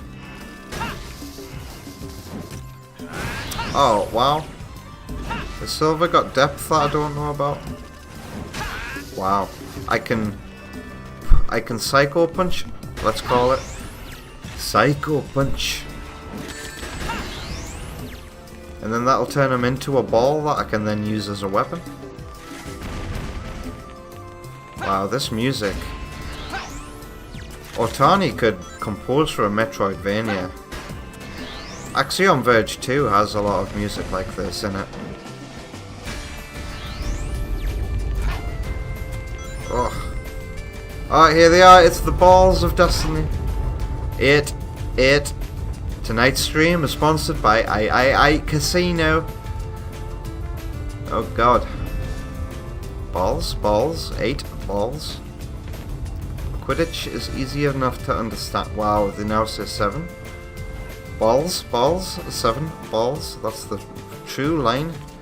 Am I supposed to play snooker with these? I can't psychokinesis them.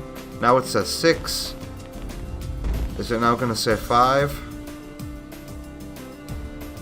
Are they going to blow up or something?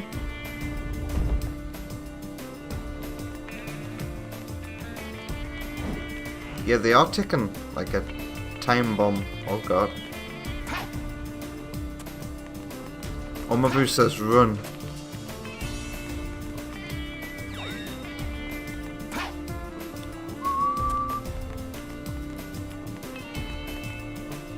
So where am I supposed to go? What am I supposed to do? Are they still ticking down? Oh god. Is it counting every time I use my psychic moves?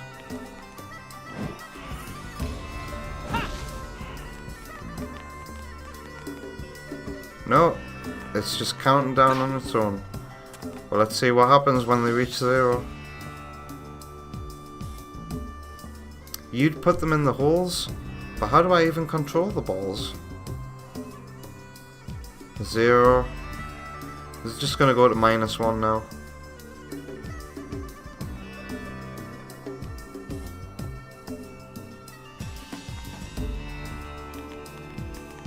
Do something. So they explode without even a bang? Oh god.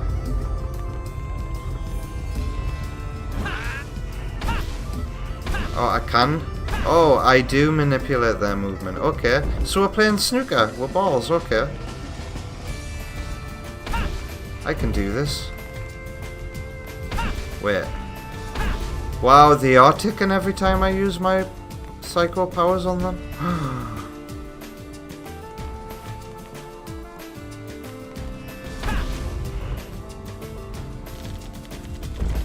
This song has a bit of an 8-bit instrument in the background, and it sounds incredible. There. Wow. Oh shit. Ah! Oh, you only have to get 2 more in? That's good. I can do this. Oh god. Get in the hole.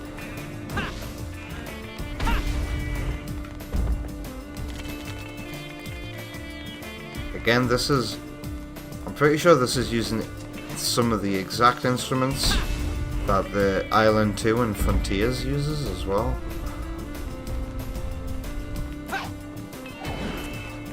I remember this room with the sand doing this. I thought this looked quite cool when I first saw it. Oh god, wow. I saw that drop there and my body had an instant reaction to it. I kind of like jolted. Show me your hands.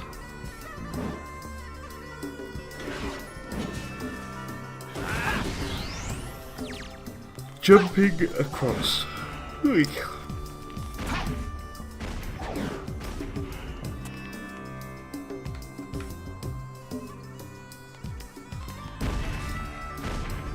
What's that over there? Is that an invincibility? Ow.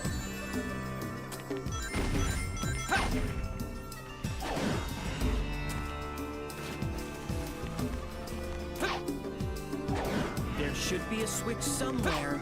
How do you know that, Silver? How would you know that? And a switch for what?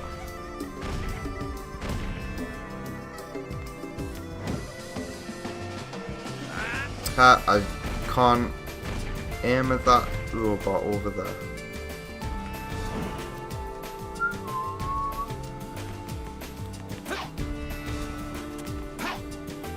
I'm guessing the switch will open that door.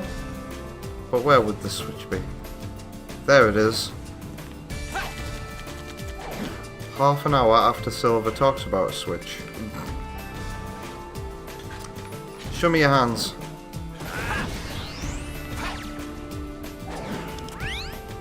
Alright, yep.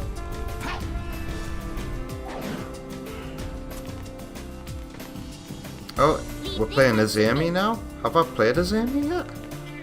What does she play like? Oh, she has a hammer. And it stops her in her tracks. Oh, what have I done here? I'm invisible? Amy, Espio? What the? And now that made my shadow appear?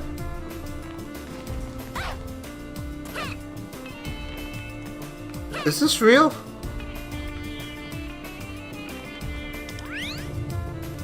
Or is this a glitch? Oh, she back, so this must be... So holding the X button turns Amy invisible? To what purpose? And since when could Amy turn invisible? What the hell? I'm guessing I haven't played as Amy yet then, otherwise I would have discovered this already.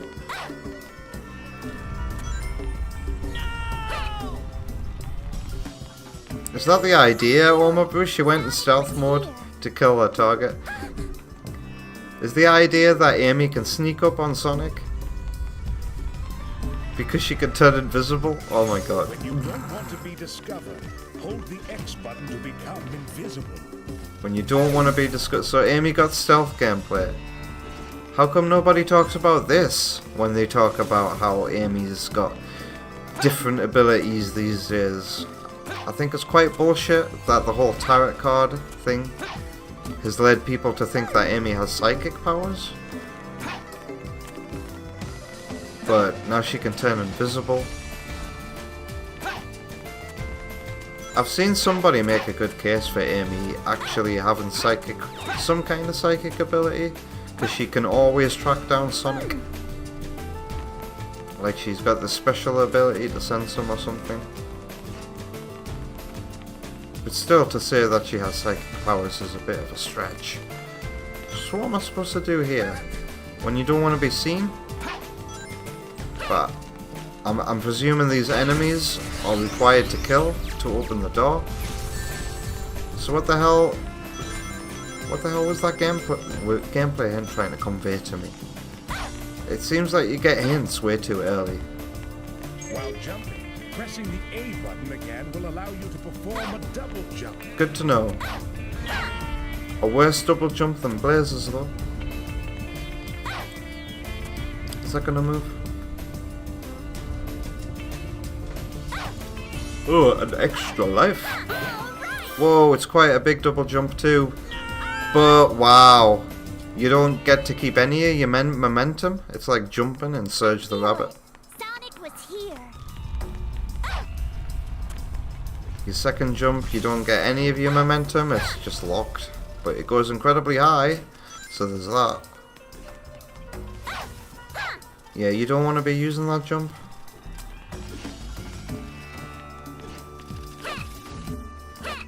Wow. Wow. It's a good thing that killing one of those robots kills them both.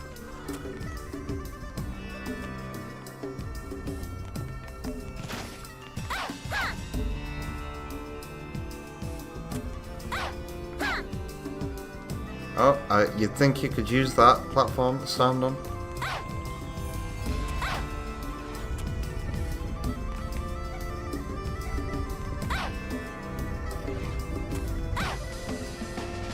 And the double jump isn't even necessary to get past this bit.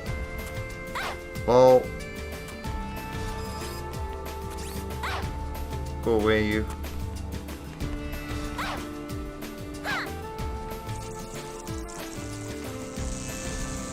Choice. Yank. When she jumps, it's like she saw a spider.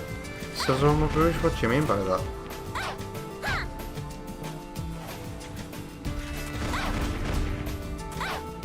You mean the noise she makes?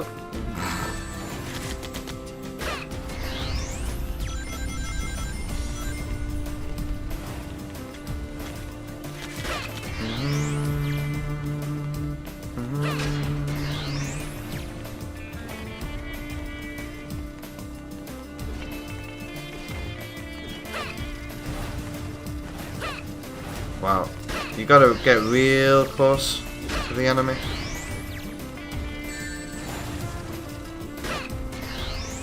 To such a degree that you'll risk taking damage. What was that?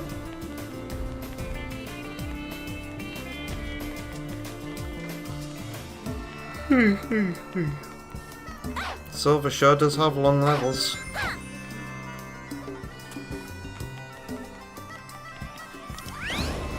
Did that explode because of this switch? Is that a door that just opened? Yeah. The voice clip. Oh no, a spider! Ah! Is that what noise you make when you see a spider, Oma Bruce? Can I destroy this guy? Yeah, I can.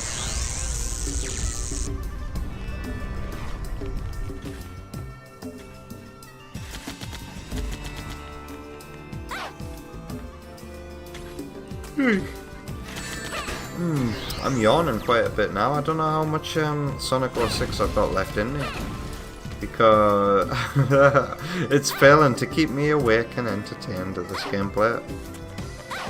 And you guys are saying that this is better than Shadow? How can Shadow be butchered in this game? Then again, I have played Shadow the Hedgehog. Ah. Delay's gonna see us all later now. We've gone overtime for Delay's sake, so that's fair enough. See you later, Delay. Take care of yourself. Thanks for being here. Thanks for listening to two random Sonic fans talking about their history with 3D Sonic games. You take care of yourself, see you later, and have a good night. Yeah, because it's quite late for delay over in Germany. It'll be 2:35 right now. Those enemies look like they're guarding that door. Let's start by getting rid of them. Come here, ball. Ow! What the? Defensive mode. Alright. I haven't even gotten to the ball bit that I struggled on yet.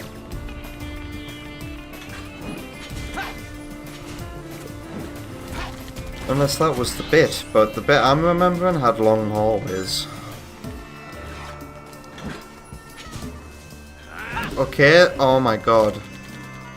The hands that I grabbed. Oh my god. Okay, don't grab the hands then, Silver.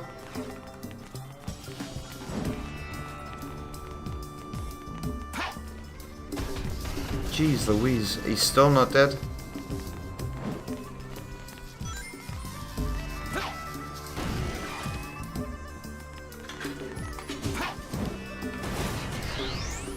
Okay.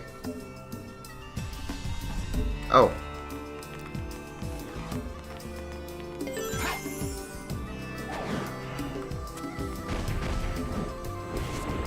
Is that gonna stay up like this?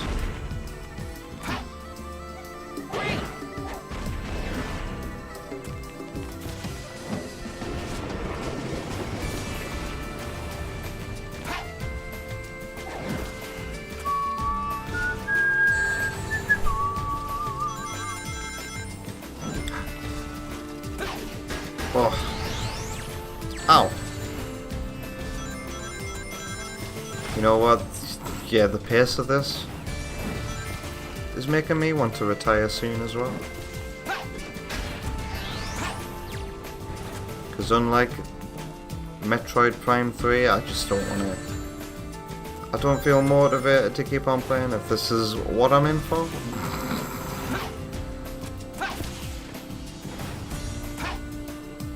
Should I have done this? Okay. What is that? It does not look like an invincibility, does it?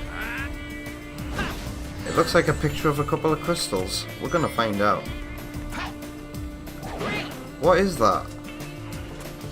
Is that like an energy recharge in the air, like Tails' flying recharges in Heroes?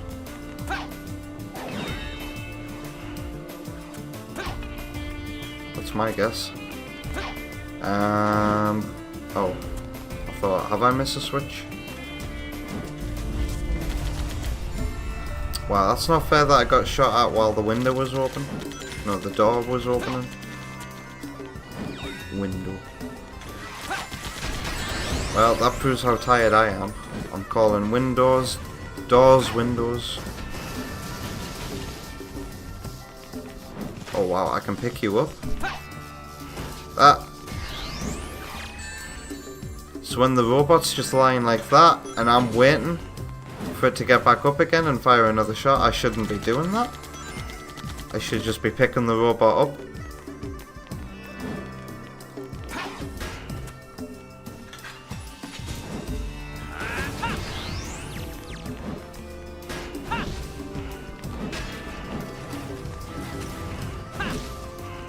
Ow.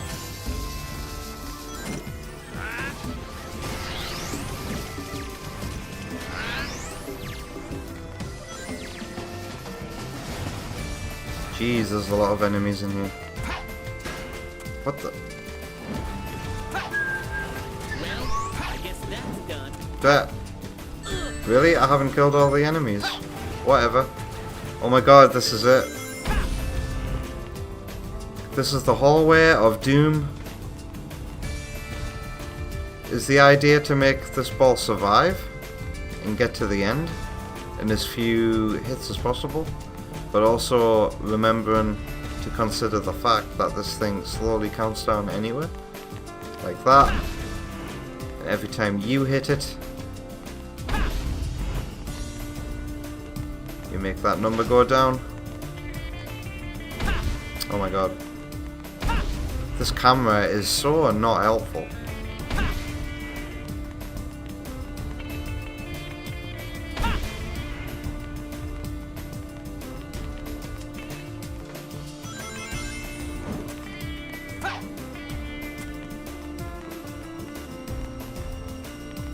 Yep. So what is the goal here? Get the ball into that hole? The one that has the arrows on it? Pointing downwards? Is that really my goal here?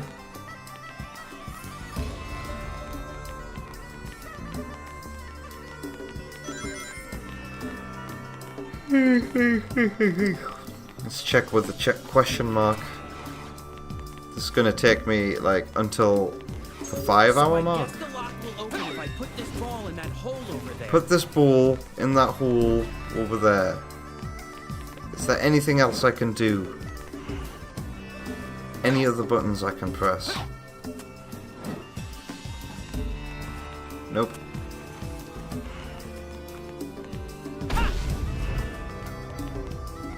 Is that gonna go in the wrong hole?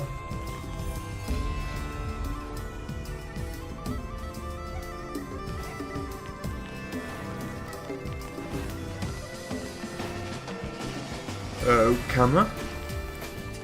Oh, so wrong hole, I guess.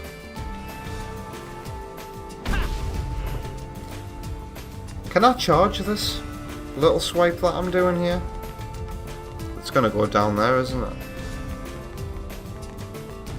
It's a good thing Sonic 06 stumbled so Breath of the Wild could succeed. Because this essentially feels like a Breath of the Wild puzzle. Oh, you can charge it up. Okay, that's good to know. That helps. I probably didn't know that when I was younger.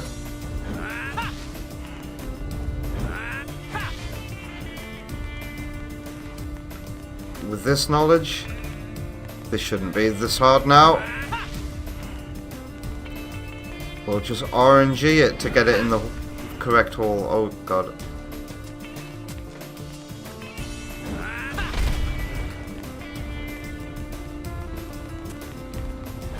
Oh god.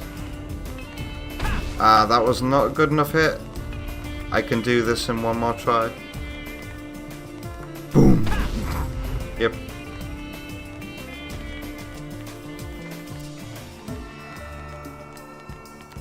Silver's levels are an acquired taste. That's the common theme I'm picking up right now, is that they take a long time.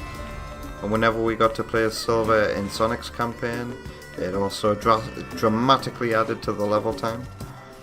I wish he could go faster than he does. I'm alright with a slower moving character like this, but like Amy in Adventure, I feel like Silver should totally have a running speed once he's been running like this for a short while.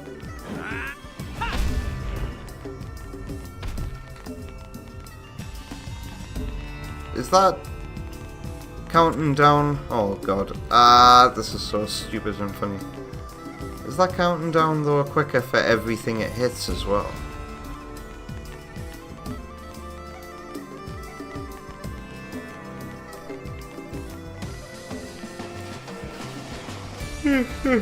Having to walk all the way back over here is quite tiresome.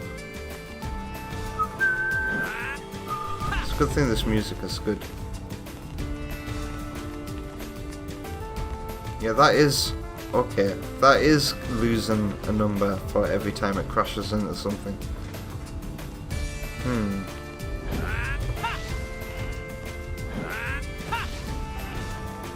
That's gonna fall. Maybe I should think about this a bit more.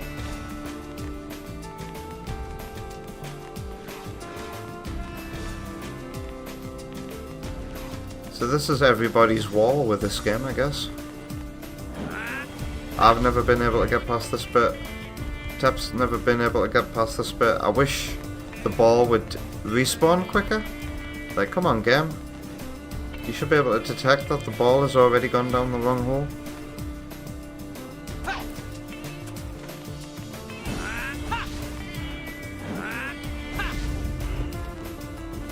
Is that gonna... okay. Is it gonna lose a number? No. Cool.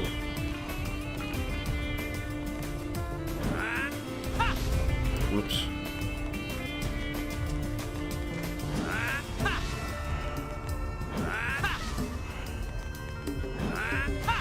That's gonna fall down, or I'll be so lucky if it doesn't. Come on. It's really hard to get the ball to go where you want it to go because... is that the right hole? Ah, crap. Really? Shit.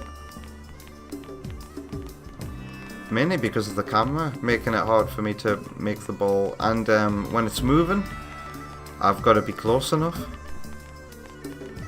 to make it move again.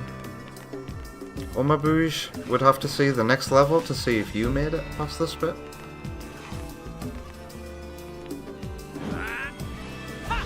Wow, that was pathetic. But that's going to make it all the way to this side without even losing another... okay, it lost another number.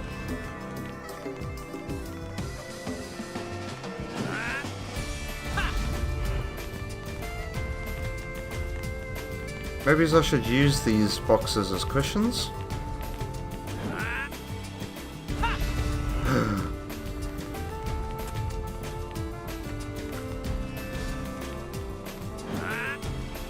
Uh-oh. Oh shit. Maybe I should just clear them out the way. Camera! Well, that's this ball not making it. Fucking hell. These boxes that seem light as a feather. Yeah, just explode already. Thank you.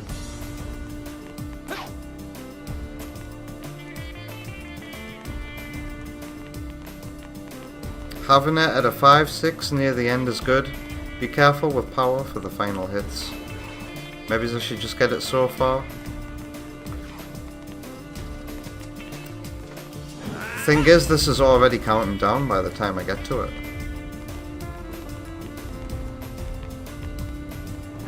God damn. Fuck off into the hole. I'm not surprised I rage quit when I was younger here. Wow.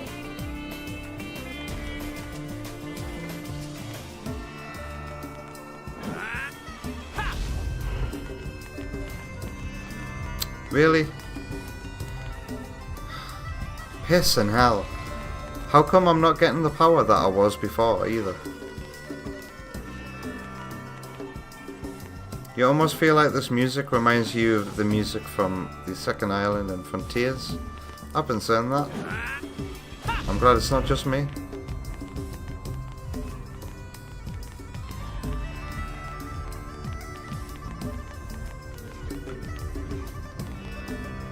Alright. Fucking hell, I just kinda...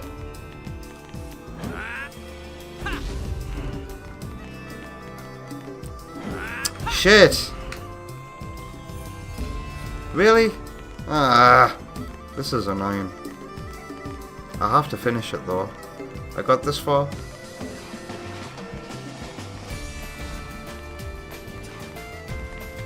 Come on, camera. It feels like my hits for this are getting weaker and weaker.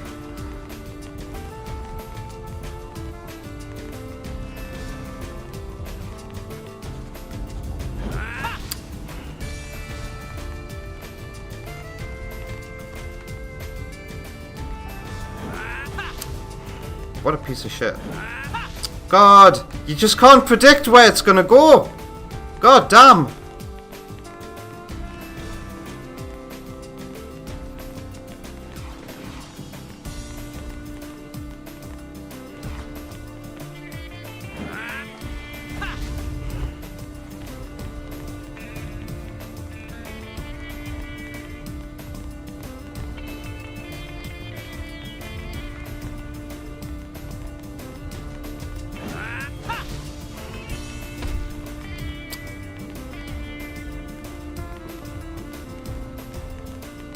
This is shit. Is there a strategy for this? Or does everybody just tackle this random chance?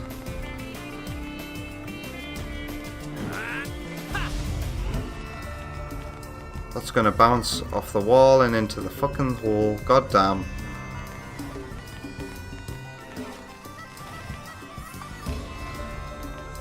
Does this gimmick return in any future levels as well? Because if it does, whew. Why do I keep making it do that? God damn. Can I just aim in a straight line? I'm trying to line the camera up.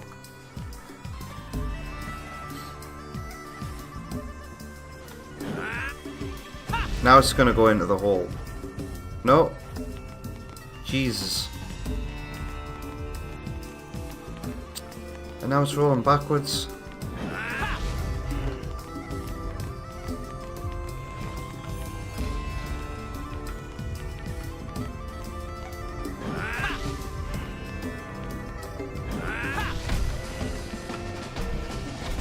Fuck you.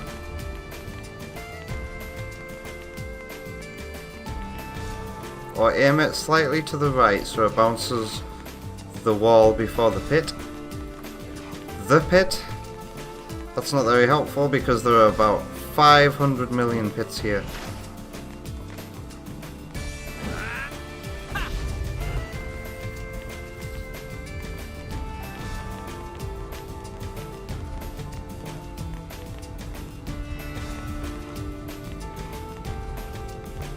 And then,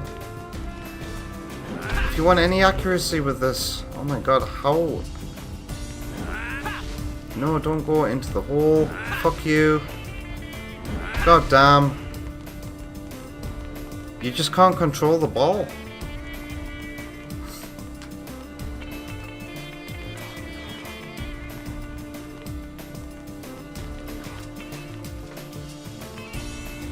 God damn. Camera, just go fucking straight. Piece of shit. Oh my god.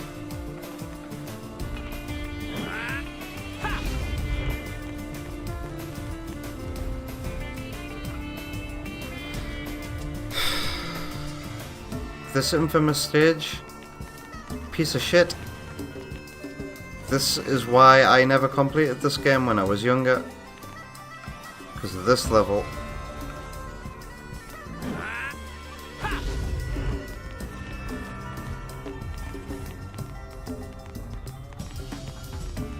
There doesn't seem to be any strategy, Yoshi.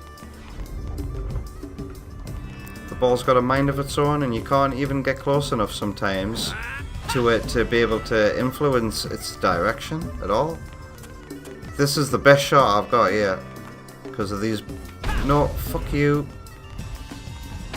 You see, I don't. You see, the numbers are just gonna count down.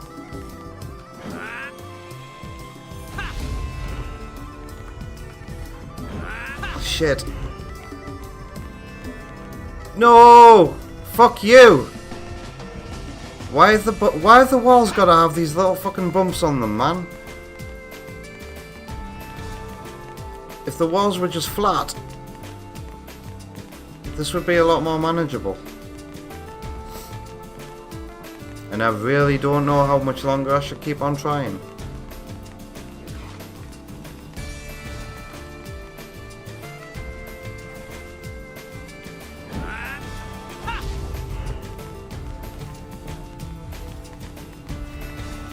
Omabu says you can do some small pushes to align the ball better for harder ones, but with every small little button press you do, the number gets smaller.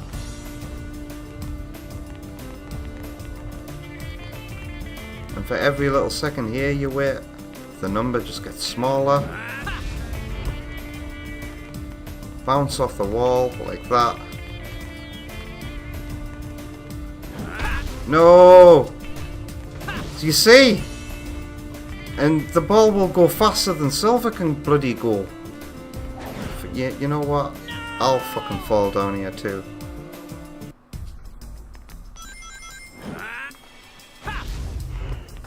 Is that gonna fall down there? So even the initial camera position that you get put in upon death doesn't even put you in a straight fucking line.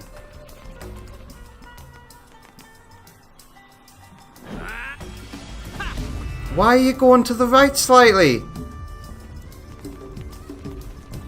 I don't understand.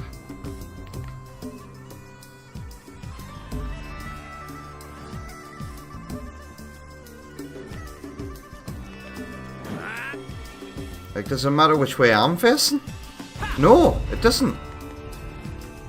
What the fuck does matter then? I do not know how to influence the direction that the ball goes in. This is incredible. Wow, I was doing that for like 15 minutes because now the timer is reset. Is it literally where you stood? So let's say I'm stood here. Is it going to go to the left here? Yeah. But it's... I was stood in the middle of it. And it still went a different direction.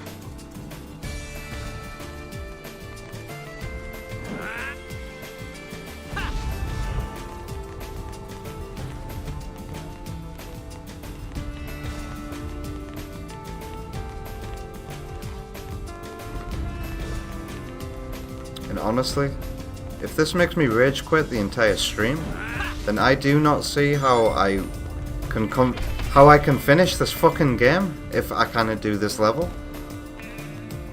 What's the strategy? Is there a strategy? What does your favourite Sonic 06 streamer do?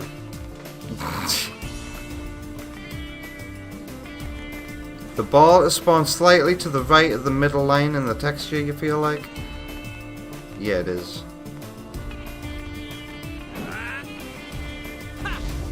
It's gonna go into that fucking hole. What can I do? This is the shittest part of the game. By a country mile, so far. There's no way. Nah. I'm rage quitting.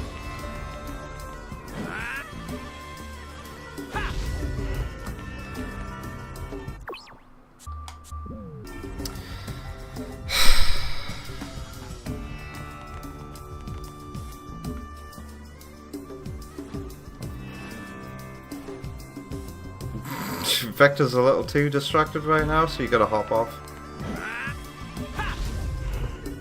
Fuck this game.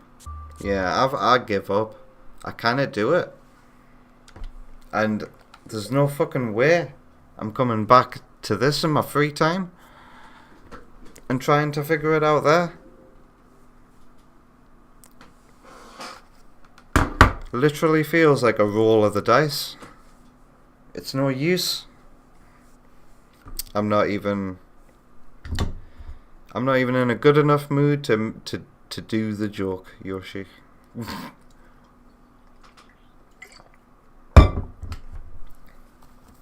And I'm sick. I like this cup, but sometimes I'll take a drink out of it and then water will come pouring down my face and onto my t-shirt.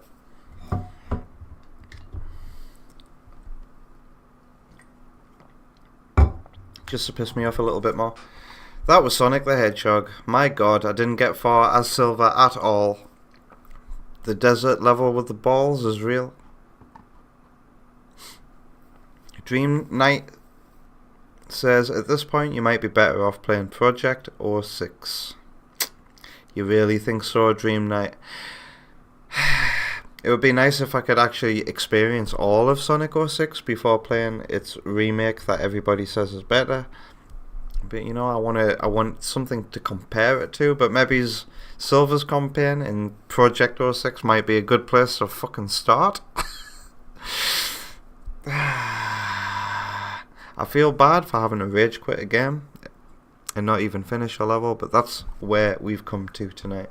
So why don't I eject this rotten disc that is in my Xbox 360.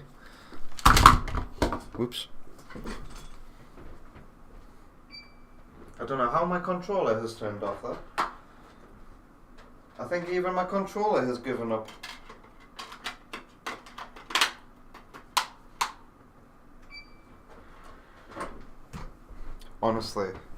Honestly, this game, and it dares to say on the back, "Enter the Sonic Age," as if the Sonic Age is something worth celebrating.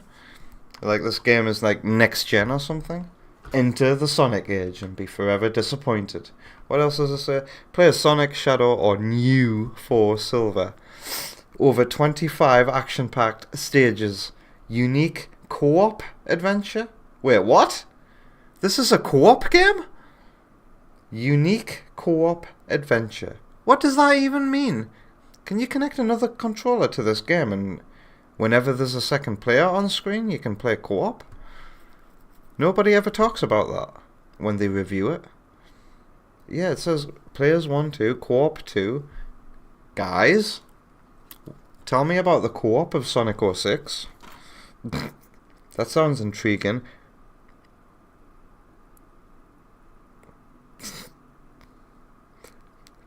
And then it says, or play Shadow and Motor through action-packed stages. Why is Shadow using vehicles? Why is he not on foot? I can't wait to see how bad Shadow is in this game. Xbox, you can get turned off now. Is that what I did? Turned off my controller when I should have turned off my Xbox. Turn off console. Sleep tight, Xbox. And why don't I go over to the end screen?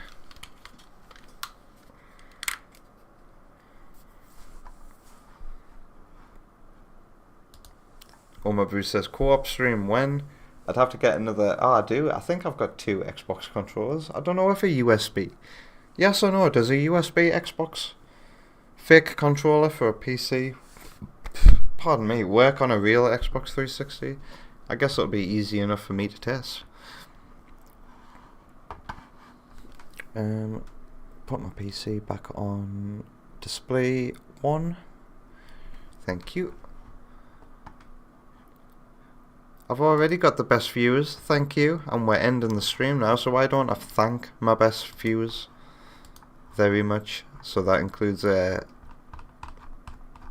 not do YouTube since the person to thank on YouTube has also appeared on Twitch, so... Oh, it says cheap viewers? I thought it said best viewers, whoops. My viewers aren't cheap. My viewers are priceless. And my viewers include Oma Bruges, my mod who snipes these bots sometimes. Yoshi the Oreo, have yourself a good night. You can play as the second character when you swap to the other one on the stage. You can swap to the other character? Oh, I think I know what you mean there, actually. Yeah, nobody who ever reviews 06 ever talks about the co-op in this game. I'd like to give that a test out for myself. Have I tried Shadow Story yet? Well, next week when I return to... That's what I'll do. I'll screw Silver for now. I want to see what Shadow's like. And do something I've never ever done. Instead of giving up on the game because of being pissed off at Silver, I'll try Shadow. So Shadow in 06 next week. Stay tuned for that. I'm excited. I'm excited to not play as Silver anymore. I need to learn how to get past that level, man. I might just have to chance it, man. There's no way I can train myself like I trained myself to beat Ridley. I keep getting distracted. Thank you, Vector Seda. I've already thanked Oma Bruges. The third Bruno, take care. Have a good night. Delay, who's already gone to bed now, and Vector Seda, who's already gone. Take care of yourselves. Who else has gone now? Or hasn't spoken in a while? Let's scroll. There's Wonder Woman's name. Thank you, Wonder Woman. Good night, Wonder Woman. Take care. I'll see you tomorrow. Can't wait. Tep, thanks for being on and being a great guest. ranking the Sonic games with me. Thanks for making the first 3 hours of the stream rather laid back and easy. And that's as far back in the chat as I can scroll, but I can see we've been raided by Hyper tonight, which means I'm pretty sure I saw Master Shedrick's name in the chat earlier as well. So thank you to Hyper and everybody who joined us there. Hat Kid was here. And that's all the names I can see. So if I've missed your name or you've been lurking, I thank you too. Have a good night. I'm off now to dream of a future where no Iblis Trigger exists and no Silver the Hedgehog exists. Good night.